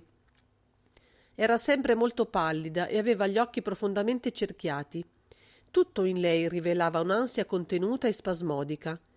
De Vincenzi si alzò e le andò incontro. La ragazza gli fece un breve cenno col capo ed entrò in un piccolo salotto. «Buongiorno, Miss Bigland». May era andata a mettersi in un angolo per togliersi dalla vista di chi fosse passato nel vestibolo e attese che egli le fosse vicino. «Commissario, vi imbarcate davvero sull'Augustus?» «Naturalmente». Lei tacque un istante, rifletteva. Era evidente che stava combattendo con se stessa. «Di che cosa temete, Miss Bigland?» «Voi non potete sapere. Ah, perché volete cacciarvi a ogni costo in mezzo a quanto sta per accadere?» De Vincenzi tacque, attendendo. Di che cosa aveva paura quella donna? Perché si preoccupava tanto che la seguisse in Egitto? Che temesse per lui era sciocco pensare. Doveva esservi qualche altra ragione. Ma quale? E anche Vehrehan aveva mostrato la medesima preoccupazione quando gli aveva parlato in treno. «Miss Bigland, non vorreste essere franca con me? Forse potrei esservi utile». «No!» si era ripresa di colpo. «Ebbene, commissario, che la fortuna vi assista». Fece per dirigersi alla porta e allora tanto lei che De Vincenzi videro Vehrehan ritto sulla soglia osservarli con quel suo sorriso sarcastico. «Finito?» fece. «È ora di andare. Volete venire in gondola con noi, commissario?» De Vincenzi sorrise. «Vi ringrazio, Vehrehan. Avremo da stare assieme troppo tempo perché vi imponga la mia presenza anche sulla gondola». Vide, o gli parve, che alla sua risposta i lineamenti dell'uomo si distendevano. Ma se avesse voluto sfuggirgli, si sarebbe arrischiato a fargli la proposta quando poteva anche supporre che l'accettasse? E poi, se una cosa doveva apparirgli certa, era che quei due stavano per imbarcarsi sull'Augustus e far rotta verso l'Egitto. Li vide sostare sul piccolo pontile d'imbarco dell'albergo, verso il Rio, ad attendere la gondola accanto ai facchini che portavano le valigie. Scesero nella gondola, che lo chasseur dell'albergo teneva al raffio. Sedettero. La nera imbarcazione partì rapida. John Vehrehan si volse e fece un cenno di saluto con la mano a De Vincenzi, che stava in piedi sulla riva degli Schiavoni, a osservare il Rio. La gondola voltava nel canale e si perdeva verso San Zaccaria. Avrebbe fatto il giro di Santa Maria Formosa per tagliare il Canal Grande e uscire poi sulle Zattere da qualcuno degli infiniti rii secondari. Ma perché fare quel giro, mentre sarebbe stato assai più breve uscire per il bacino di San Marco e passando davanti alla Salute imboccar subito la Giudecca? Era perplesso. Pagò in fretta il conto dell'albergo e chiamò un canotto automobili. Spiegò al guidatore quel che voleva da lui e gli si mise accanto. Il canotto imboccò il Rio a velocità ridotta. Non tardò molto a raggiungere la gondola. Voltava sotto il campo di Santa Maria Formosa e filava verso il Canal Grande. De Vincenzi vedeva soltanto le teste della ragazza e dell'uomo sdraiate nell'imbarcazione, che di quando in quando il gondoliere, ritto sulla poppa per remare, gli copriva. Tieni la distanza e appena sul canale taglia per un cammino diverso in modo da riuscire più in alto sulle zattere. Le attenderemo al passaggio. Guardò l'orologio, mancavano una ventina di minuti a mezzogiorno e il piroscafo sarebbe salpato alle 12:30 precise. Calcolando che avrebbe ritirato le scalette e chiuso i fianchi una decina di minuti prima, quei due in gondola avevano giusto il tempo d'arrivare. La gondola, quando fu sul canale, tagliò per Rio di San Gregorio. Il canotto risalì rapido sino all'Accademia. Ben presto furono davanti alle fondamenta delle zattere e videro l'enorme sagoma bianca dell'Augustus. Tutto attorno era un formicolio di barche. I passeggeri salivano la scala seguiti dai facchini coi bagagli. Dalle ciminiere del piroscafo uscivano sottili spire di fumo bianco che andavano sempre più ingrossandosi e facendosi dense. De Vincenzi fece fermare il canotto alla prima scaletta aperta sulla grande gettata di pietra, a un centinaio di metri dal punto di attracco dell'Augustus. Il piroscafo si trovava proprio davanti ai grandi magazzini del Lloyd. Pagò il guidatore e scese a terra. S'avviò verso le due scale gettate dal fianco dell'Augustus alla banchina. Aspettò che il traffico dei passeggeri e dei bagagli fosse diminuito e poi salì anche lui. Si presentò al commissario di bordo. «Ah», fece subito questi, «lei è il commissario De Vincenzi, ci hanno avvertiti. Le ho dato la cabina numero 12A. È una cabina di lusso, sa? Non credo che sia proprio soltanto per renderle omaggio che le ho dato quella cabina». Aggiunse sorridendo: «Ma di questa stagione la linea di Alessandria all'andata è poco battuta dai passeggeri ricchi e ho preferito darle una cabina di quelle che son sicuro di non vendere». Era un giovanottone biondo piuttosto rude. Lo fissava con curiosità, ma senza troppa benevolenza. In fondo era con un bagaglio di noie che quel commissario di polizia gli arrivava a bordo. «Molti passeggeri?» «Abbastanza in seconda e in terza. In prima, come le ho detto, pochi». «Che cabine hanno fissato questi due?» E gli mostrò i nomi di Verean e di May Bygland scritti sopra un foglietto che teneva in tasca. Il commissario consultò i grandi moduli stampati coi nomi dei passeggeri e i numeri delle cabine. La donna aveva preso una cabina di lusso, il 7A. L'uomo ragno invece s'era accontentato di una prima. Volevano far mostra di non viaggiare assieme. Sul piroscafo molto probabilmente avrebbero finto di non conoscersi neppure. Ma allora perché stavano per arrivare a bordo in una stessa gondola fianco a fianco? E chi volevano ingannare sul piroscafo? In seguito avrò bisogno di studiare attentamente la lista dei passeggeri. Il giovanottone sospirò e mandò una specie di grugnito. Lo immagino, e non avrà bisogno soltanto di questo, in seguito. Arrivavano altri passeggeri e lasciò De Vincenzi in asso. Ormai mancavano una decina di minuti alla partenza. La gondola partita dal Danieli doveva arrivare. E arrivò, infatti, rasentando la gettata e fermandosi all'ultima scaletta di pietra della banchina. I facchini si precipitarono a prendere le valigie. Bastò un solo facchino, però.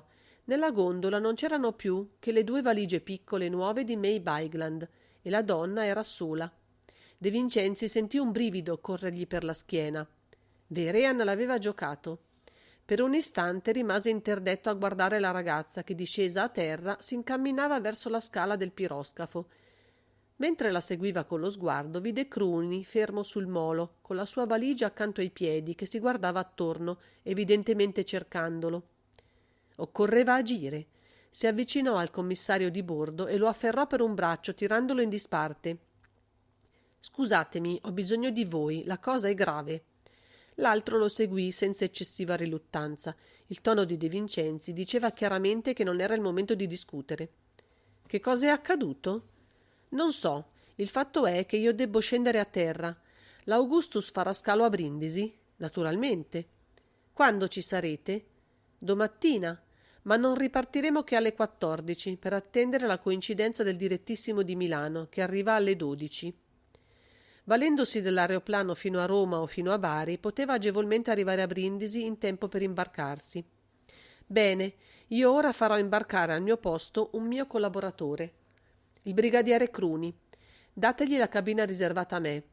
Io, se potrò, raggiungerò il piroscafo a Brindisi, altrimenti Cruni continuerà fino ad Alessandria al mio posto. Se ci saranno istruzioni, gliele farò mandare per mezzo della radio. Ho capito. De Vincenzi si precipitò a terra. May Bigland lo incrociò proprio al principio della scala, lo guardò e gli sorrise. Sembrava adesso più sicura di sé.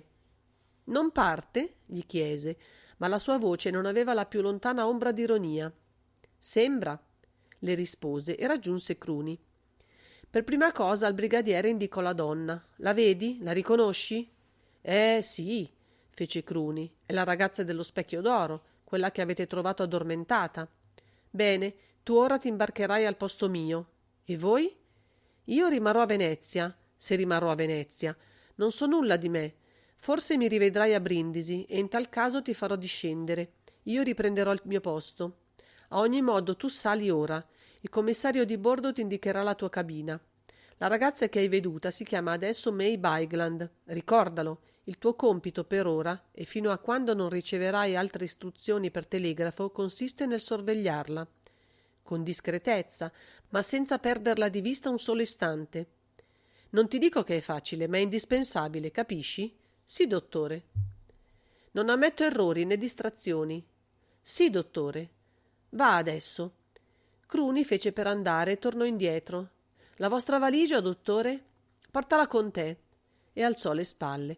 Lui continuava a tener d'occhio la gondola con cui era arrivata Miss Bigland, ma richiamò il brigadiere per un'ultima raccomandazione. Sta attento a tutto quello che può accadere sul piroscafo. Può darsi che la ragazza sia minacciata. Deve esservi a bordo qualcuno che la vedrebbe volentieri fermarsi a mezza strada, magari in mare.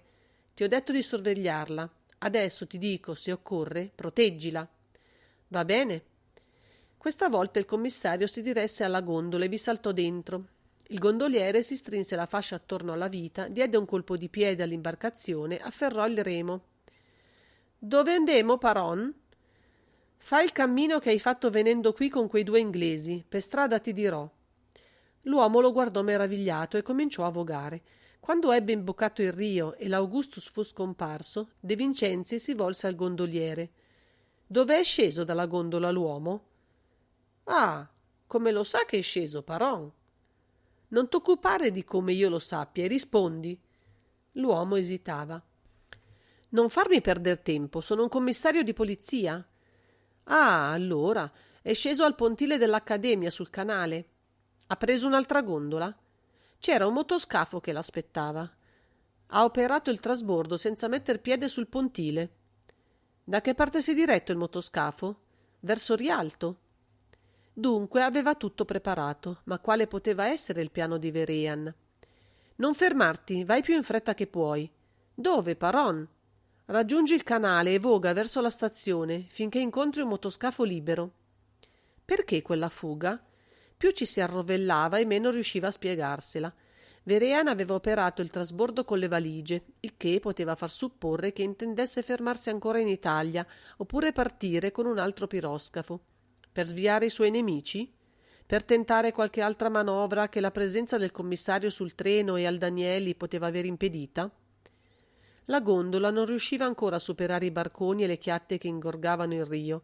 Scorreva contro i fianchi, si fermava, riprendeva. A un tratto si trovò fra un passano e la murata d'un barcone altissimo, carico di cemento.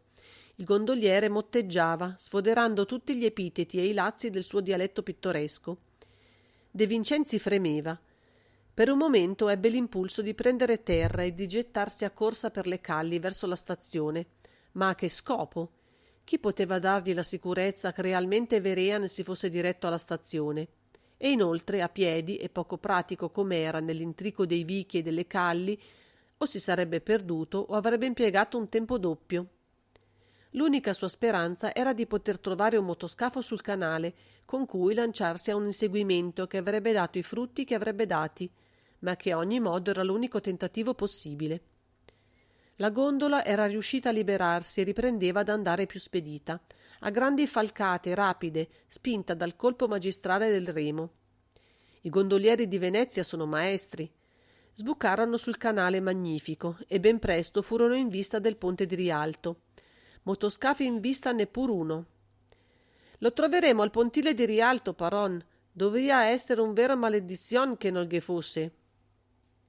Ce n'erano 7 od 8 e De Vincenzi saltò nel primo che la gondola accostò, dopo aver gettato una moneta d'argento al gondoliere. Quello la raccolse sul fondo della barca facendo schioccar la lingua dalla gioia, che in cuor suo, da quando aveva saputo che il nuovo passeggero era uno sbirro, aveva rinunziato a ricevere compenso. Il guidatore del motoscafo partì come una freccia verso gli scalzi. Nel sole la Cadoro si stagliava preziosa come un gioiello. Di fronte il mercato del pesce formicolava.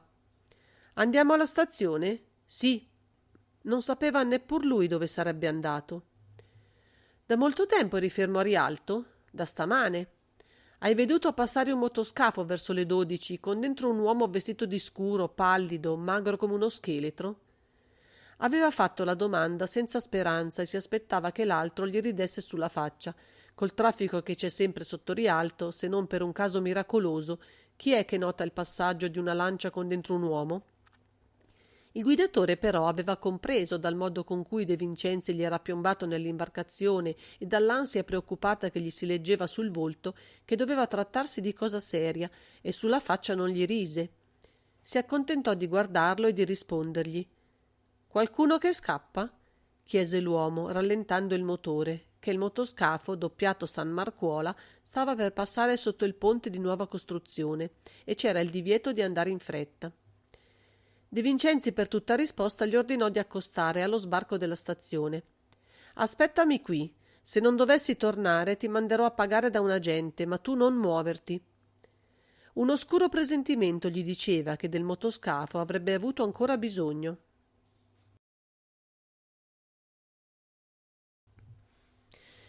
Capitolo 13. Nell'ufficio di polizia di Stato della stazione trovò lo stesso commissario della notte, che aveva ripreso il servizio proprio in quel momento. Quando se lo vide davanti un'altra volta, e ancora con un aspetto punto fatto per tranquillare, il pover'uomo si sentì accapponare la pelle. Che altro diavolo gli stava preparando quello lì? «Ancora tu? E così?» Non ne aveva davvero voglia, ma a veder la faccia che aveva fatto il collega, De Vincenzi rise. «Non spaventarti, non c'è nessuna perquisizione in vista e non ti farò chiudere i cancelli davanti ai viaggiatori.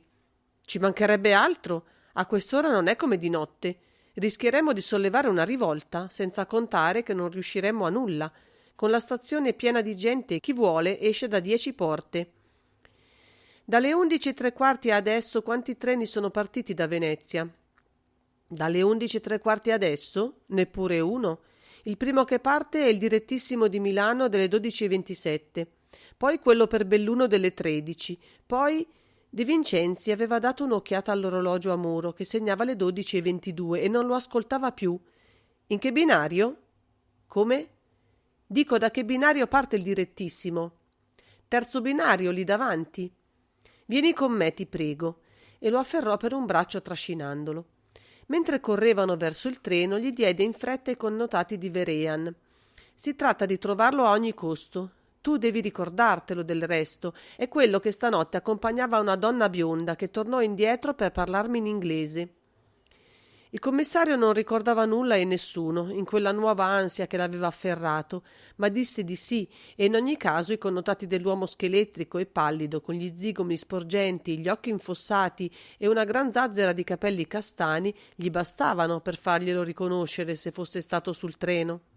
Ma non c'era. In 5 minuti percorsero il convoglio dalla coda alla testa e poi tornarono indietro. S'erano divisi e mentre uno aveva cominciato l'ispezione dal principio del treno, l'altro era salito sull'ultimo vagone. Guardarono nei gabinetti, scrutarono viaggiatore per viaggiatore. Fecero appena tempo a saltare in terra, che il treno si muoveva. Ma di John Vehrehan nessuna traccia. Il commissario di Venezia guardava quell'accidente del suo collega milanese con la stessa ironia malcelata che gli si era dipinta sul volto alla notte, dopo la perquisizione infruttuosa. «L'uccello s'è involato?» chiese, fermo sulla banchina davanti a De Vincenzi, che cercava disperatamente di trovare una risposta a queste due domande, ognuna delle quali avrebbe risolto l'altra. Perché Vehrehan non era partito con l'Augustus? Dove era andato a cacciarsi? Tornarono nell'ufficio di polizia e De Vincenzi si mise a fissare la scatola nera del telefono. A chi rivolgersi? Che ordini mandare? Chi mettere in movimento se non sapeva neppure approssimativamente dove l'olandese si fosse diretto? Il commissario lo guardava sempre. Un paio di agenti s'erano fatti in disparte al loro ingresso e fissavano anch'essi il nuovo arrivato, senza capire che cosa avvenisse. De Vincenzi cominciò a parlare ad alta voce con se stesso. Vediamo d'esser logici. Vehrehan è salito sul motoscafo, avendo tutto un piano già pronto. Se ha atteso proprio l'ultimo minuto, il momento dell'imbarco sull'Augustus, per metterlo in attuazione, è segno che voleva liberarsi di me e avere il tempo di compiere qualcosa che non voleva che io sapessi. Poteva benissimo immaginare che io, non vedendolo giungere a bordo assieme alla ragazza, mi sarei precipitato a inseguirlo. Ma lui non se ne preoccupava evidentemente, o perché sicuro che non lo avrei raggiunto, o perché non poteva fare altrimenti e gli occorreva rischiar tutto per tutto. Fece una pausa e guardò il collega. Questi approfittò dell'interruzione per chiedergli: «Ma mi vuoi dire che cosa sta succedendo e a chi corri appresso?» «È storia lunga, te l'ho detto. Corro appresso a un candeliere».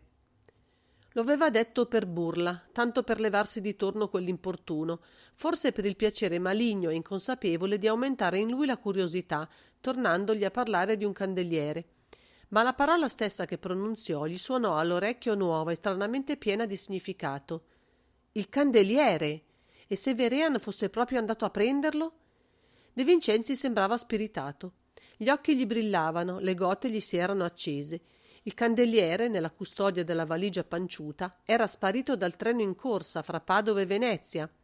La valigia era stata presa da Vehrehan, doveva essere stata presa da lui, che altrimenti non si sarebbero spiegate le sue allusioni nel colloquio avuto in treno con De Vincenzi e soprattutto non si sarebbe spiegata la sua ricomparsa nello scompartimento accanto a Miss Bigland e quella tranquillità che egli aveva di chi si sente sicuro di se stesso. Ma come era sparita la valigia col suo prezioso contenuto? Aveva fatto aprire tutte le valigie e tutti i bauli che si trovavano sul convoglio. La valigia non c'era. Questo era un fatto. Bisognava necessariamente ammettere, quindi, che tra Padova e Venezia qualcuno l'aveva portata via. A Padova egli aveva sorvegliato tutti coloro che eran discesi e poteva essere sicuro di non aver notato in essi nulla di sospetto. Il treno si era fermato tra Padova e Venezia solo a Mestre e in quella stazione di sorveglianza non ce n'era stata alcuna. Dunque appariva inevitabile questa conclusione. La valigia era scomparsa dal treno a Mestre, portata via da qualche complice a cui Vehrehan aveva avuto tutto il tempo di consegnarla. «Hai provveduto stanotte a mandare quegli ordini che ti ho scritto?» «Certo», rispose il commissario e indicò sul tavolo il foglio che De Vincenzi aveva riempito con la sua minuta calligrafia nervosa. «E cioè?» chiese lui, continuando quel suo processo di incasellamento metodico, per quanto rapido, dei fatti, con la speranza che da esso gli sprizzasse nel cervello un lampo. «E cioè ho avvertito la tenenza di Mestre di far ricerca negli alberghi di un viaggiatore giunto con il treno 49, che avesse con sé una valigia di forma bislunga, più larga e rotonda da una parte che dall'altra». «E poi?» «E poi il capostazione ha avvertito tutte le stazioni e i caselli ferroviari da Padova a qui che facessero cercare quella valigia lungo la linea». «E poi?» ripeté macchinalmente De Vincenzi, sempre assorto. «E poi un corno!» esclamò quello con uno scatto. Tanto aveva avuta netta l'impressione che il suo turbolento collega si stesse prendendo gioco di lui. «Già, scusami, se tu sapessi come lavora il mio cervello, volevo dire, e finora non è arrivata alcuna segnalazione?» «Nulla». Poi si diede un colpo in fronte. «Aspetta! Ora che mi ricordo, da Marghera è arrivato un fonogramma che ho trovato sul mio tavolo, riprendendo servizio alle 12 e che ti avrei comunicato al Danieli, se tu non mi fossi capitato di nuovo addosso come un bolide. Dov'è? Chiese con voce febbrile De Vincenzi. Deve essere qui, rispose il commissario cercando fra le carte sul tavolo. Ma non farti illusioni. Non vi si parla di valigia e non si annunzia alcun fermo di individui sospetti. Finalmente ritrovò il fonogramma e lo aveva appena fra le mani che l'altro glielo strappò. Era laconico, ma non aveva quasi ancor finito di leggerlo che già De Vincenzi si lanciava. E tu sapevi questo e mi tenevi qui. Raggiunse la porta, si mise a correre giù per la discesa, passò come una saetta davanti ai controllori stupefatti, che non fecero neppure a tempo a gridargli di fermarsi, e varcato lo spiazzo del molo saltò nel motoscafo. Presto, prendi il largo e fila su Marghera. Il guidatore si accontentò di dare un colpo rabbioso alla messa in marcia senza protestare. Lo sapeva lui che gliene sarebbero capitate delle belle con quell'indemoniato poliziotto. Hai benzina abbastanza? Lei mi ci fa pensare. Se la cosa si fa lunga bisogna che faccia il pieno. E sterzò verso Santa Chiara.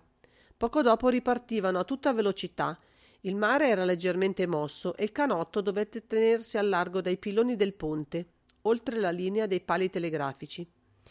De Vincenzi si volse a guardare l'orizzonte e scorse nettissima la sagoma snella e bianca dell'Augustus che si allontanava verso l'arcipelago delle isolette. I due rimorchiatori lo avevano abbandonato e tornavano indietro. Miss Bigland se ne andava verso l'Egitto. Quando l'avrebbe riveduta? Pensò a Cruni. Come se la sarebbe cavata il povero brigadiere alle prese con un compito inusitato, in un'impresa più grande di lui. Altro che occuparsi di Cruni e di Miss Bigland. Adesso aveva da badar bene a se stesso. Il canotto filava sulle onde, sollevando un ventaglio di spuma dietro di sé. Sul ponte passava un treno diretto verso Venezia e due ne scendevano diretti al continente. Uno era un merci e andava lentissimo. De Vincenzi trasse di tasca il fonogramma e lo rilesse. Ore 10:30 del 24 maggio 1931. A vostro fonogramma della notte. Ispezionata vanamente linea e ponte fino al secondo chilometro. Diteci se dobbiamo dragare fondo mare verso San Giuliano, poiché direttissimo 49 passa sul primo binario verso Parapetto ed è possibile valigia sia stata lanciata in acqua. Tenente CCRR Romualdi. Mica stupido il tenente Romualdi. E lui non ci aveva pensato, ma sicuro. Dopo Mestre, egli era uscito dallo scompartimento nel quale si trovavano Verean e Miss Bigland per dirigersi allo scompartimento dello sconosciuto. I due erano rimasti soli e senza sorveglianza. Nulla d'impossibile che l'uomo ragno avesse approfittato di quei pochi minuti, largamente sufficienti del resto, per tornare là dove aveva lasciato le due grosse valigie nere, in una delle quali poteva aver benissimo rinchiusa la più piccola valigia panciuta, toglierne il candelabro con la custodia e, portatosi in fondo al treno, per non esser veduto dai viaggiatori affacciati ai finestrini, lo avesse gettato in mare, proponendosi di andarlo a ripescare il giorno dopo. Certo il colpo era ardito e lui, se lo aveva tentato, doveva averlo fatto come unico rimedio nel male peggiore, di vedersi sequestrare il candeliere alla stazione di Venezia. Il motoscafo si avvicinava al porto di Marghera, di cui si vedevano ormai distintamente le gru in movimento, le chiatte e l'andirivieni degli uomini pur di sotto ai sacchi e alle casse. Era possibile ammettere che Verean avesse gettato la valigia in mare così a caso in un punto qualsiasi? Per quanti complici avesse avuti, gli sarebbe stato impossibile di procedere al dragaggio del fondo per recuperarla. È vero che l'acqua nei pressi del ponte ferroviario non è alta ed è anche vero che in certe giornate di mare calmo e di bel tempo da una barca se ne può vedere il fondo con una certa nitidezza. Ma insomma era sempre un lavoro che richiedeva uomini e tempo e nessuno avrebbe potuto illudersi di compierlo senza dar nell'occhio ai pescatori che incrociano di continuo per quei paraggi. I pescatori!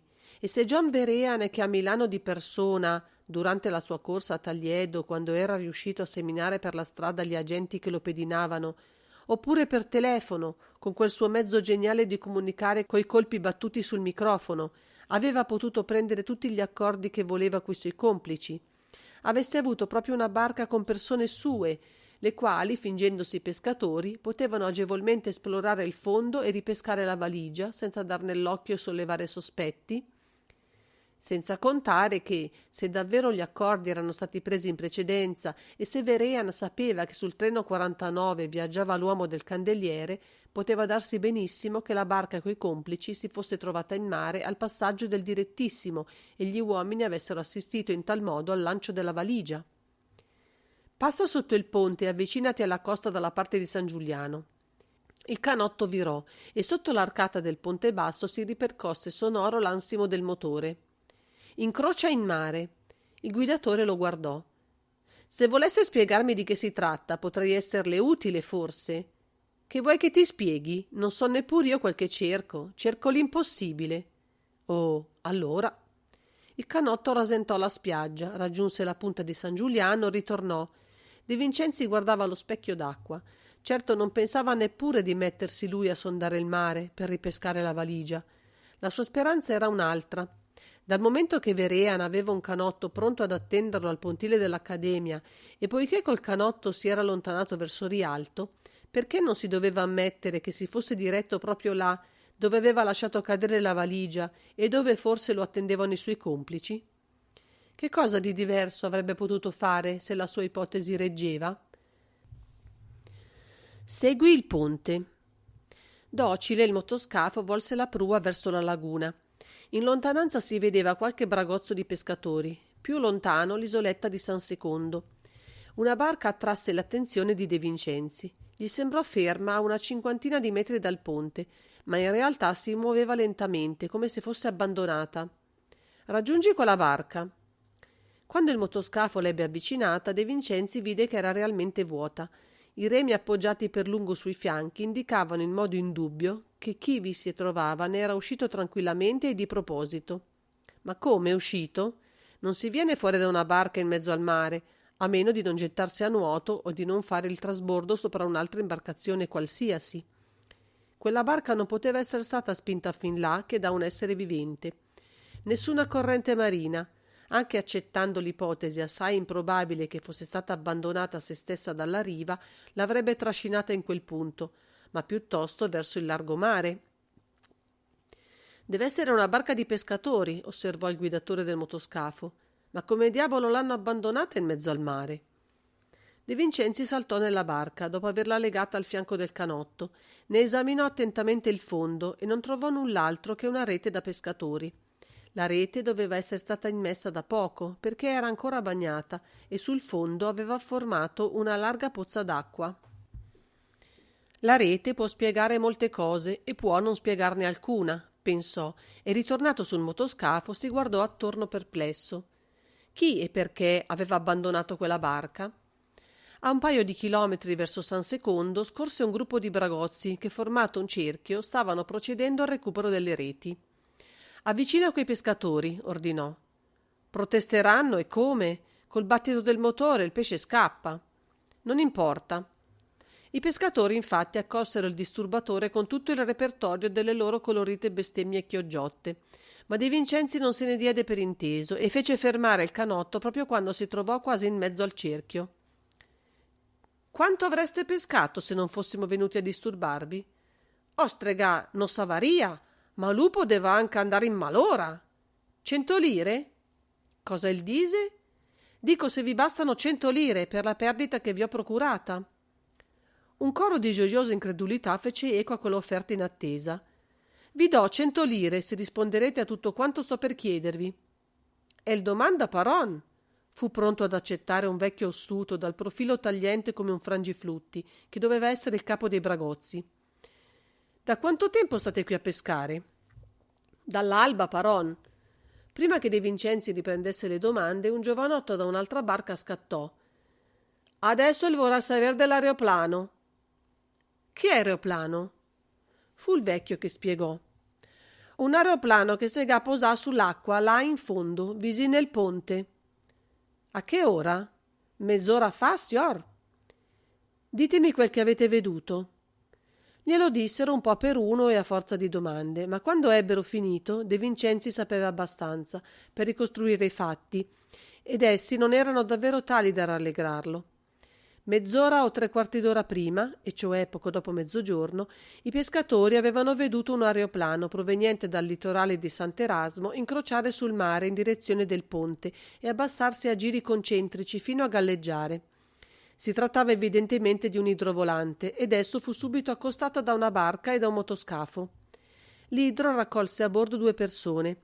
I pescatori le avevano vedute chiaramente arrampicarsi sulla carlinga e scomparire nell'interno di essa. E quindi si innalzò di nuovo, dirigendosi adesso verso il sud. Il motoscafo era ripartito alla volta di Venezia e la barca, della quale i pescatori non si erano granché occupati, era evidentemente quella che De Vincenzi aveva trovato vuota e alla deriva. Il commissario diede al vecchio le 100 lire promesse e si allontanò col motoscafo. Spingi il motore più che puoi e fila all'isoletta di Sant'Andrea. Al campo d'aviazione? Sì, fa presto. Le deduzioni e la conclusione di De Vincenzi a quel racconto erano state facili. La notte prima Vehrehan aveva realmente gettato la valigia col candeliere dal treno in corsa. Un suo complice in barca, nelle prime ore del mattino, come poteva far supporre la rete ancora fradicia, l'aveva ripescata e s'era messo ad attendere sul mare, senza timore di dar nell'occhio ad alcuno che quello specchio d'acqua è pieno di barche pescherecci a tutte le ore. Vehrehan, col motoscafo preso al pontile dell'Accademia, aveva affilato al punto di convegno e assieme a uno dei suoi complici, quello della barca evidentemente, s'era letteralmente involato verso il sud. Semplice e rapido. Il motoscafo era tornato a Venezia e la barca abbandonata a se stessa. Se tutto questo era facile da ricostruire sulla base della testimonianza dei pescatori e del gondoliere che aveva portato Vehrehan e Miss Bigland dal Daniele alle Zattere, anche ad averne la certezza, non c'era da sentirsi troppo soddisfatti. Non soltanto era un altro punto che l'uomo ragno segnava a suo favore da quando aveva ingaggiato battaglia, ma era soprattutto una prova di più che l'organizzazione di cui egli disponeva, in un luogo dove andasse o dove fosse costretto ad andare, aveva una tale perfezione e una tale complessità e ricchezza di mezzi da far paura. Che cosa poteva fare contro di essa De Vincenzi, solo con i mezzi limitati di cui disponeva, senza conoscere ancora tutti i suoi nemici e con la certezza, acquistata a proprie spese, che l'assassinio dell'egiziano, episodio occasionale e forse trascurabile di una lunga serie di attacchi e contrattacchi, aveva obbligato lui, terzo fra le 2 bande contendenti, a cacciarsi all'improvviso in un'avventura di cui gli sfuggivano ancora senso e scopo? Il motoscafo filava rapido come freccia, impennato sull'acqua, proiettando dietro di sé un ventaglio sempre più largo di spuma. Era passato fra San Secondo e lo sbocco di Canareggio e adesso costeggiava la città, trascorrendo davanti a Sant'Alvise. Qual era il progetto immediato del commissario? Uno solo: raggiungere Brindisi al più presto, in modo da potersi imbarcare sull'Augustus. All'aerodromo di Sant'Andrea avrebbe chiesto un aeroplano, unico modo per poter arrivare a Brindisi in tempo. L'Augustus avrebbe fatto quell'ultimo scalo della penisola nelle prime ore del mattino seguente e per quanto De Vincenzi sapesse che non ne sarebbe ripartito se non nel pomeriggio, era indispensabile per lui trovarsi al porto prima dell'arrivo del piroscafo. Aveva la sensazione che l'idrovolante sul quale era salito John Vehrehan non si fosse diretto ad Alessandria d'un sol balzo. Questo sarebbe stato possibile, ma era poco probabile. A ogni modo, De Vincenzi non voleva abbandonare May Bigland. Anche se Vehrehan non si fosse imbarcato sull'Augustus, egli, seguendo la ragazza, avrebbe avuto la certezza di riprenderlo e di riprenderlo proprio al momento buono. Che cosa sarebbe accaduto laggiù, egli non sapeva neppure immaginare. Qual era la posta di quel duello a morte fra la banda dell'uomo ragno e quella avversaria, che per un'oscura intuizione esitava a chiamare la banda di Osman Mascali?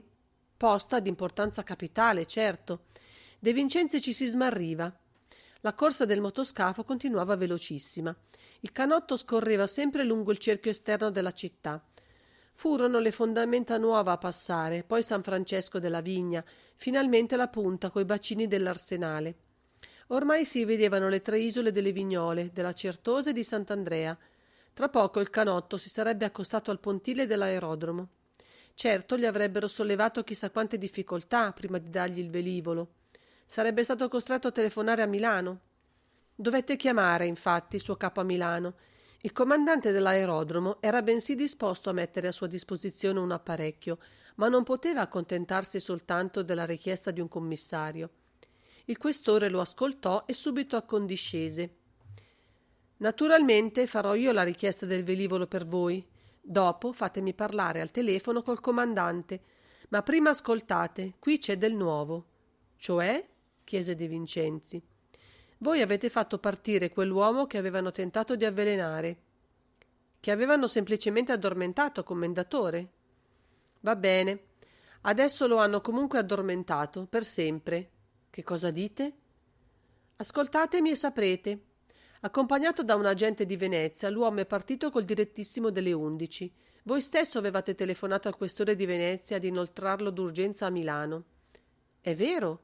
Mi premeva che fosse interrogato da voi o da Sani, che conoscete i fatti e che potevate forse cavargli di bocca qualche cosa.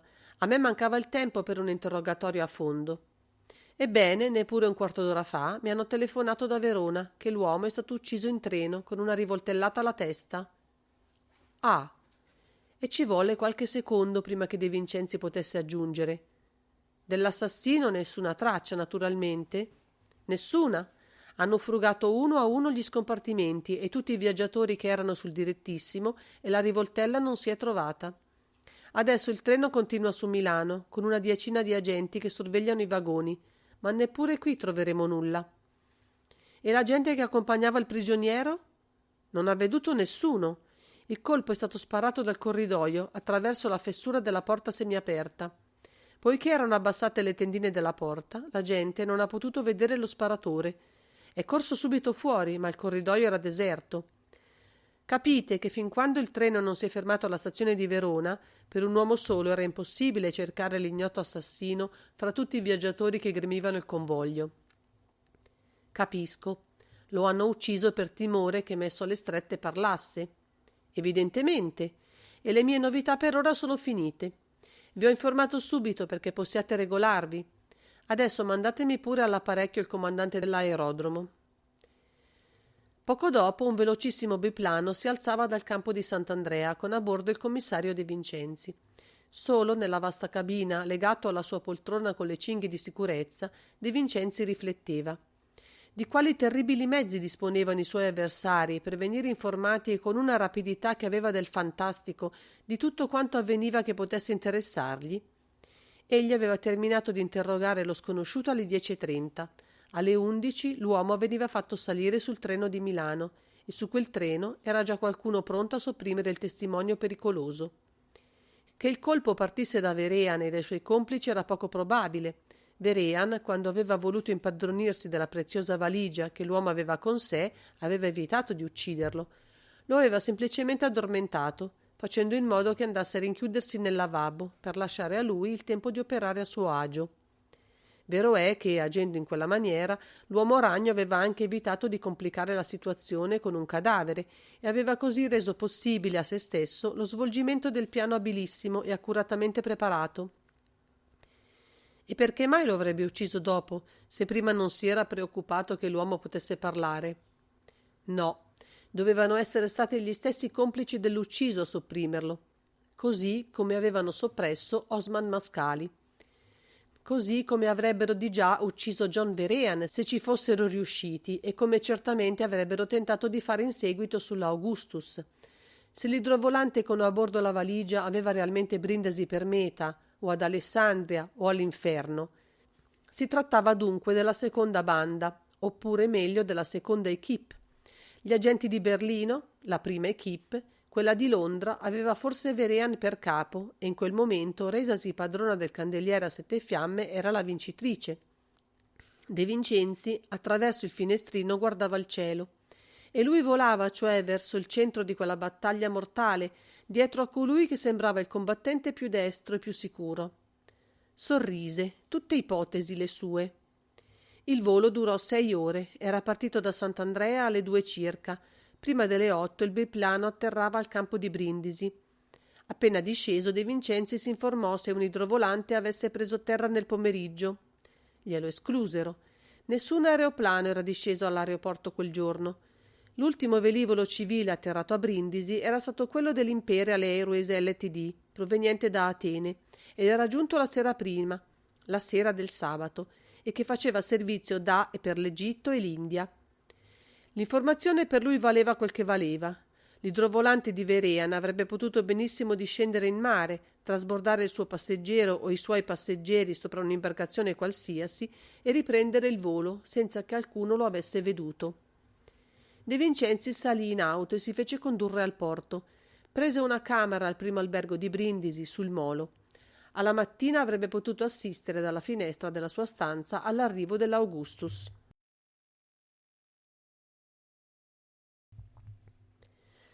Capitolo 14. Il mare era calmissimo. Una interminabile distesa azzurra che la chiglia del piroscafo tagliava diritta, sollevando ai suoi fianchi il rumore sordo e frusciante di un colossale telo di seta lacerato. I ponti, illuminati, erano deserti. Già da più di un'ora tutti i passeggeri di prima e seconda classe si erano ritirati nelle loro cabine. 3 o 4 di essi soltanto, chiusi nel bar, giocavano e bevevano. Qualche ombra si muoveva sull'ultimo ponte, a piè della scaletta che conduceva alla torretta di comando. De Vincenzi, appoggiato alla ringhiera del più basso ponte di prima classe, davanti alla porta del corridoio che metteva nelle cabine, guardava il mare, senza preoccuparsi di quelle ombre. I flirt delle dattilografe americane con gli ufficiali di bordo o con qualche passeggero più intraprendente non lo interessavano naturalmente. Egli attendeva. Qualcosa certamente sarebbe accaduto. Da più di 3 ore Miss Bigland si era ritirata in cabina, l'ultima sullo stesso suo corridoio, a 5 porte di distanza dalla sua. 6 cabine di lusso da un lato, 6 dall'altro. Tra di esse il vasto salone da fumo. Lui aveva il numero 7, la ragazza il 12. Le altre cabine intermedie erano vuote. Così gli aveva assicurato il commissario e così aveva potuto constatare lui stesso, visitandole una a una, con la cortese complicità dello steward che gliele aveva aperte. Dall'altra parte erano la famiglia di un ricco esportatore di cotone che faceva ritorno ad Alessandria ed altri 2 passeggeri, 2 uomini dei quali aveva tenuto fra le mani i passaporti, senza poter avere alcuna fondata ragione di dubbio sul fatto che fossero il primo un mercante di Salonicco e il secondo un alto funzionario delle dogane britanniche che raggiungeva il suo posto. John Verean occupava una cabina di prima classe ed egli, di dove si trovava, ne poteva vedere la porta bianca, chiusa, illuminata in pieno dalla lampada alta al soffitto, poiché anche Verean si trovava a bordo. Adesso, appoggiato al parapetto con lo sguardo vagante sul mare, De Vincenzi riviveva le ultime ore della sua permanenza a Brindisi, il momento in cui aveva veduto l'Augustus doppiar lentamente il faro ed entrare nel porto per attraccarsi all'ingresso del bacino. Il suo incontro con Cruni e con Miss Bigland e infine l'arrivo prestigioso e teatrale dell'uomo ragno che era salito a bordo quando le ancore erano state recuperate e le passerelle ritirate, sicché aveva dovuto arrampicarsi per la scaletta di corda lanciatagli nella barca con cui aveva raggiunto il fianco del piroscafo. Ed era salito solo e senza neppure una valigia. Poiché a Brindisi si erano imbarcati una mezza dozzina di passeggeri, era tra questi, dunque, che doveva trovarsi il complice al quale il candeliere era stato necessariamente affidato. De Vincenzi aveva osservato e conosceva quei passeggeri. Sospetti? Certo, ognuno d'essi poteva dirsi sospetto, ma nessuno aveva avvicinato fino a quel momento Verean e tantomeno Miss Bigland. In quanto all'uomo ragno, s'era chiuso nella sua cabina e non ne era più uscito, neppure per il pranzo. A tavola, Miss Bigland gli si era andata a sedere proprio di fronte, a un tavolo a 4, 2 posti del quale erano vuoti. La ragazza gli era apparsa sempre più assorta. Lo aveva salutato per prima con un sorriso e aveva anche scambiato con lui varie frasi di una conversazione banale, a cui si era sforzata di dare il tono dell'indifferenza. Ma sul finire del pranzo, quando stava per alzarsi, un'ombra di terrore le era passata sul volto e i suoi occhi azzurri si erano incupiti e gli avevano lanciato uno sguardo disperato. Era stato un attimo, e quando egli le aveva chiesto di accompagnarla, ella si era schermita, con molta disinvoltura del resto, dicendogli che lei sul mare costituiva una cattivissima compagna e che tutto quello che sapeva fare era di starsene distesa sul letto a leggere e a dormire. E dopo una brevissima sosta sul ponte si era ritirata. Non prima, tuttavia, che egli le avesse detto, con l'aria sua più ingenua e senza dare alcuna importanza alla notizia: «Sapete, Miss Bigland, che hanno ucciso l'uomo del treno?» «L'uomo del treno?» aveva chiesto lei, sollevando le ciglia con perfetto candore. «L'uomo che John Verean aveva caritatevolmente addormentato per rinchiuderlo nel lavabo». «Ah!» «E per togliergli la valigia di forma strana».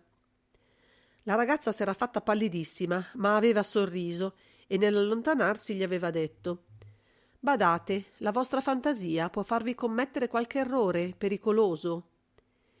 Cruni, nel breve rapporto che gli aveva fatto del viaggio da Venezia a Brindisi, gli aveva riferito che la ragazza non era mai uscita dalla cabina, né era stata avvicinata da alcuno. Era proprio questo mutamento di Miss Bigland, questa forma di spavento latente che sembrava averla afferrata dal momento in cui, sul treno da Milano a Venezia, Verean doveva essersi impadronito del candeliere, che più meravigliava De Vincenzi. Non riusciva a spiegarselo. Gli era apparsa ben diversa allo Specchio d'Oro e nel suo ufficio di San Fedele. Il commissario attendeva sempre. Sul ponte di comando la campana aveva suonato il cambio del primo quarto di servizio. Era la 1 dopo mezzanotte. La nave procedeva sul mare immobile, sotto la chiarità diffusa delle stelle e della luna al suo primo quarto. De Vincenzi cercava di resistere all'incantamento di quella immensa pace misteriosa e infinita. Occorreva reagire.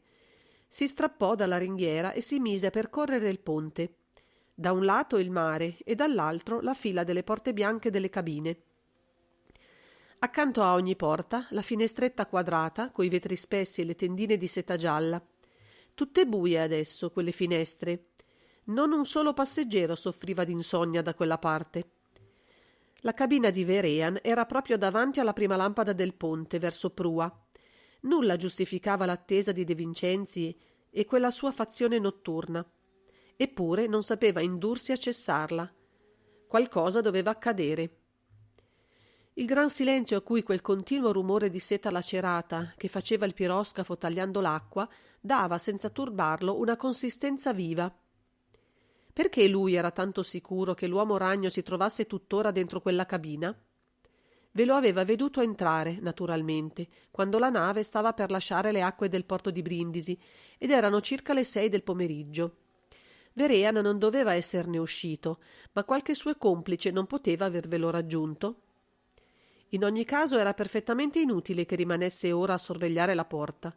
Si allontanò, salì sul secondo ponte, si fermò all'ingresso del corridoio delle cabine di lusso. La prima porta era la sua, l'ultima quella della donna. Qual era il mistero nuovo di Miss Bigland? La ragazza aveva paura.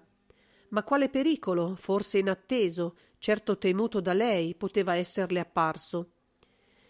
Il corridoio era tutto illuminato e a un tratto vide che l'ultima porta si apriva. Per un attimo soltanto, ma fu subito sicuro di non essersi ingannato. Si era aperta, di qualche centimetro soltanto, e poi si era richiusa. Si nascose dietro l'angolo. La porta si aprì di nuovo. Apparve la ragazza. Aveva i capelli serrati in una specie di casco chiuso, che le fasciava la testa e indossava un abito aderente, corto ai polpacci. Scrutò per un istante il corridoio, poi uscì. Chiuse lentamente la porta dietro di sé e avanzò. De Vincenzi non indugiò a guardarla. Per lui era indispensabile seguirla, senza che lei lo vedesse. Si cacciò nello spazio vuoto sotto la scaletta che conduceva all'ultimo ponte scoperto, quello dei giuochi, e attese, pronto a gettarsi dietro di lei, non appena fosse discesa nei ponti sottostanti. Pensava che Miss Bigland si sarebbe recata nelle cabine di prima classe, da Verean. Invece la ragazza voltò dalla sua parte e gli passò davanti. Camminava rapida, non facendo alcun rumore sulle tavole del ponte con le scarpette dalla suola di gomma. De Vincenzi lasciò trascorrere qualche secondo e poi uscì dal nascondiglio giusto in tempo per vederla voltare a poppa. La seguì. Non sapeva immaginare dove fosse diretta. Da quella parte si trovavano le cabine degli ufficiali e quella del telegrafo senza fili. Ma c'erano anche le 2 scale che scendevano, passando davanti alla sala da pranzo di seconda classe, giù nel profondo, sull'ultimo ponte vasto di poppa, specie di cala scoperta, destinato ai passeggeri di terza. Si lanciò dietro di lei. Quando ebbe voltato l'angolo e si trovò nel corridoio delle cabine degli ufficiali, la ragazza era scomparsa. Si affacciò alla ringhiera e la vide scendere rapida. Possibile che fosse andata in terza classe? I passeggeri di terza avevano i dormitori sotto la linea di immersione, una specie di parco umano formicolante. Egli sapeva che per quella traversata la terza dell'Augustus era quasi al completo. Si era tenuto in quel mese a Francoforte un importante congresso sionistico e qualche centinaio di ebrei, coi loro rabbini, facevano ritorno in Palestina. Tutti laggiù erano ammassati, assieme agli altri passeggeri, che costituivano il carico abituale di quella linea per l'Egitto e l'India. Come avrebbe potuto Mary Bygland entrare nel dormitorio senza essere notata? Vide la figura chiara e sottile della ragazza scivolare giù dall'ultima scala e apparire in piena luce sul ponte. Si era fermata, come se attendesse. Ed ecco che un'altra figura si distaccò dal parapetto che la celava e avanzò di qualche passo nel chiarore. Poi subito si ritrasse e si fece riassorbire dall'ombra. L'apparizione non era durata che un attimo. Dall'alto De Vincenzi non aveva potuto distinguere che una specie di un lungo gabbano e la testa nuda, una testa d'uomo, gli parve. Miss Bygland s'era subito diretta verso il parapetto e per qualche minuto rimase nell'ombra. Evidentemente parlava con la persona che doveva attenderla. Il colloquio fra i due fu breve. L'ombra della ragazza si disegnò di nuovo sulle tavole del ponte e tornò verso la scala che riprese a salire. De Vincenzi si trovò sul ponte di poppa, quasi allo stesso posto dove s'era fermata la donna. Scrutò verso il parapetto e sulle prime non vide nulla. Fece qualche passo e subito scorse qualcuno muoversi nell'ombra. Si avvicinò allora, decisamente, e un uomo si alzò dal piano del ponte dove era accovacciato. Assai alto e magro, egli appariva ancor più lungo e spettrale, stagliato contro l'orizzonte, al di sopra della linea di bordo, per il caffettano scuro che gli scendeva sino ai piedi. Aveva la barba diffusa sul petto e gli occhi acutissimi gli brillavano nelle orbite infossate, come 2 punti di fuoco. L'uomo parlò per primo. Alle orecchie di De Vincenzi pervenne il suono gutturale e aspro di una breve frase cantilenata, in una lingua sconosciuta. Yiddish probabilmente, o arabo. Doveva essere un saluto e lui disse in inglese «Goodbye».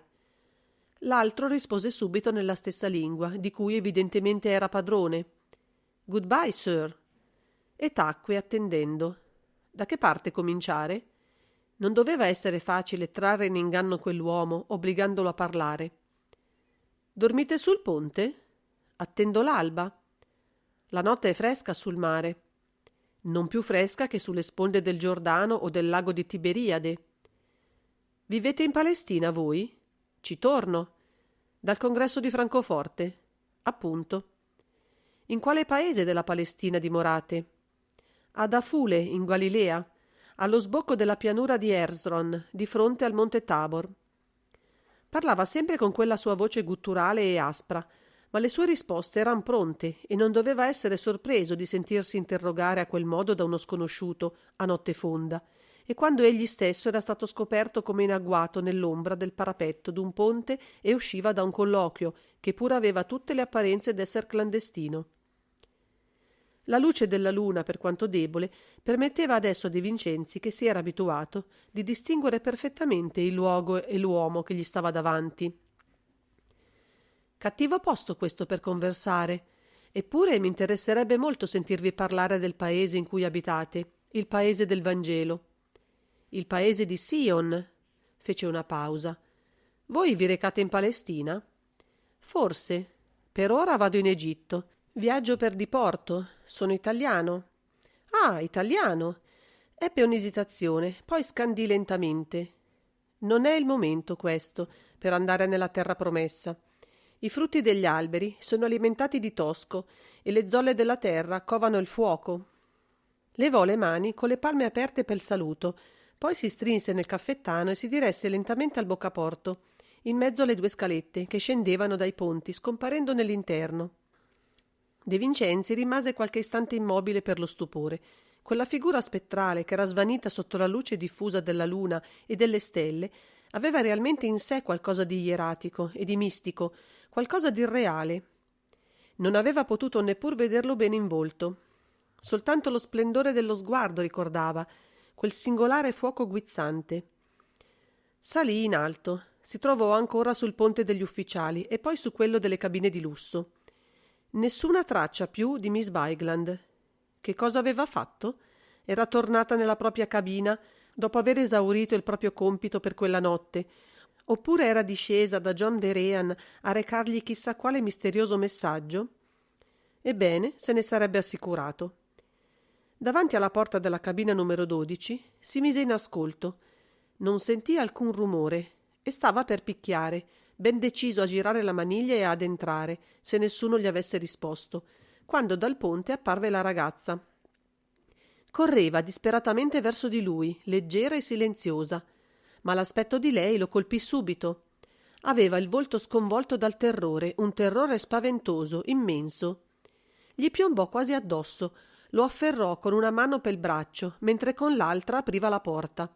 Lo trasse dentro con sé, richiuse l'uscio, spinse febbrilmente a fondo il piccolo catenaccio e si gettò contro il battente, con l'orecchio attaccato al legno. Per lunghi istanti ascoltò, con gli occhi azzurri sbarrati, i lineamenti disfatti, il respiro breve e soffocato. Fu così rapido che De Vincenzi non si rese conto di trovarsi rinchiuso lì dentro con la donna, se non dopo qualche minuto. Avrebbe voluto interrogarla, ma non lo fece. L'ansia di lei era troppo impressionante ed egli stesso se ne sentì invaso. Con moto istintivo si avvicinò anche lui alla porta e ascoltò. Dapprima non sentì nulla, assolutamente nulla. Sussurrò: «Ma che cosa avete, Miss Bigland? Chi vi ha inseguita?» Lei gli fece violentemente cenno di tacere. Ascoltarono ancora. «Ecco lì», mormorò con un soffio la ragazza e si sbiancò, come se tutto il sangue le fosse sceso dal volto al cuore.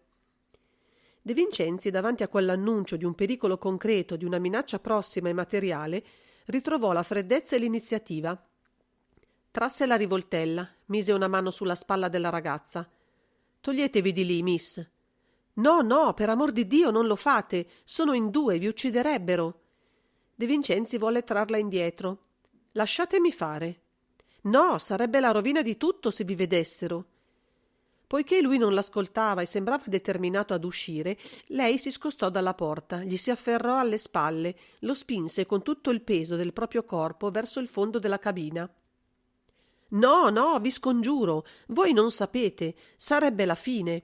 Vi dirò poi, ma per amor del cielo non aprite quella porta!» Adesso si trovavano nel fondo, contro il letto.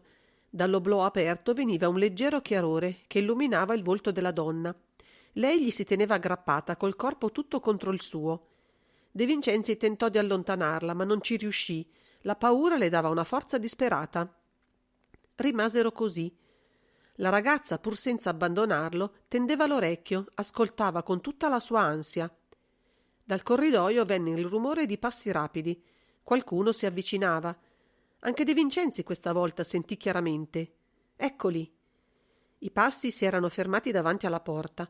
May Bigland, di fronte al pericolo immediato, incombente, irrevocabile, sembrò ritrovare un po' della sua energia. Si staccò da lui, si volse verso l'uscio, come per fronteggiare l'eventualità, non di meno terrificante per lei, che il piccolo catenaccio cedesse, che la porta si aprisse. De Vincenzi vide che si chinava con un movimento rapidissimo sul letto, che traeva di sotto il cuscino una piccola rivoltella e si volgeva di nuovo, pronta a tutto. La maniglia della porta girò lentamente, spingevano il battente. Il catenaccio gemette. Certo, ad una pressione più forte avrebbe ceduto. Lui si disse che sarebbe stato da sciocchi trovarsi subito di fronte a chi entrava. In fondo loro, dentro la cabina, avevano tutti i vantaggi sopra gli assalitori, anche se fossero stati più di due. «Venite», sussurrò, e afferratala per una mano la trasse con sé verso la porta, nell'angolo, dal lato opposto a quello della maniglia. Si addossarono alla parete e attesero. Dal di fuori premevano ancora, ma senza impeto, con una pressione regolare, sempre maggiore. Era evidente che non volevano far rumore. «Quando la porta si aprirà», disse De Vincenzi all'orecchio della ragazza, «non sparate, lasciate che siano entrati. Qualunque cosa avvenga, siamo noi i più forti». Ma la pressione sembrò cessare. La porta gemette di nuovo, come se, liberata dal peso, fosse tornata al suo posto. Dal di fuori si sentì il sussurrio di qualche frase, poi un fruscio di carta, poi di nuovo il rumore dei passi. Si allontanavano. «Se ne vanno?» esalò Miss Bigland. De Vincenzi non rispose. Fissava in terra un quadratino di carta bianca che usciva per metà di sotto l'uscio. La ragazza seguì il suo sguardo e subito si chinò rapida. Quando si sollevò aveva nella mano un foglio piegato. Il suo primo movimento fu quello di aprirlo e leggerlo, ma si trattenne. Diede un'occhiata fuggente al commissario e fece del foglio una pallottola che strinse e nascose in pugno. «Se ne sono andati», disse con voce più sicura.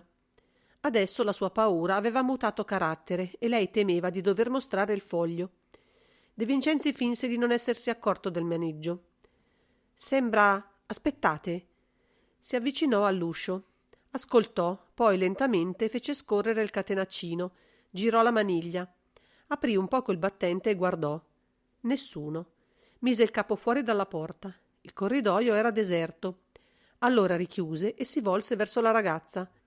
Per questa volta, Miss Bigland, il pericolo è scomparso. La ragazza non rispose, andò a sedere sul letto, si riprendeva. Alzò le mani e si tolse il casco.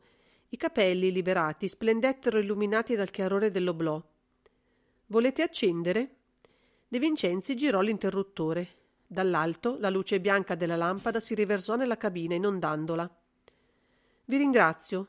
Forse mi sono spaventata per nulla. Debbo essere un po' stanca. Il mare influisce sempre sui miei nervi e mi deprime». Sorrideva, tentava di assumere un tono leggero. «Naturalmente, ma non bisogna passeggiare per la nave alle 2 di notte». «Avete ragione. Ero salita sul ponte più alto per respirare. Anche volevo provare l'impressione di trovarmi in mezzo alla distesa dell'acqua, di notte, tra cielo e mare.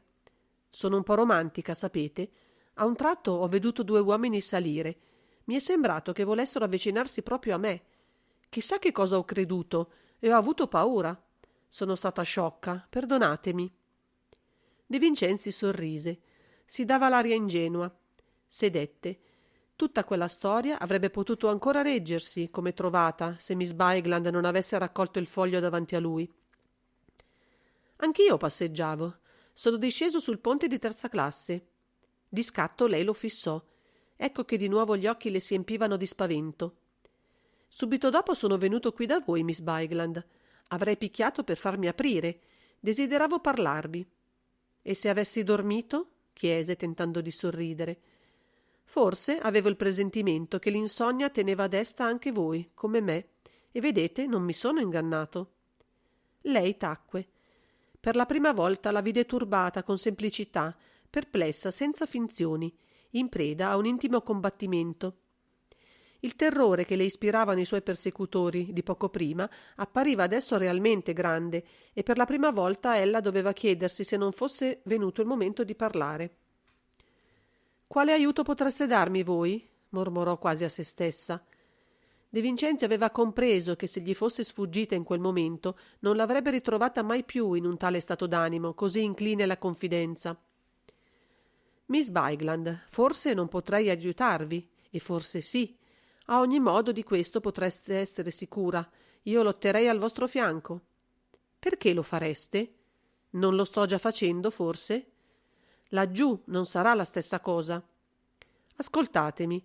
Se per cominciare voleste farmi leggere quel che si contiene in quel piccolo foglio che stringete in pugno». La richiesta la prese di sorpresa. Certo, era quanto temeva che quel foglio contenesse che l'aveva sconvolta. Guardò De Vincenzi ansiosamente. «Leggiamolo assieme, volete?» Le afferrò la mano chiusa, le aprì le dita, si impadronì della pallottola di carta. Lei non aveva opposto resistenza. Un gran senso di abbandono l'aveva invasa, come se in quel momento la lotta intrapresa le fosse apparsa immane e tutto quel che potesse accadere inevitabile.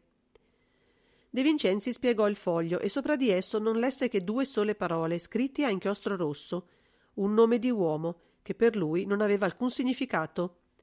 William Ellis, e dopo il nome una croce.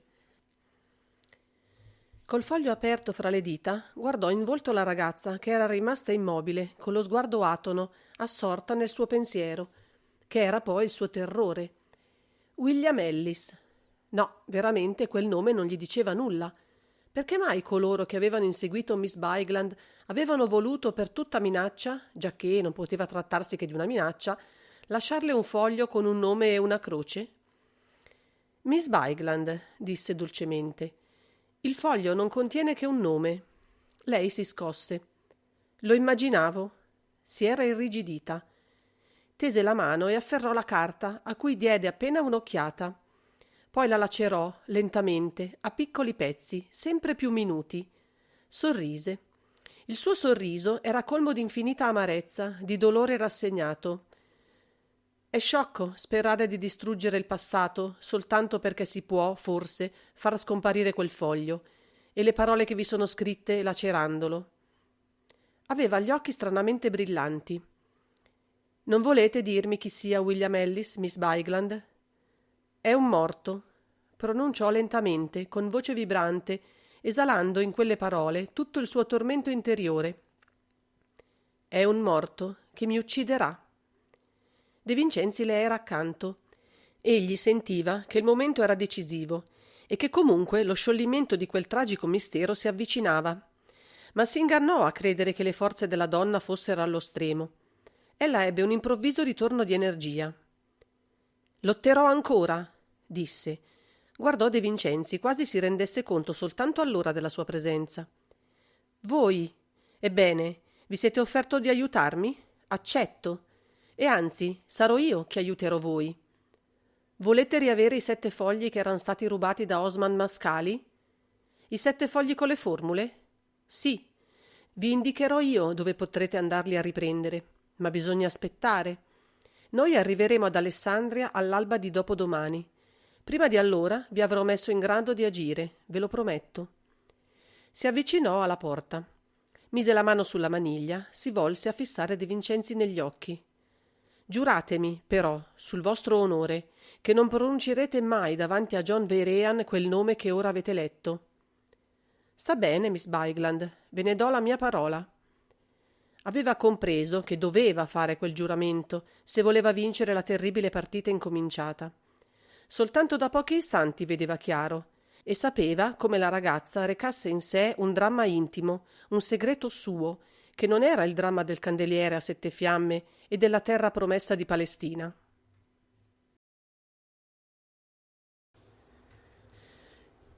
Capitolo 15. Uscì dalla cabina numero 7 ed entrò in quella numero 12, che era la sua. Aveva bisogno di far compiere al cervello lo sforzo massimo.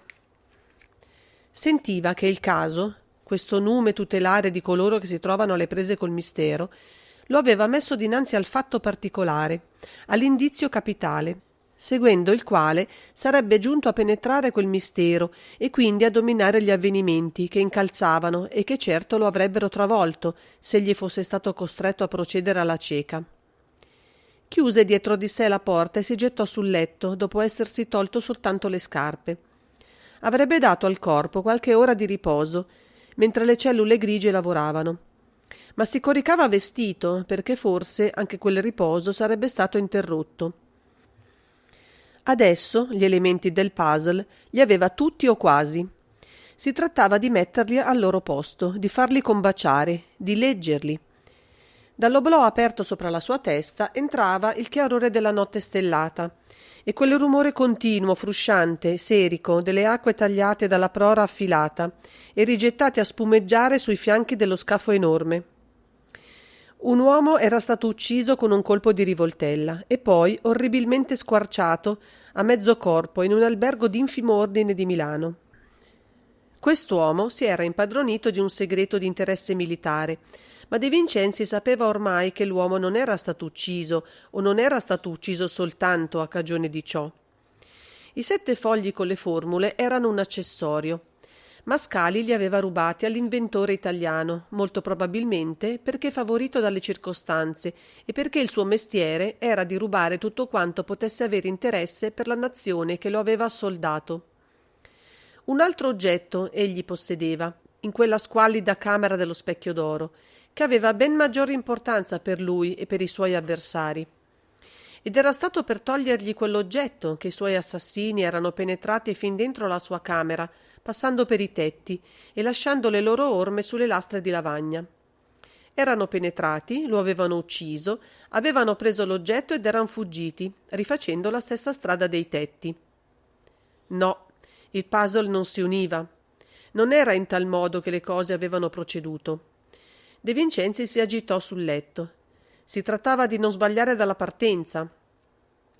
Era soprattutto necessario che lui individuasse la parte di ognuno in quella vicenda, la posizione di ognuno, e se le cose fossero andate a quel modo, ecco che John Vehrehan e May Bigland si sarebbero trovati fuori quadro.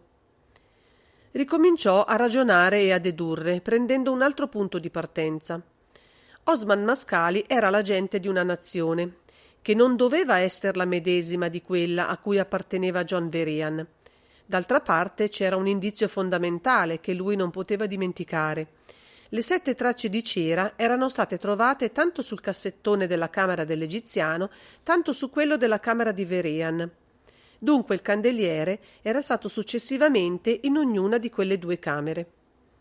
Successivamente, ma in quale delle 2 prima? Naturalmente, se avesse saputo questo, sarebbe stato alla fine o quasi del suo lavoro di ricomposizione dei fatti, ma poiché gli era impossibile divinarlo per virtù celeste, doveva cercare di stabilirlo con la deduzione.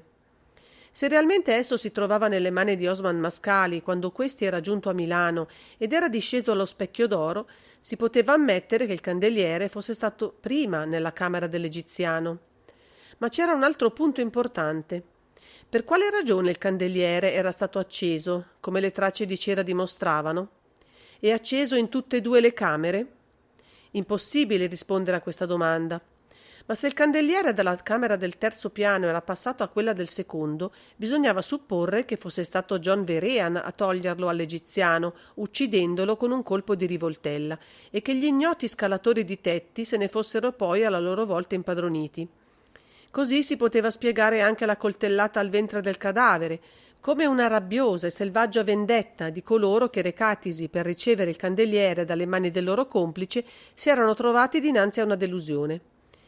Comunque si fossero svolti i fatti iniziali, all'albergo dello Specchio d'Oro era però dimostrato dagli avvenimenti successivi che il candeliere era stato ripreso a Vehrehan e che aveva viaggiato sul direttissimo di Venezia, portato in un'apposita valigia dall'uomo trovato addormentato nel lavabo. Per quel che riguardava gli episodi del treno e di Venezia, essi erano abbastanza chiari da soli per concludere che adesso il candeliere, riconquistato da Vehrehan con l'astuzia, si trovava sulla Augustus, portatovi da un complice, il medesimo, assai probabilmente, che lo aveva ripescato in mare, prima che l'uomo ragno salisse a bordo. La situazione quindi si presentò alla mente di De Vincenzi abbastanza limpida. Da un lato Vehrehan e Miss Bigland, un complice ignoto che detenevano il candeliere, dall'altro almeno 2 avversari, gli inseguitori della ragazza, che erano ben determinati a impadronirsene prima che il piroscafo facesse scalo ad Alessandria. E poi l'ebreo misterioso con cui Miss Bigland si era incontrata sul ponte di 3ª classe, e poi un nome, William Ellis, un morto che mi ucciderà. Lui aveva promesso di non pronunziare quel nome davanti a John Vehrehan. E qui appunto doveva essere il dramma intimo, il dramma particolare della donna, che non aderiva all'altro, se non come corollario, necessario certo, ma non determinante. Ora era stato appunto questo dramma accessorio, questo dramma umano, che aveva messo in movimento la macchina del cervello di De Vincenzi e che lo aveva indotto a fare il punto. L'alba sorgeva sul mare, un'alba di fuoco. Sui ponti fiumi d'acqua scorrevano dalle pompe per i lavaggi mattutini. De Vincenzi scese dal letto e cominciò a spogliarsi. Non aveva chiuso occhio in tutta la notte, ma la veglia era stata per lui decisiva. Aveva il suo piano ormai, e seppure attraverso pericoli dei quali non si nascondeva tutta la gravità, sarebbe giunto al cuore dell'enigma. Entrò nello stanzino del bagno e si mise sotto la doccia. Ah, se avesse potuto sapere chi era stato William Ellis! No, non avrebbe pronunziato quel nome davanti a John Vere né ad altri, ma tuttavia era da quel nome che occorreva partire per giungere alla verità. Quando uscì nel corridoio, la nave cominciava la vita del nuovo giorno. Il sole era già alto sull'orizzonte e il mare sembrava una smisurata lastra di vetro lucente. Non aveva mai veduto un mare così immobile. Percorse lentamente i ponti e le sale, pochi passeggeri dovunque, i più mattinieri. Per quanto fossero già quasi le 9 e stesse per risuonare il gong della prima colazione, molti degli ospiti di prima classe erano ancora nelle loro cabine e si incontravano per i corridoi gli steward coi vassoi carichi. Quasi tutti i viaggiatori avevano l'abitudine alle traversate e soltanto verso le 11 sarebbero apparsi per stendersi sulle seggiole a sdraio o per prendere l'aperitivo al bar. De Vincenzi, dopo aver ispezionato in tal modo la prima classe ed essersi affacciato al parapetto del ponte degli ufficiali per dare un'occhiata rapida al ponte di terza, che era invaso quasi completamente dai pellegrini ebrei, entrò nella cabina del commissario di bordo. L'ufficiale lo accolse coi segni di una cordialità che la diffidenza e lo spavento per i fastidi e le complicazioni rendeva assai moderata. «Che cosa posso fare per lei?» De Vincenzi sorrise.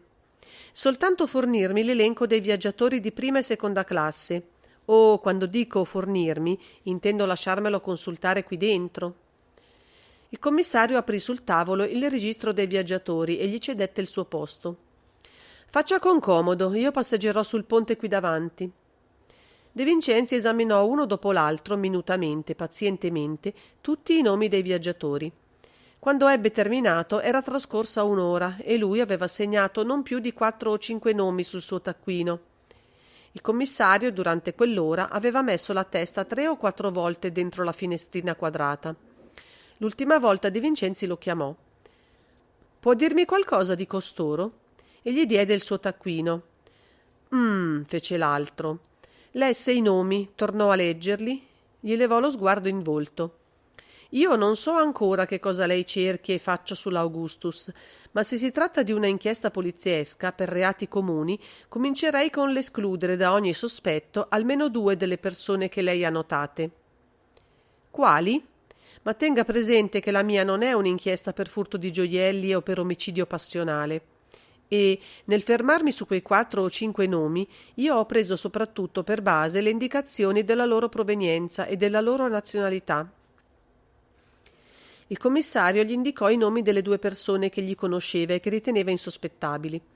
De Vincenzi lo ascoltò e quando prese congedo per andarsene, sul suo taccuino non erano rimasti che 3 nomi e 3 numeri di cabina, tutti di prima classe. La ricerca di quelle cabine fu rapida e a lui parve anche abbastanza concludente, perché se 2 di esse si trovavano di fronte a quella di John Vehrehan, l'altra le era proprio vicina. Coincidenza fortuita?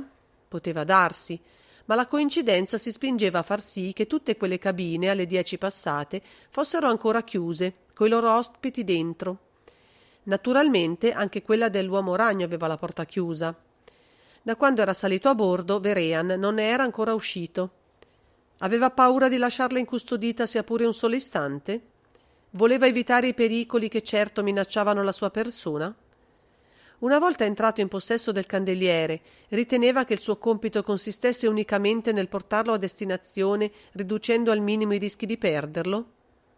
Ma chi aveva recato a bordo la valigia misteriosa? De Vincenzi ormai credeva di saperlo. Il viaggiatore che occupava la cabina vicina a quella di Vehrehan era salito a Brindisi e proveniva dalla Cecoslovacchia. I timbri sul passaporto che il commissario di bordo gli aveva mostrato erano stati sufficientemente eloquenti per lui. Il titolare di quel passaporto, dopo essere stato a Francoforte e proprio nei giorni del congresso sionistico, si era fermato a Praga per poi passare la frontiera italiana a Tarvisio e raggiungere Venezia il giorno prima di quello in cui vi erano giunti Vehrehan e Miss Bigland. E si era imbarcato sull'Augustus a Brindisi. Qui il terreno delle supposizioni si faceva solido. Il sedicente rappresentante di commercio non poteva non essere il complice della barca e dell'aeroplano, salito a bordo prima di Vehrehan per non destar sospetti e perché l'uomo ragno certo dubitava che De Vincenzi si trovasse sul piroscafo e a ogni modo era sicuro che vi ci si sarebbero trovati i suoi avversari. De Vincenzi aveva ripreso il posto di osservazione della notte precedente sul ponte inferiore di prima classe, davanti all'ingresso del corridoio sul quale si trovavano le 4 cabine. 2 di esse, quelle dei 2 sospetti, che lui aveva pescati nell'elenco dei viaggiatori, affidandosi al suo fiuto e alle probabilità costituite dalla nazionalità e dalla provenienza, avevano i loro oblò sul ponte, mentre quella di Vehrehan e del suo supposto complice erano interne. Ma tanto gli oblò quanto le finestrine quadrate che davano sul corridoio avevano le spesse tende di seta bianca abbassate e non rivelarono nulla agli sguardi dell'osservatore. Erano le 11 passate. Sul ponte cominciava l'affluenza dei passeggeri. Le sedie a sdraio si popolavano. De Vincenzi non avrebbe potuto continuare la sua fazione senza dar nell'occhio. Del resto la riteneva ormai oltre che noiosa, assolutamente inutile. Né John Vehrehan né forse gli altri si sarebbero mostrati, se non quando avessero avuto ragione di farlo, e molto probabilmente tale ragione non si sarebbe presentata che assai tardi nella sera o nella notte. C'era tutto un giorno e una notte di navigazione ancora, e con ogni probabilità gli avvenimenti sarebbero precipitati con l'avvicinarsi ad Alessandria. Si allontanò lentamente, mentre si dirigeva verso il salone di lettura, incontrò Miss Bigland. La giovane non aveva sul volto alcuna traccia delle angosce provate nella notte. Gli sorrise e fu la prima ad avvicinarlo. Una traversata magnifica. Io che sono una pessima navigatrice non mi accorgo neppure d'essere in mare. Ho dormito come in terraferma. Si misero a passeggiare uno di fianco all'altra e raggiunsero il ponte di prua, che per essere scoperto e battuto in pieno sole era deserto. Si addossarono alla parete del giardino d'inverno per ripararsi e rimasero qualche minuto a guardare il mare terso e leggermente vibrante. De Vincenzi non voleva essere il primo a parlare degli avvenimenti della notte. Sentiva che la sua compagna lo avrebbe fatto da sola, dal momento che lo aveva cercato e che aveva voluto condurlo in un luogo dove nessuno avrebbe potuto ascoltare le loro parole. «Qual è il vostro programma, commissario, quando avremo raggiunto l'Egitto?» «Non ho programma io». «Ma avete uno scopo? Quale?» Non attese la risposta e continuò.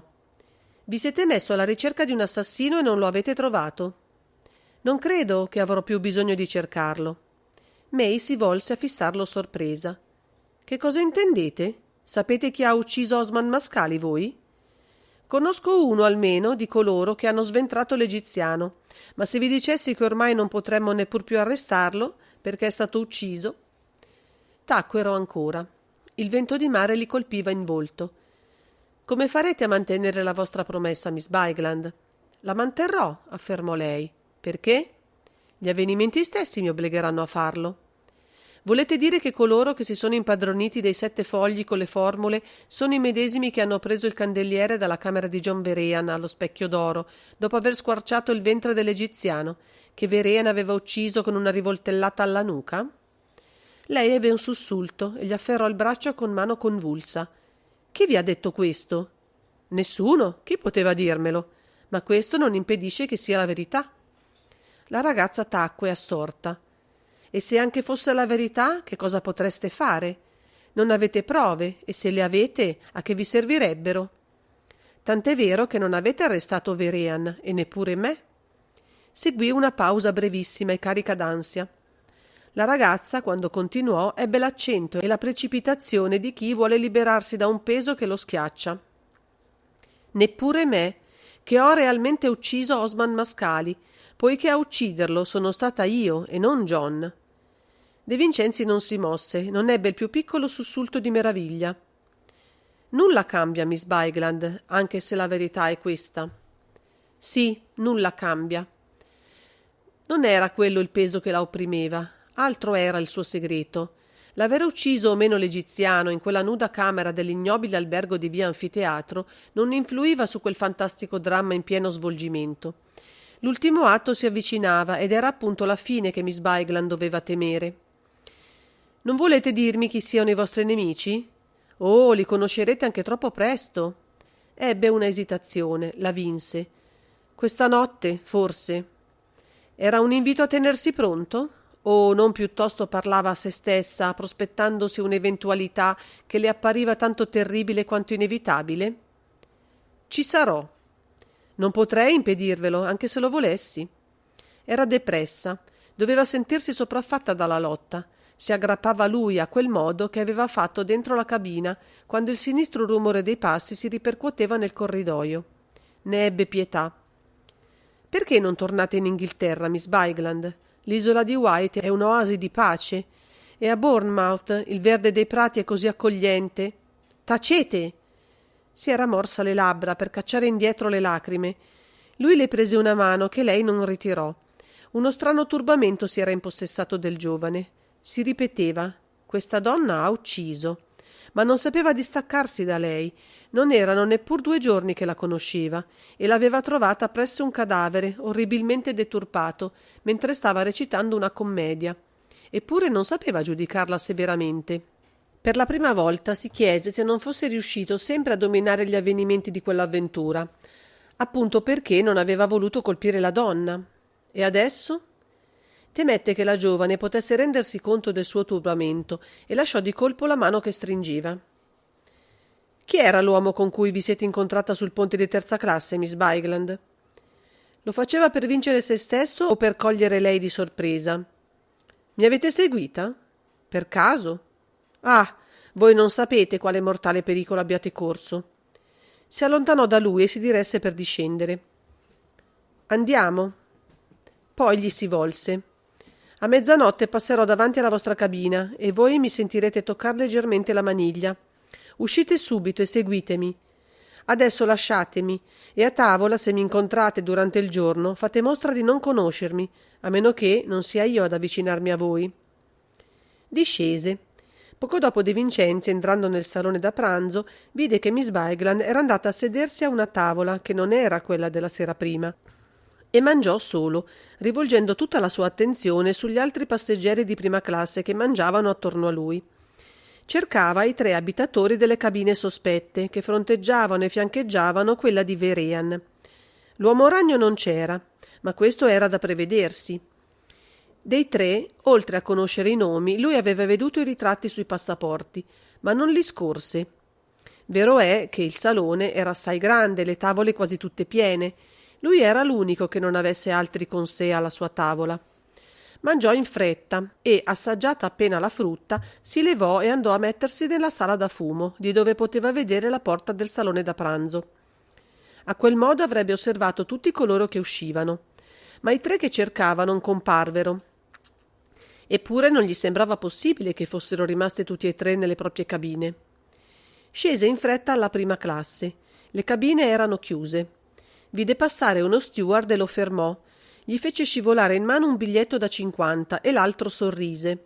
Doveva essere abituato alle missioni segrete. Quale cabina le interessa, signore? Quelle, e gliele indicò. Siete voi che fate il servizio a quelle cabine? L'altro ebbe un gesto di meraviglia. Ma ci sono soltanto uomini là dentro. Aveva creduto si trattasse di una delle avventure d'amore solite a ogni traversata. Precisamente. Ditemi tutto quello che sapete e che avete veduto. Stamane vi hanno chiamato? E adesso hanno chiesto la colazione in camera? Ma no, signore, è dalle 8 che 2 di quelle cabine sono vuote. I passeggeri ne sono usciti. Li ho visti salire sul ponte più alto, il ponte dei Giuochi. Forse hanno fatto il bagno nella piscina. Quegli altri 2, invece, e indicò la cabina di Vehrehan e quella accanto, è da quando sono saliti a bordo che non si alzano dal letto. Soffrono il mare e ho servito loro i pasti in camera. Attese che lo steward si fosse allontanato e tentò la maniglia della prima cabina. La porta si aprì. Si guardò attorno. Il corridoio era deserto. Certo, il pericolo che affrontava era reale, dacché, terminata la colazione, era assai facile che almeno uno di quei 2 rientrasse nella propria cabina. Ma era troppo tardi ormai per ritirarsi. Richiuse la porta. Che cosa credeva di trovare? Un particolare lo colpì subito. In quella cabina si trovavano le 2 valigie nere di legno dell'uomo ragno. Evidentemente quella era la cabina del complice di John Vehrehan, e non di uno dei suoi nemici. Con rapidità silenziosa, senza nulla spostare e nulla toccare quasi, De Vincenzi ispezionò tutto quanto si conteneva in quei pochi metri quadrati di spazio, ma non trovò né la valigia panciuta, che avrebbe dovuto, secondo la sua ipotesi, nascondere il candelario ebraico, né altro che servisse a illuminargli la situazione. Aveva già aperto nel suo ufficio di San Fedele le 2 grosse valigie dell'uomo ragno e conosceva il funzionamento delle serrature, che erano abbastanza semplici del resto. Gli fu facile quindi, col ferro ricurvo di cui si era munito prima di accingersi alla spedizione, egli pensava di doversene soprattutto servire per le serrature delle porte, aprirle in pochi istanti. Nella prima nient'altro che la biancheria, i libri e gli abiti che già aveva veduti, ma osservò i libri e i fogli sciolti con maggiore attenzione di quel che non avesse fatto a Milano, e subito notò alcuni giornali ingialliti. Erano inglesi, il Times, il New Herald, il Chronicle, e tutti recavano date del mese di novembre dell'anno precedente. Perché John Vehrehan sentiva il bisogno di portare con sé nei lunghi e perigliosi pellegrinaggi per il mondo quei fogli? Li prese e li fece sparire nelle tasche della giacca. Distribuiti opportunamente, non gliele gonfiarono in modo eccessivo. Adesso si affrettò, richiuse la valigia e aprì l'altra. Anche qui il medesimo corredo di effetti personali e altri libri. La chiuse e, dato uno sguardo in giro per assicurarsi di non aver lasciato tracce troppo evidenti del suo passaggio, aprì con cautela la porta e, assicuratosi che il corridoio fosse deserto, uscì. Di entrare nelle altre cabine adesso non osò, poteva trovarle occupate. Risalì in fretta e andò a chiudersi nella sua. Appena dentro, un sorriso di blanda ironia gli increspò le labbra. Qualcuno era stato da lui a far quanto egli stesso aveva appena terminato di fare. La sua valigia era stata vuotata e tutto il contenuto rovesciato sul letto. Ebbene, non può dirsi davvero che abbia voluto salvare le apparenze il mio visitatore. Ma che cosa aveva sperato di trovare nella sua valigia e che cosa precisamente cercava? Rimise la sua poca biancheria nella valigia e, liberato il letto, vi si distese. Non prima, però, di aver messo sotto il cuscino a portata di mano la rivoltella che aveva nella tasca dei pantaloni. Una nuova visita di colui o di coloro che si interessavano ai suoi effetti personali l'avrebbe gradita, nel solo caso che si fosse trovato in grado di condur poi il colloquio a modo suo. Cominciò a sfogliare i giornali trovati nel bauletto di John Vehrehan. Recavano tutti la data del 17 e 18 novembre 1930. Li scorse rapidamente una prima volta, senza trovar nulla che attirasse in modo particolare la sua attenzione. Eppure non era possibile che non contenessero qualcosa che avessero un diretto rapporto con gli avvenimenti o con la persona dell'uomo ragno. Ma che cosa?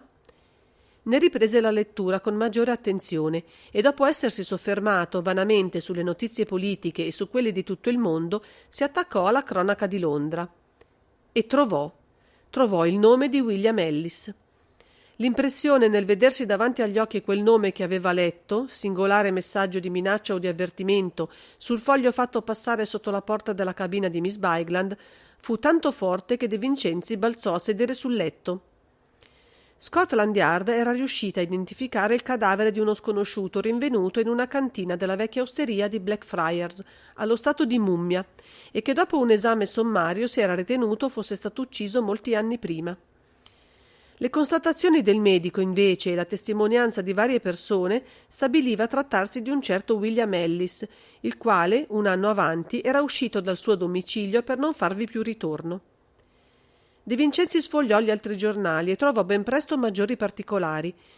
Chi fosse e che cosa facesse questo William Ellis nessuno sapeva con precisione.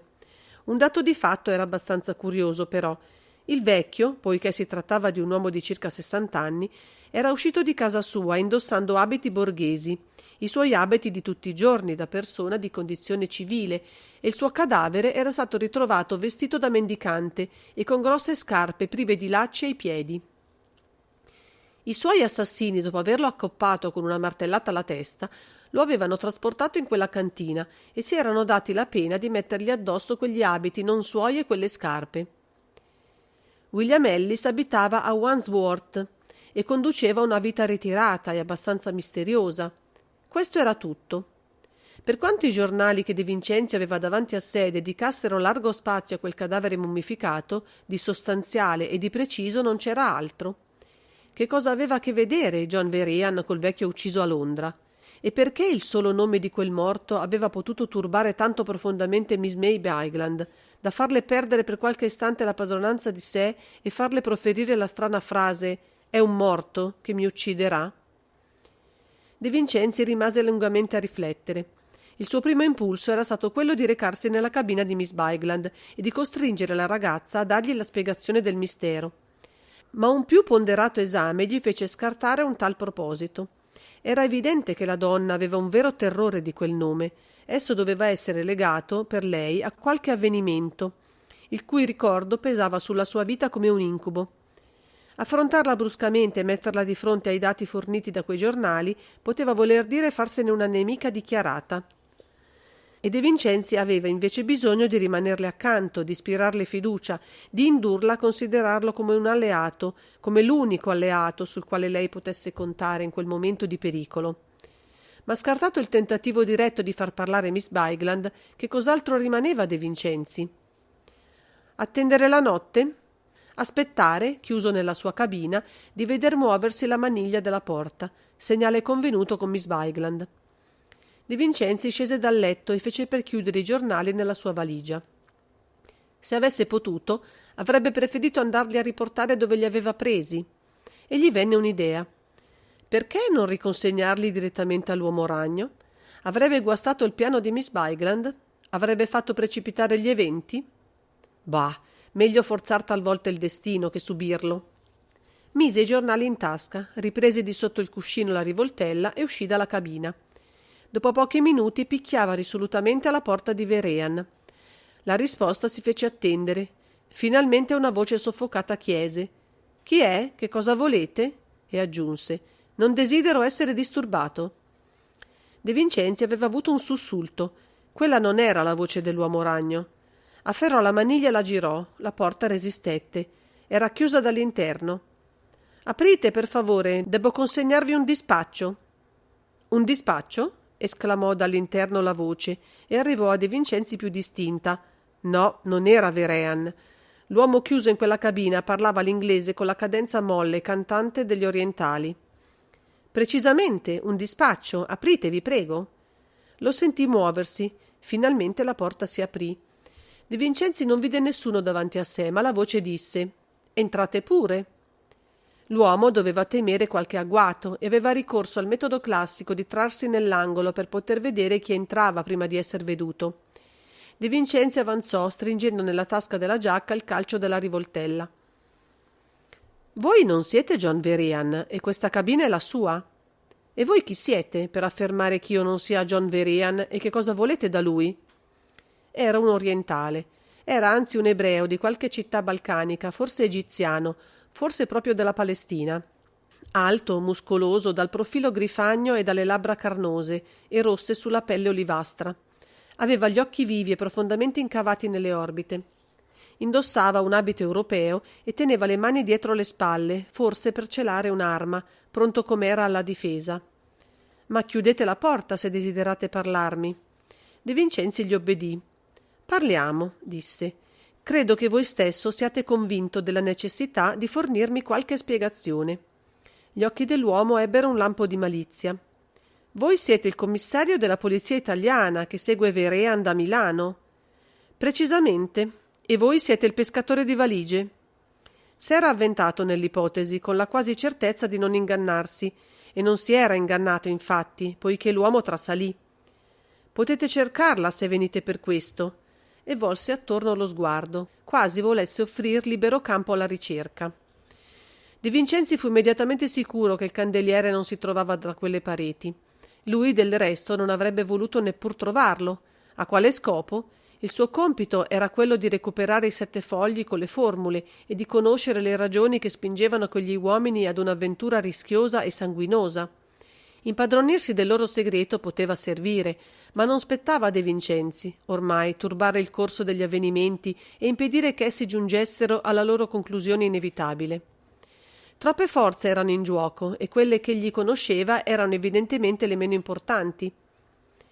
«Non mi interessa la vostra valigia, mentre mi interesserebbe moltissimo avere un colloquio con John Vehrehan. Lo vedrete, forse, sbarcare ad Alessandria. E sino allora? Sino allora, scosse il capo, non sarebbe stato prudente che John Veraean fosse rimasto qui dentro, dove gli altri lo avrebbero cercato. E voi? Non è di me che essi si occupano. E Miss Bigland? La donna sa difendersi. Anche dai morti? Che cosa intendete dire? C'è un morto che la minaccia, un morto mummificato in una cantina di Londra. L'uomo aveva contratto il volto convulsamente e sbarrava gli occhi fissando De Vincenzi. Che dite? Conoscete il nome di William Ellis, voi? Ah, tacete! Non teneva più le mani dietro la schiena e il commissario vide che nella destra stringeva un pugnale. Lo depose subito sul piccolo tavolo che gli era accanto. Tacete! Ripeté. William Ellis sta per essere vendicato. Disse queste parole con un ardore così bruciante, era egli stesso tanto acceso di fanatismo, che De Vincenzi tacque, osservandolo intensamente. L'uomo si calmò. Gli occhi soltanto gli brillavano di luce minacciosa. Avete altro da chiedermi? Sì. Chi era William Ellis? Era colui che è morto per una causa santa, ed era il padre di John Veraean.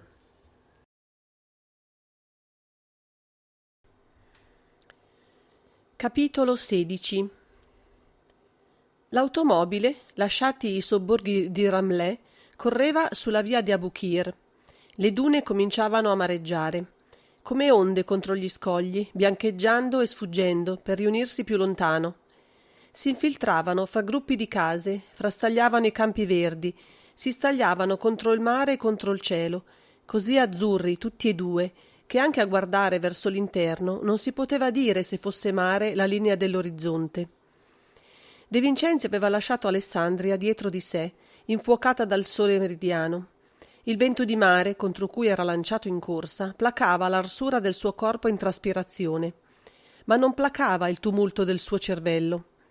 Gli avvenimenti delle ultime 24 ore si erano svolti con rapidità così violenta e bruciante che egli ora, solo nella vettura con l'autista arabo accanto a sé, sentiva il bisogno di riviverli nella memoria, prima di giungere là dove essi stavano per concludersi. E quale sarebbe stata la conclusione? Gli ultimi avvenimenti. Avevano tentato di ucciderlo e John Veraean lo aveva salvato. Questi erano gli ultimi avvenimenti e non gli avevano recato la chiave del mistero che avvolgeva quegli uomini, né il segreto mortale della loro lotta sanguinosa e senza quartiere per il possesso di un candeliere a 7 fiamme, che lui non aveva veduto mai e che adesso doveva trovarsi assai prossimo alla sua meta ultima. L'avrebbe raggiunta? Veraean avrebbe vinto la partita o i suoi nemici? E De Vincenzi credeva di sapere adesso che non soltanto gli interessi di quegli uomini erano in giuoco, ma ben più formidabili interessi. Per questo, soprattutto, lui correva ora sulla strada di Rosetto, consapevole del nuovo e più terribile pericolo che stava per affrontare. E per un'altra ragione anche, inespressa e quasi ricacciata nel profondo della sua subcoscienza, che era in lui: non abbandonare in difesa al suo destino Miss May Bigland. La donna non lo interessava per la sua bellezza, non gli era entrata nel sangue. De Vincenzi non era innamorato, se lo ripeteva con forza, ma anche con serenità, e non si ingannava nel valutare il proprio sentimento. Ma lei gli si era aggrappata disperatamente ed era evidente che sperava di aver trovato in lui l'unico essere umano capace di difenderla dal pericolo che la minacciava. E adesso lo faceva andare a Rosetto.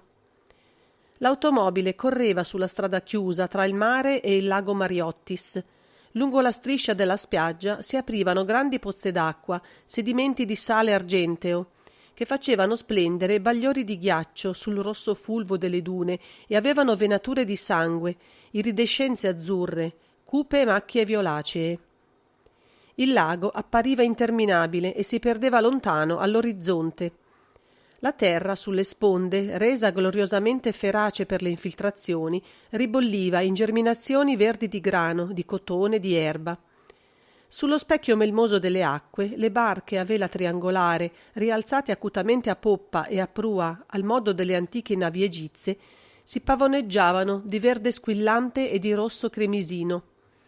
Un gruppo di cammelli sull'acqua, un ciuffo di palme in cima a una duna. un moro nudo che stava per tuffarsi. Erano queste le uniche apparenze che rivelassero l'Oriente. Che cosa lo attendeva a Rosetto?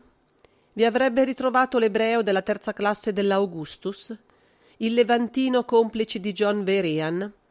Certo si sarebbe incontrato con l'uomo ragno e sapeva che Miss Bygland sarebbe stata ad attenderlo sulla spiaggia nel cavo d'una duna. Come era ugualmente certo che non si sarebbe trovato ancora davanti due uomini misteriosi che occupavano le cabine adiacenti a quelle di Vehrehan e del suo complice e che avevano teso a lui e a Miss Bygland il tranello in cui loro due avevano corso pericolo di perder la vita. Ne era certo, perché ormai quei due giacevano sul fondo del mare, a molte miglia dal porto di Alessandria. Gli ultimi avvenimenti. Mentre l'auto correva, De Vincenzi li rivisse nella memoria. Era uscito dalla cabina di John Vehrehan, ancora sconvolto dalla rivelazione fattagli. William Ellis era stato ucciso a Londra un anno prima e l'uomo ragno ne era il figlio. La notizia da sola non gli sarebbe apparsa sconvolgente se non avesse letto il biglietto con quell'unico nome e se non avesse veduto lo smarrimento profondo che aveva prodotto su Miss Bygland. Qual era il legame che univa il figlio dell'assassinato alla ragazza? Che tra John Vehrehan e la donna esistessero vincoli di sangue non gli sembrava probabile. Se un'unica eredità di dolore e forse di vendetta li avesse uniti, Miss Bygland non si sarebbe sentita sola contro il pericolo, come evidentemente si sentiva. Un altro problema, che riconosceva per il momento insolubile, era quello presentatogli dalle parole dell'ebreo levantino, pronunziate con l'accento del più puro fanatismo. Era colui che è morto per una causa santa. Se avesse conosciuto questa causa santa, avrebbe potuto forse rendersi conto anche dell'essenza della lotta alla quale assisteva, trascinato egli stesso nelle vicende di essa. Nel pomeriggio e fino a sera aveva vagato per le sale e sopra i ponti, con la speranza di incontrare gli altri due misteriosi abitatori delle cabine, che contava di riconoscere dalle fotografie dei passaporti. Entrambi erano tedeschi e provenivano da Francoforte. Per questo ne aveva notato i nomi sull'elenco dei passeggeri datogli dal commissario di bordo, e la supposizione che si trattasse di persone direttamente interessate all'avventura si era rafforzata in lui, quando aveva veduto che occupavano le cabine adiacenti a quella di Vehrehan. Pur senza avere ragione alcuna per crederlo, era sicuro che erano stati quei due a inseguire Miss Bygland la notte precedente e a lasciarle l'enigmatico messaggio. Le sue ricerche del pomeriggio non avevano dato alcun frutto. Non era riuscito a trovarli, né aveva più riveduto Miss Bygland, che chiusasi in cabina non ne era uscita sino a sera. Aveva anche esplorato la terza classe, con la convinzione che Vehrehan vi si trovasse, probabilmente travestito e truccato. Ma come scoprire l'uomo ragno tra quei 2 o 300 ebrei e tra gli altri passeggeri che gremivano i dormitori, il refettorio, il ponte coperto e l'ultimo ponte di poppa? Gli ebrei si tenevano appartati a gruppi. Gli altri passeggeri fornivano esemplari umani d'ogni genere, vestiti in ogni foggia, dall'operaio italiano, che ritornava ad Alessandria, al levantino adusato a ogni mestiere, al commesso viaggiatore di incerta e occasionale attività, all'avventuriero che le autorità continentali avevano espatriato, sicure che sarebbe salito sul primo piroscafo di ritorno, munito d'un diverso passaporto e della medesima ferma volontà d'inganno, di truffa e di rapina, quando non di peggio. De Vincenzi aveva dovuto rinunciare ben presto all'impresa ed era risalito. A pranzo Miss Bygland era comparsa col medesimo volto pallido e concentrato e si era limitata a fargli un breve cenno col capo di saluto. Dei 2 misteriosi passeggeri nessuna traccia. Era una serata magnifica, una di quelle serate di luna in cui il mare si distende luminoso e fosforescente sotto il cielo limpido e così terso da dar l'impressione di un'immensa volta di cristallo sonoro e squillante. De Vincenzi, uscito sul ponte, s'era messo ad attendere che i passeggeri si disperdessero nelle sale da giuoco e da fumo, nei salotti e per le passeggiate. La ragazza gli si era avvicinata e, appoggiatasi al parapetto mentre faceva mostra di non occuparsi menomamente di lui, aveva mormorato col volto fisso davanti a sé: «A mezzanotte», e poco dopo si era allontanata. A mezzanotte De Vincenzi s'era trovato nella propria cabina, pronto ad affrontare l'avventura con tutti i suoi rischi. Quasi immediatamente aveva sentito passi nel corridoio e poi lo sfregamento leggero d'una mano contro la porta e sulla maniglia. Era uscito e aveva trovato Miss Bigland. La ragazza indossava un impermeabile stretto alla vita dalla cintura e aveva i capelli biondi chiusi in un cappellino di feltro che le cingeva la testa come un casco. Lo precedette senza volgersi e andò diritta a cacciarsi sotto la breve scala che conduceva al Ponte dei Giuochi, laddove appunto egli stesso si era nascosto, quando la notte precedente l'aveva spiata. L'aveva raggiunta e si era subito sentito afferrare per una mano che lo traeva nell'ombra. «Mi attendono sul ponte di prua, all'ultima punta. È necessario che vada sola. Se mi accompagnaste e vi vedessero, farebbero presto a toglierci di mezzo, voi e me. Andrò sola e li trarrò in inganno». La sua voce era un soffio, ma lei appariva ferma e sicura, decisa a tutto, preparata a tutto. «Credo che ad incontrarmi verrà uno solo di loro, mentre l'altro andrà a frugare nella mia cabina. Essi non suppongono ancora che io ieri notte sia andata a mettere al sicuro quel che cercano. Quando i due si riuniranno e sapranno d'essere stati giocati, il pericolo per me diventerà più forte, ma allora lo affronterò e cercherò di evitarlo come potrò. Quel che preme adesso è di toglier loro i denti, se possibile. Le loro cabine di prima classe si trovano sul braccio più vicino all'ultima porta verso prua». «Le conosco», l'aveva interrotta lui. «Sono vicine a quella di John Veraean». Miss Bigland aveva avuto un piccolo sussulto, ma aveva proseguito. «Bene, bisogna che troviate il modo d'entrarvi. Dovete cercare una busta voluminosa di carta pergamenata. Su di essa vedrete una scritta a caratteri arabi e di dietro sigilli neri. Non potete ingannarvi. E che l'abbiano in cabina è sicuro, perché non si arrischierebbero a portarla indosso. E non dubitano che qualcuno possa andare a cercarla proprio lì, quando quella busta dovrebbe trovarsi già al suo destino. Io sola so che essi l'hanno». Poiché De Vincenzi aveva taciuto e Miss Bigland aveva dubitato che esitasse, la ragazza aveva aggiunto: «Vi prometto che riavrete le formule». Si era staccata da lui e, entrata nella luce lunare, si era allontanata verso prua e lui l'aveva seguita da lontano.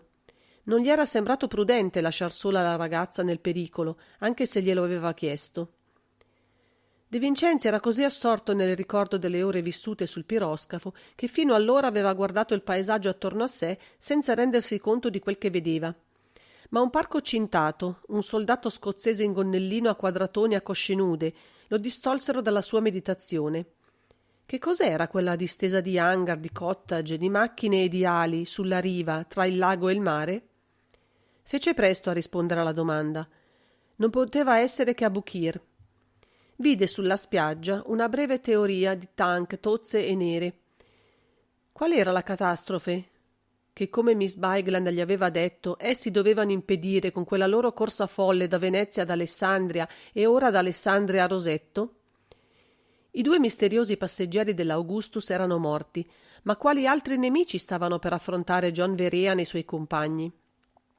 Lui aveva scoperto quel loro convegno di Rosetto e vi si recava, d'accordo con Miss Bigland, che aveva voluto averlo accanto.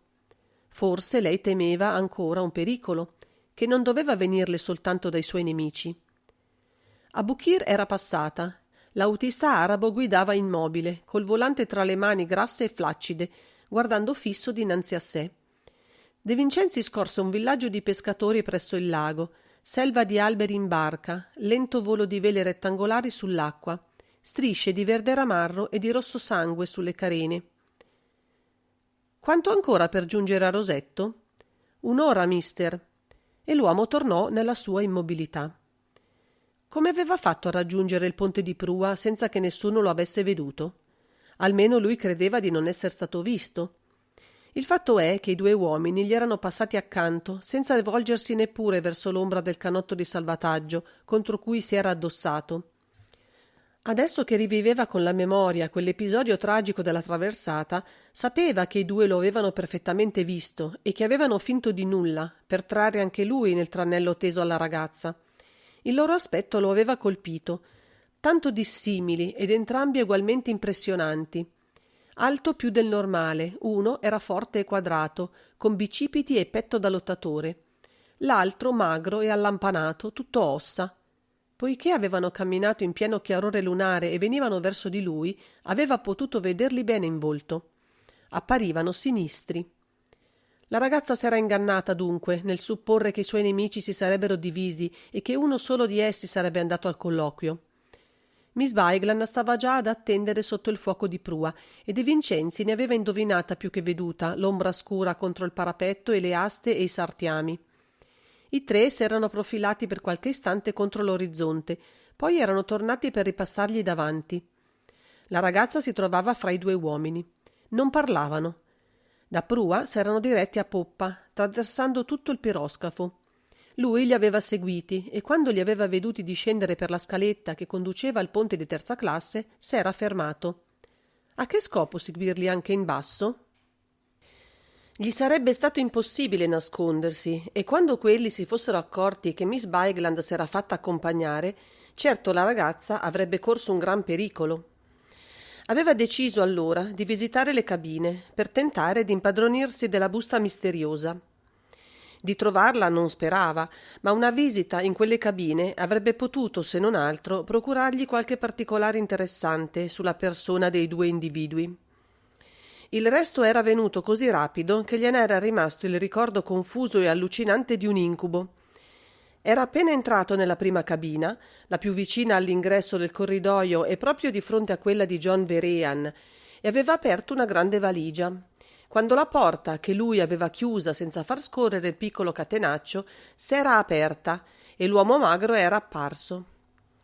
Sorrideva e soltanto quel sorriso gli aveva fatto correre un brivido per le ossa.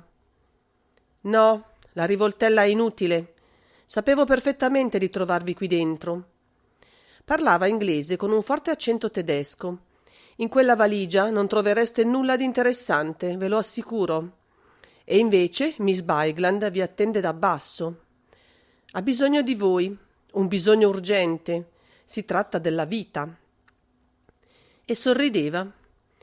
De Vincenzi aveva perfettamente compreso che l'uomo voleva trarlo in un tranello, ma non avrebbe potuto far altro che seguirlo. Lui non aveva alcun diritto di operare una perquisizione lì dentro e non poteva dare l'allarme. S'era alzato ed era uscito per primo. Subito il tedesco, poiché ormai non dubitava che quei due fossero entrambi tedeschi, gli si era messo al fianco e lo aveva guidato verso la scaletta del ponte di terza. Erano discesi. Il ponte gli era apparso deserto. Lì, in fondo, aveva mormorato l'uomo. Camminavano rasente al parapetto. Dopo il primo tratto, dove di giorno i passeggeri di terza avevano la facoltà di trattenersi, il ponte era ingombro di cordami e anche lì si trovavano i canotti di salvataggio. Quando De Vincenzi, cercando con lo sguardo davanti a sé la ragazza, era passato vicino a una di quelle barche, si era sentito afferrare brutalmente per le spalle e immobilizzare. Un colpo violento sulla testa lo aveva stordito e certo dovevano averlo colpito ancora, perché lui non aveva capito più nulla. Quando era tornato in sé, si era trovato disteso proprio in fondo al ponte di poppa, dietro un'altra barca, e Miss Bigland gli stava accanto. Era ancora buio, e così, dalla bocca della ragazza, lui aveva appreso che soltanto per il miracoloso intervento di John Vehrehan, tanto lui quanto Miss Bigland erano scampati alla morte. Il piano dei due era perfetto e all'alba i marinai avrebbero trovato i cadaveri del commissario e della ragazza uno vicino all'altro e tutti e due con qualche proiettile di rivoltella nella testa. L'assassinio sarebbe stato camuffato da duplice suicidio, che avevano già messo in pugno a De Vincenzi la rivoltella con cui essi li avrebbero uccisi, per far credere che fosse stato lui a sparare. In quel momento da una delle barche era balzato fuori l'uomo ragno e due rapide pugnalate nella schiena avevano tolto per sempre dal numero dei viventi quei due uomini, i cui cadaveri erano stati gettati a mare con la medesima rapidità sicura e pronta. L'autista arabo, senza volgersi verso De Vincenzi, annunziò: «Rosetto!» La cittadina si distendeva sotto di loro, bassa e rosata, giuoco di cubi e di rettangoli, schiacciata nella sabbia tra il mare e il fiume. Nel porto le barche agitavano le punte sottili dei loro alberi altissimi. 4 minareti bianchi e 2 cupole delle antiche moschee, qualche ciuffo di palma, qualche cammello gibboso, alcuni mori del Sudan e un branco di bimbi seminudi che circondò l'auto, subito messo in fuga da una specie di guardia civica in camicia biancastra e berretto rosso col numero d'ottone. Miss Bigland aveva consigliato a De Vincenzi di raggiungere la spiaggia e nascondere l'auto fra le dune. La macchina passò per 2 o 3 stradicciuole strette, fra le graticciate dalle musciarabaie, sbucò sulla piazza principale. Sulla porta dell'unico caffè un omaccione ventruto si arricciava i baffi neri. Una donna velata attraversava il lago del sole meridiano sui ciottoli bianchi. Miss Bigland gli aveva detto di trovarsi laggiù nelle prime ore del pomeriggio. L'auto abbandonò le case e si mise sulla sabbia. Alla prima duna alta che trovò, il commissario fece fermare la macchina e mandò l'autista in paese con l'ordine di rimanervi. Nel caffè o dove meglio avesse creduto, fino a notte. Soltanto dopo le 11 avrebbe dovuto far ritorno all'auto e mettersi al volante ad attenderlo. De Vincenzi, rimasto solo, si avviò per la spiaggia. Di Miss Bigland nessuna traccia. Il sole batteva mare e sabbia. La sabbia sfavillava. L'acqua sembrava ribollire per la corrente del Nilo che si getta nel mare azzurro. Azzurro e verde, mescolati, davano allo spumeggiare il colore vivido di uno stagno in ebollizione. Uno stanco vento di mare investiva a tratti De Vincenzi e gli recava in quel gran calore un poco di refrigerio. La spiaggia si distendeva infinita alla sua sinistra, quando guardava il mare, e alla destra piegava quasi subito per formare il porto. Che la ragazza venisse all'appuntamento datogli, De Vincenzi non dubitava. Il ritardo poteva essere stato causato da tante ragioni. Non gli rimaneva che attendere. Raggiunse la cima di una duna e si lasciò cadere sulla sabbia. Un lento torpore lo invase, ma reagì subito. Voleva avere lo spirito vigile e i sensi desti. A un tratto la sua attenzione fu attratta da un punto nero che era apparso sul mare dalla parte di Abukir. Un'imbarcazione si avvicinava a Rosetto, procedendo lungo la costa ed avanzando così rapida che ben presto fu visibile. De Vincenzi riconobbe un canotto automobile. Il canotto passò alla distanza di qualche centinaio di metri dal luogo dove lui si trovava e piegò diritto sul porto entrando nel Nilo. Quando trascorse all'altezza della punta e prima che fosse scomparso dietro le dune e la gettata del porto sul fiume, poté vedere che conteneva 4 persone. Cercò di distinguere fra esse Miss Bigland, ma non vi riuscì. Nessun altro segno di vita si produsse, né sul mare né sulla spiaggia, per molto tempo ancora. Fu verso le 5 del pomeriggio, dopo oltre 3 ore di attesa, che De Vincenzi vide giungere dalla parte del paese un arabo in galabia bianca. Correva curvo e ben presto gli fu vicino, ai piedi della duna dove lui si trovava. Ma non salì. Fermatosi in basso, nell'ansa, gli fece segno di scendere, levando al cielo le mani e le braccia scarnite. De Vincenzi lo raggiunse. «Là, là!» mormorò rapido l'uomo e, cacciata la destra sotto la galabia, ne trasse un foglio piegato che porse. Non attese altro e, ripetuto il saluto, si volse e ben presto scomparve fra le dune, correndo curvo e veloce verso Rosetto. De Vincenzi aprì il foglio, era firmato con una M e in inglese diceva: «Andate nel caffè sulla piazza. Il padrone è greco, che vi accoglierà fino a notte. Eseguite le istruzioni che vi darà». Passò dinanzi all'auto con cui era venuto e rientrò a Rosetto. L'uomo dai baffi neri e dal ventre obeso, che aveva notato nell'attraversare la piazza, era ancora sulla porta del suo locale e si trasse da parte per farlo entrare, rivolgendogli un sorriso umido e invitante. De Vincenzi andò a sedersi a un tavolo. Il padrone gli si avvicinò. «Gelatine de lucum?» chiese con un inchino, fissandolo nei suoi occhi bovini che sorridevano maliziosamente. «No, caffè». Tornò col caffè e si fermò accanto al tavolo. «In escursione a Rosetto, signore?» gli chiese in francese. De Vincenzi annuì. «Molta gente da queste parti?» «Poca, ma se ne attende per questa sera». «Potreste darmi una camera fino a domani?» Il greco sorrise. È questo l'unico albergo di Rosetto, signore. Certamente posso darvi una camera. Si volse e chiamò: Nur. Apparve una negra a cui parlò in arabo. La negra si volse a De Vincenzi, mostrandogli la chiostra dei suoi denti formidabili fra le tumide labbra scarlatte e sollevando la tenda a fiorami che copriva la porta di fondo. Andate con Nur, signore, tra poco vi raggiungerò. Salì una scaletta di legno dietro alla donna e si trovò al primo piano della casa, un primo piano bassissimo, in un breve corridoio quasi buio, sul quale si aprivano due porte. La negra ne spalancò una e gli sorrise di nuovo indicandogliela. La stanza aveva le pareti dipinte di turchino ed era arredata all'europea, con mobili di legno chiaro. De Vincenzi si diresse alla finestra e vide che dava sulla piazza. Riabbassò la tendina e si volse. La negra era scomparsa. Quasi subito apparve il greco. Entrò senza bussare e richiuse l'uscio dietro di sé. Il signore è venuto qui per diporto? No. È colui che attendo, allora? Lo credo. Chi vi ha detto che sarei venuto? Una miss, signore, una miss che io conosco.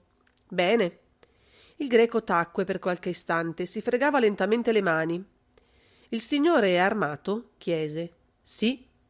Non sarà necessario, spero. E anche la miss lo spera. Mi ha detto di raccomandarvi che non facciate uso delle armi, se non nel caso in cui vi vedeste minacciato, ma questo non accadrà. E poi? Venite con me, signore, vi mostrerò il luogo dal quale questa notte potrete tutto vedere senza esser visto. Fecero il breve corridoio e il greco aprì in fondo a esso una porticina bassa, quasi invisibile nel muro. Dovettero curvarsi per entrare e si trovarono in un altro corridoio lungo e stretto. Il greco lo precedeva.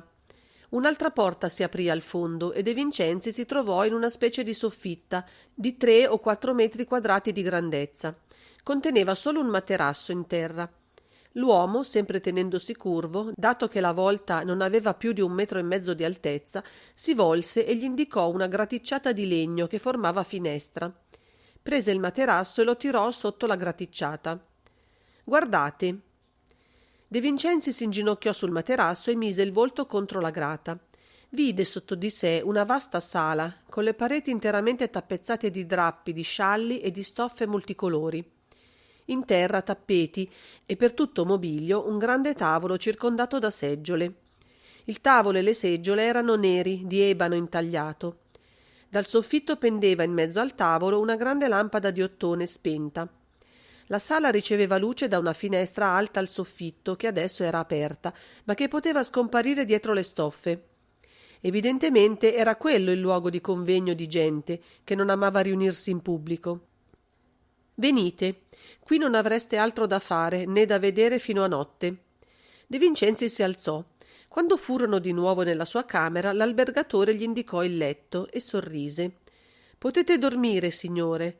La miss che si occupa di voi mi ha raccomandato di non farvi uscire dalla stanza.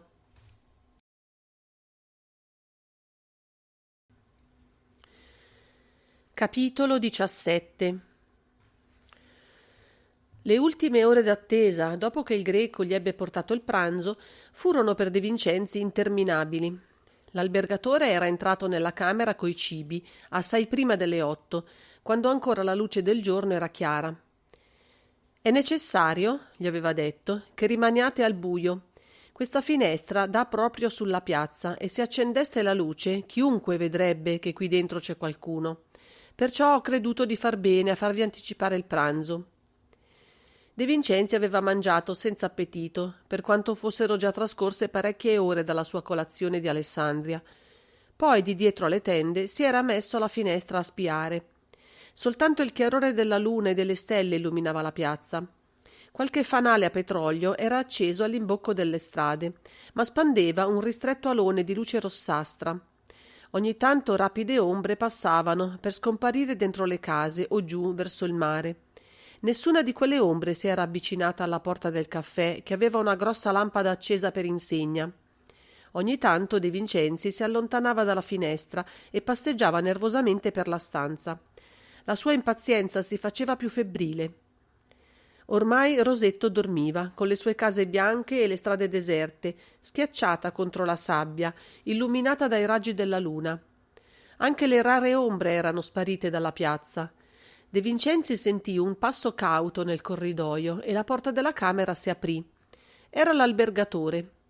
Il Greco gli fece cenno di seguirlo, dopo essersi messo un dito sulle labbra per invitarlo al silenzio. Dopo poco De Vincenzi si trovava dentro la soffitta, inginocchiato sul materasso e col volto contro la grata di legno. La sala sotto di lui era illuminata dalla lampada di ottone che proiettava una luce gialla sul tavolo e attorno, contro le stoffe delle pareti.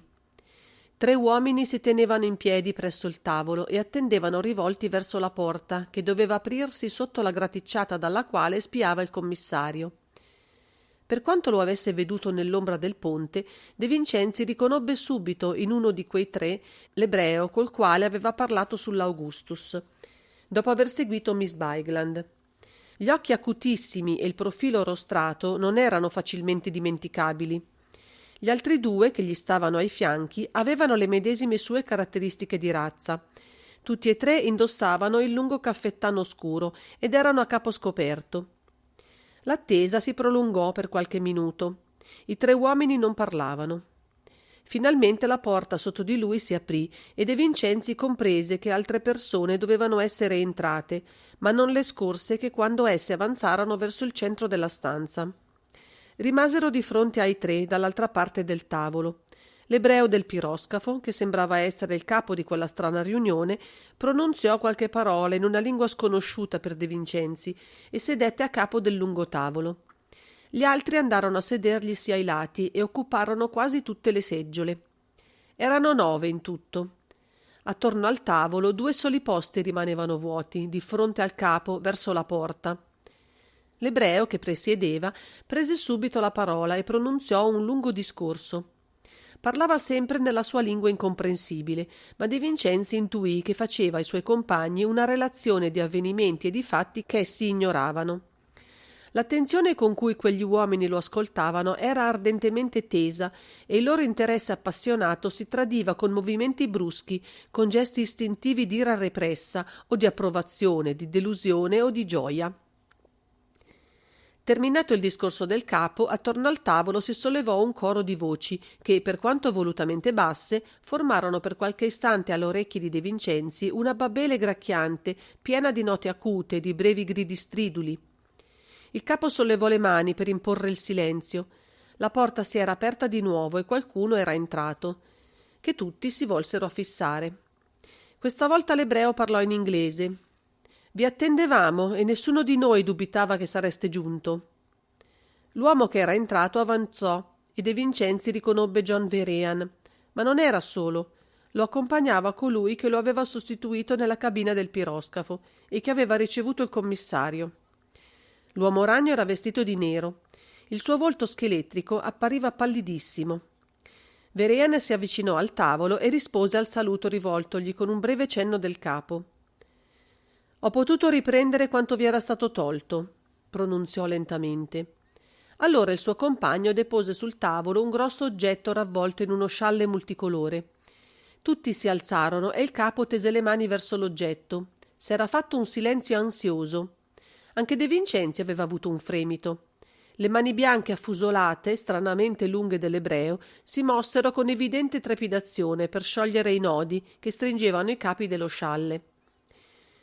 Per quanto il commissario avesse l'intima certezza di quel che sarebbe apparso su quel tavolo, quegli istanti di attesa gli sembrarono eterni. E il candeliere apparve, luminoso al chiarore giallo della lampada, sul tavolo nero, in mezzo a quegli uomini che lo fissavano con riverenza, pallidi e muti, compresi quasi di terrore mistico. 7 braccia sottili si sollevavano dal tronco centrale di quello che doveva simboleggiare l'albero della sapienza divina. Con gesti lenti, larghi e maestosi, come quelli di un rito, che un rito appunto egli stava compiendo, il capo trasse dalla manica fonda del caffettano un pacco bianco, lo svolse e apparvero 7 candele di cera gialla. Le infisse una a una nelle 7 braccia e le accese. Prese quindi il candeliere e andò a deporlo in mezzo al tavolo. Tutti gli altri avevano gli occhi fissi su quelle 7 fiammelle lanceolate. De Vincenzi aveva guardato la scena con intimo tremore. La fede di quegli uomini ardeva in ognuno di essi, visibile, ferma, come quelle fiamme. I movimenti del capo e quel candeliere, che gli sapeva intriso di sangue, avevano rattenuto tutta la sua attenzione, ed egli, per qualche istante, non aveva guardato John Vehrehan. Adesso portò gli sguardi su di lui e fu colpito dalla rigidezza impressionante del suo volto. Lo si sarebbe detto realmente privo di vita se gli occhi non gli avessero brillato, accesi, splendenti. Era sua la vittoria ed egli ne godeva tutta la gioia. Ma a un tratto l'uomo si scosse, volse il capo dietro di sé, alla porta per la quale era entrato e che De Vincenzi non poteva vedere, e fece un gesto. Tutti si volsero verso la porta e il capo fissò Vehrehan interrogandolo con lo sguardo. Il capo assentì gravemente, tornò a sedere in cima alla tavola e tutti gli altri sedettero. «Ti ascoltiamo, John Michael Ellis». De Vincenzi si era aggrappato con le mani al legno della graticciata e osservava, cercando di non perdere un sol gesto e una sola parola. Sentiva che qualcosa di decisivo e di terribile stava per accadere. Gli occhi degli ebrei erano tutti fissi al di là della persona di Vehrehan, verso la porta. Il figlio di William Ellis si volse di nuovo, fece qualche passo e scomparve alla vista del commissario, per ricomparire immediatamente con Miss May Bigland. La ragazza era bellissima. Sotto l'aureola d'oro dei capelli, alla luce gialla della lampada e delle candele, il suo volto appariva esangue e stranamente immobile. Vehrehan la teneva per mano. «Lei mi ha aiutato a riconquistare il candeliere», disse, e tutti gli uomini attorno al tavolo si agitarono con un movimento di curiosità. «Da un anno voi credete che William Ellis sia scomparso, richiamato a sé dalla volontà del Signore.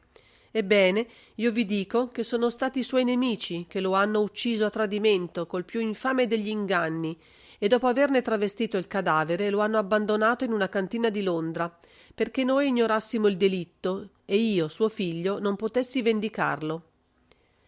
La voce di Vehrehan tacque. Egli voleva evidentemente che gli uomini raccolti davanti a lui si rendessero conto delle sue parole, e anche calcolava gli effetti. Non doveva essere quella l'unica rivelazione che aveva da fare. «Prosegui, John Michael Ellis, informa i fratelli di tutto quanto è avvenuto e di tutto quello che sai». «Sì, lo farò». L'uomo che aveva giurato nel suo cuore di ridare la terra di Galilea ai figli di Israele, dopo la concessione strappata alla potenza che ha il mandato di governare la Palestina e la Siria, quando gli ebrei sparsi per il mondo poterono recarsi ad occupare quella terra, non credette terminata la sua missione. La Palestina era stata riconosciuta terra del popolo ebreo, ma non bastava. Occorreva che essa fosse realmente nostra. E invece, attorno alle nostre case e ai nostri campi, premeva un'orda smisurata di infedeli che ci insidiavano. William Ellis sapeva che avrebbe dovuto combattere ancora e si preparava a farlo quando venne ucciso. Egli sapeva che la lotta contro di noi non era cessata e quel che oggi è avvenuto, il tentativo ultimo di rapirci il candeliere del Tempio per darlo nelle mani degli arabi che lo avrebbero mercanteggiato con noi, dopo averci attaccati nelle nostre case e nei nostri campi, William Ellis lo prevedeva. Per questo aveva mandato me, suo figlio, in Egitto a spiare le mosse dei nostri nemici. Ma non essi soli avevano interesse a che la Palestina ardesse tutta, preda alle ribellioni e alle stragi. Un'altra potenza europea fomentava i torbidi e di tutto si sarebbe valsa pur di creare imbarazzi alla sua rivale. Colui che riuscì a far esulare il candeliere da Giaffa, dove ardeva nel Tempio del Signore, era un agente di Berlino.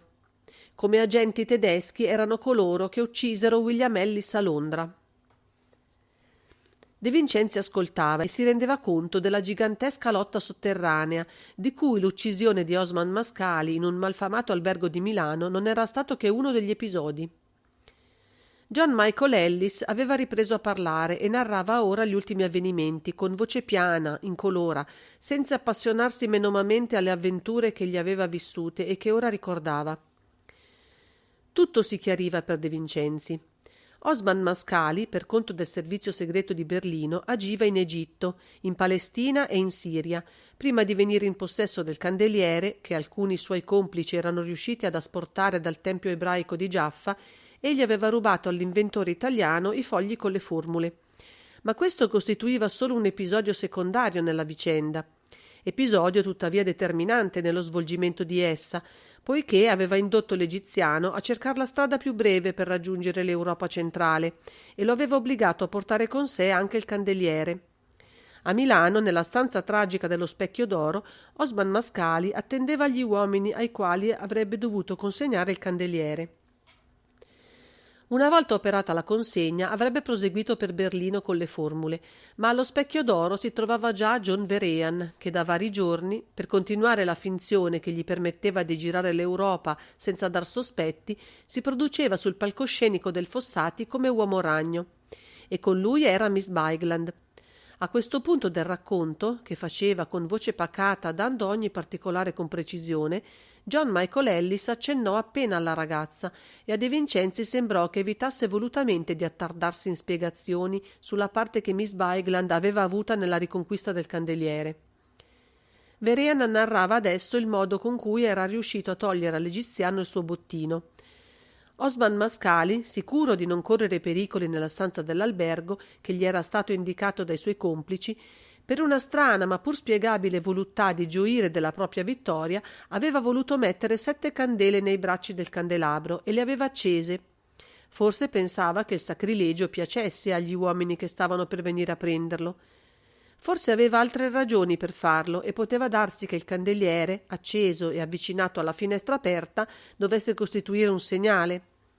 Il fatto è che Verean e Miss Bygland, quando erano entrati nella camera, avevano trovato le 7 candele accese e l'uomo tranquillamente seduto che attendeva. Era in pigiama, come se avesse avuto intenzione di coricarsi o fosse stato in letto fino allora. Non si era turbato nel vedersi comparire dinanzi l'uomo ragno, che certo aveva creduto uno di coloro che attendeva. Verean lo aveva ucciso con un colpo di rivoltella alla nuca. De Vincenzi si chiese se egli dicesse la verità con quell'affermazione o se invece volesse togliere alla sua compagna ogni responsabilità di quella morte. E, impadronitosi del candeliere, era disceso nella sua camera. Aveva deposto il candelabro ancora acceso sul cassettone e stava esaminando i fogli con le formule che aveva tolti a Osman Mascali, quando Miss Bygland, rimasta in agguato per le scale, era venuta a dirgli che 2 uomini erano entrati nella camera dell'egiziano. Evidentemente essi si trovavano già nell'albergo e lo spiavano, perché poco dopo lui era stato aggredito e doveva soltanto alla sua agilità e alla sua prontezza se aveva potuto scampare alla morte. Ma il candeliere gli era stato tolto e gli uomini che avevano spaventosamente sventrato il cadavere di Osman Mascali, forse per punirlo così, in un accesso di ferocia, della sua inabilità, o forse perché avevano creduto al suo tradimento, fuggivano con esso attraverso la finestra pei tetti. Nel tentativo di inseguirli, l'uomo ragno, uscito dalla finestra, si era mostrato agli agenti che lo avevano arrestato. Quanto seguì, nel racconto di Verean, interessava mediocramente il commissario, che per suo conto aveva potuto facilmente ricostruire tutti gli avvenimenti. Verean, con i complici che aveva a Milano e con Miss Bygland, avendo saputo che il candeliere doveva essere portato a Venezia, per poi far ritorno attraverso l'Egitto in Palestina, lungo il viaggio, era riuscito a narcotizzare l'uomo che lo portava e ad impadronirsi della valigetta, che aveva poi gettata in mare, al passaggio sul ponte. Era venuta quindi la fuga in motoscafo, in aeroplano, la traversata sull'Augustus. Tutte vicende note a De Vincenzi, che le aveva vissute. Ma ecco che il figlio di William Ellis, dopo una lunga pausa, riprendeva a parlare. Figli di Israele, per virtù della protezione accordatami dal Signore, il candeliere splende con tutte le sue fiamme dinanzi a voi. Ma io non ho finito. Un più terribile compito attende voi e me, il giudizio e la punizione di chi ha concorso all'assassinio di mio padre. Le parole erano cadute gelide e terribili nel silenzio sepolcrale della stanza, su quegli uomini immobili. De Vincenzi ebbe la sensazione immediata che un fatto nuovo, un fatto da lui oscuramente temuto, stesse per accadere. May Bygland si era alzata e si teneva diritta presso John Verean. Non è vero, gridò con voce soffocata, mettendo nelle sue parole tutta la propria disperazione. Non è vero, John. L'uomo non si volse neppure verso di lei. Egli taceva, scrutando in volto uno a uno i suoi correligionari, come se avesse voluto calcolare l'effetto della rivelazione che stava per fare.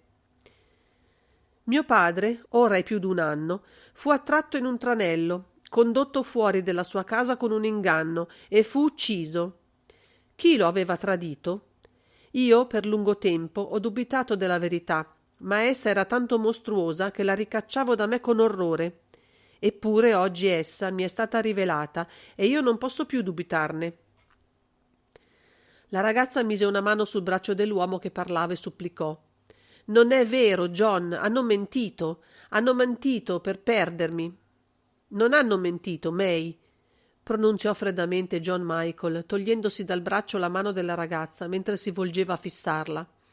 Non hanno mentito, perché mi hanno dato la prova del vostro tradimento, e tale prova è mortale per voi.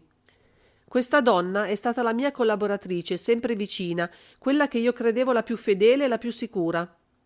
A lei sola avevo rivelato l'opera che mio padre stava compiendo, e di lei sola mi servivo per comunicare con William Ellis. Ebbene, fratelli, è lei che mi ha tradito. L'accusata mandò un grido e protese le mani verso coloro che stavano per giudicarla. No, ascoltatemi, lo giuro davanti al simbolo che arde in mezzo a voi. Essi mi hanno estorto le informazioni e si son valsi. Il capo si alzò e tagliò l'aria con la mano per imporre il silenzio. John Michael Ellis, la tua accusa contro questa donna è terribile. Se tu ci produci la prova della sua colpevolezza, morirà. Sono pronto a darvi la prova. E John Michael Ellis trasse dalla tasca una busta e dall'alto De Vincenzi vide che aveva larghi sigilli neri.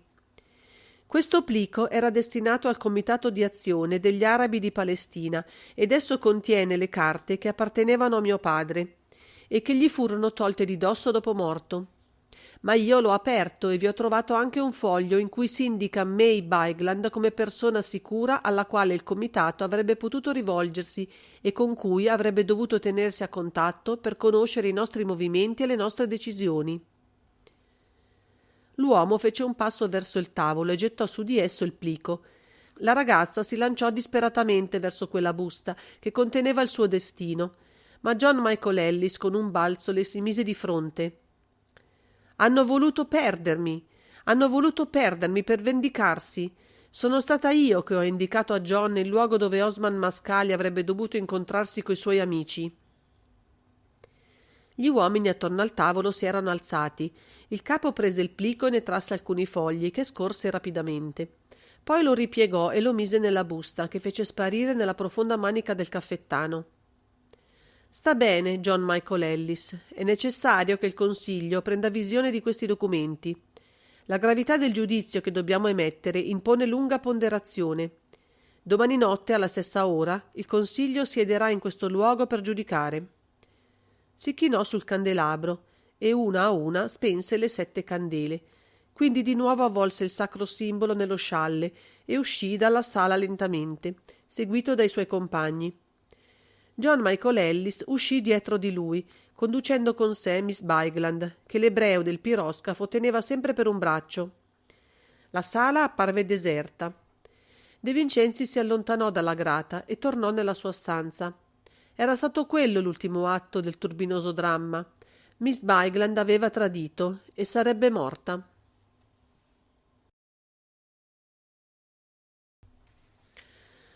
Capitolo 18. Ritto, sul ponte di prua del piroscafo che lo riconduceva in patria, De Vincenzi guardava morire il giorno. Sull'orizzonte in fiamme il sole si spegneva nel mare. Una grande amarezza era in lui. Perché Miss Bigland aveva voluto farlo assistere all'epilogo tragico di quella vicenda? Perché aveva voluto che conoscesse il suo tradimento? Quando era tornato nel suo albergo di Alessandria, aveva trovato sul tavolo della sua stanza una busta chiusa, con per tutto indirizzo il numero della sua camera.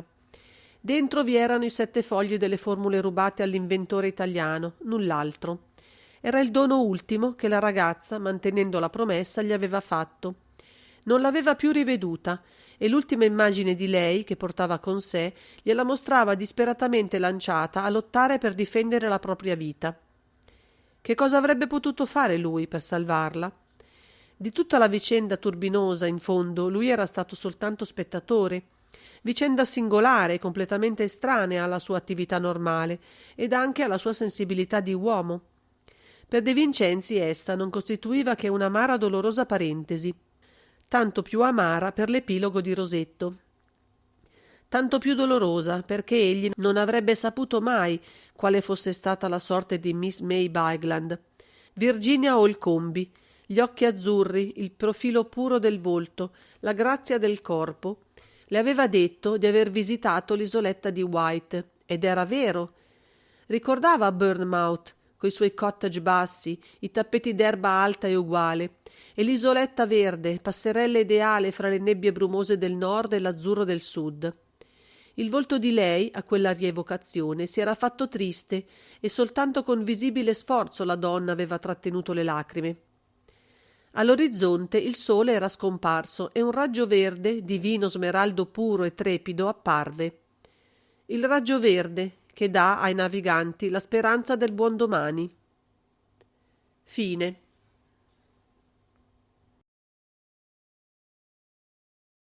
Grazie per aver ascoltato con noi. Se l'audiolibro ti è piaciuto, lascia un mi piace, un commento e, se vuoi, iscriviti e attiva la campanella per rimanere aggiornato sui prossimi contenuti. A presto e buona continuazione!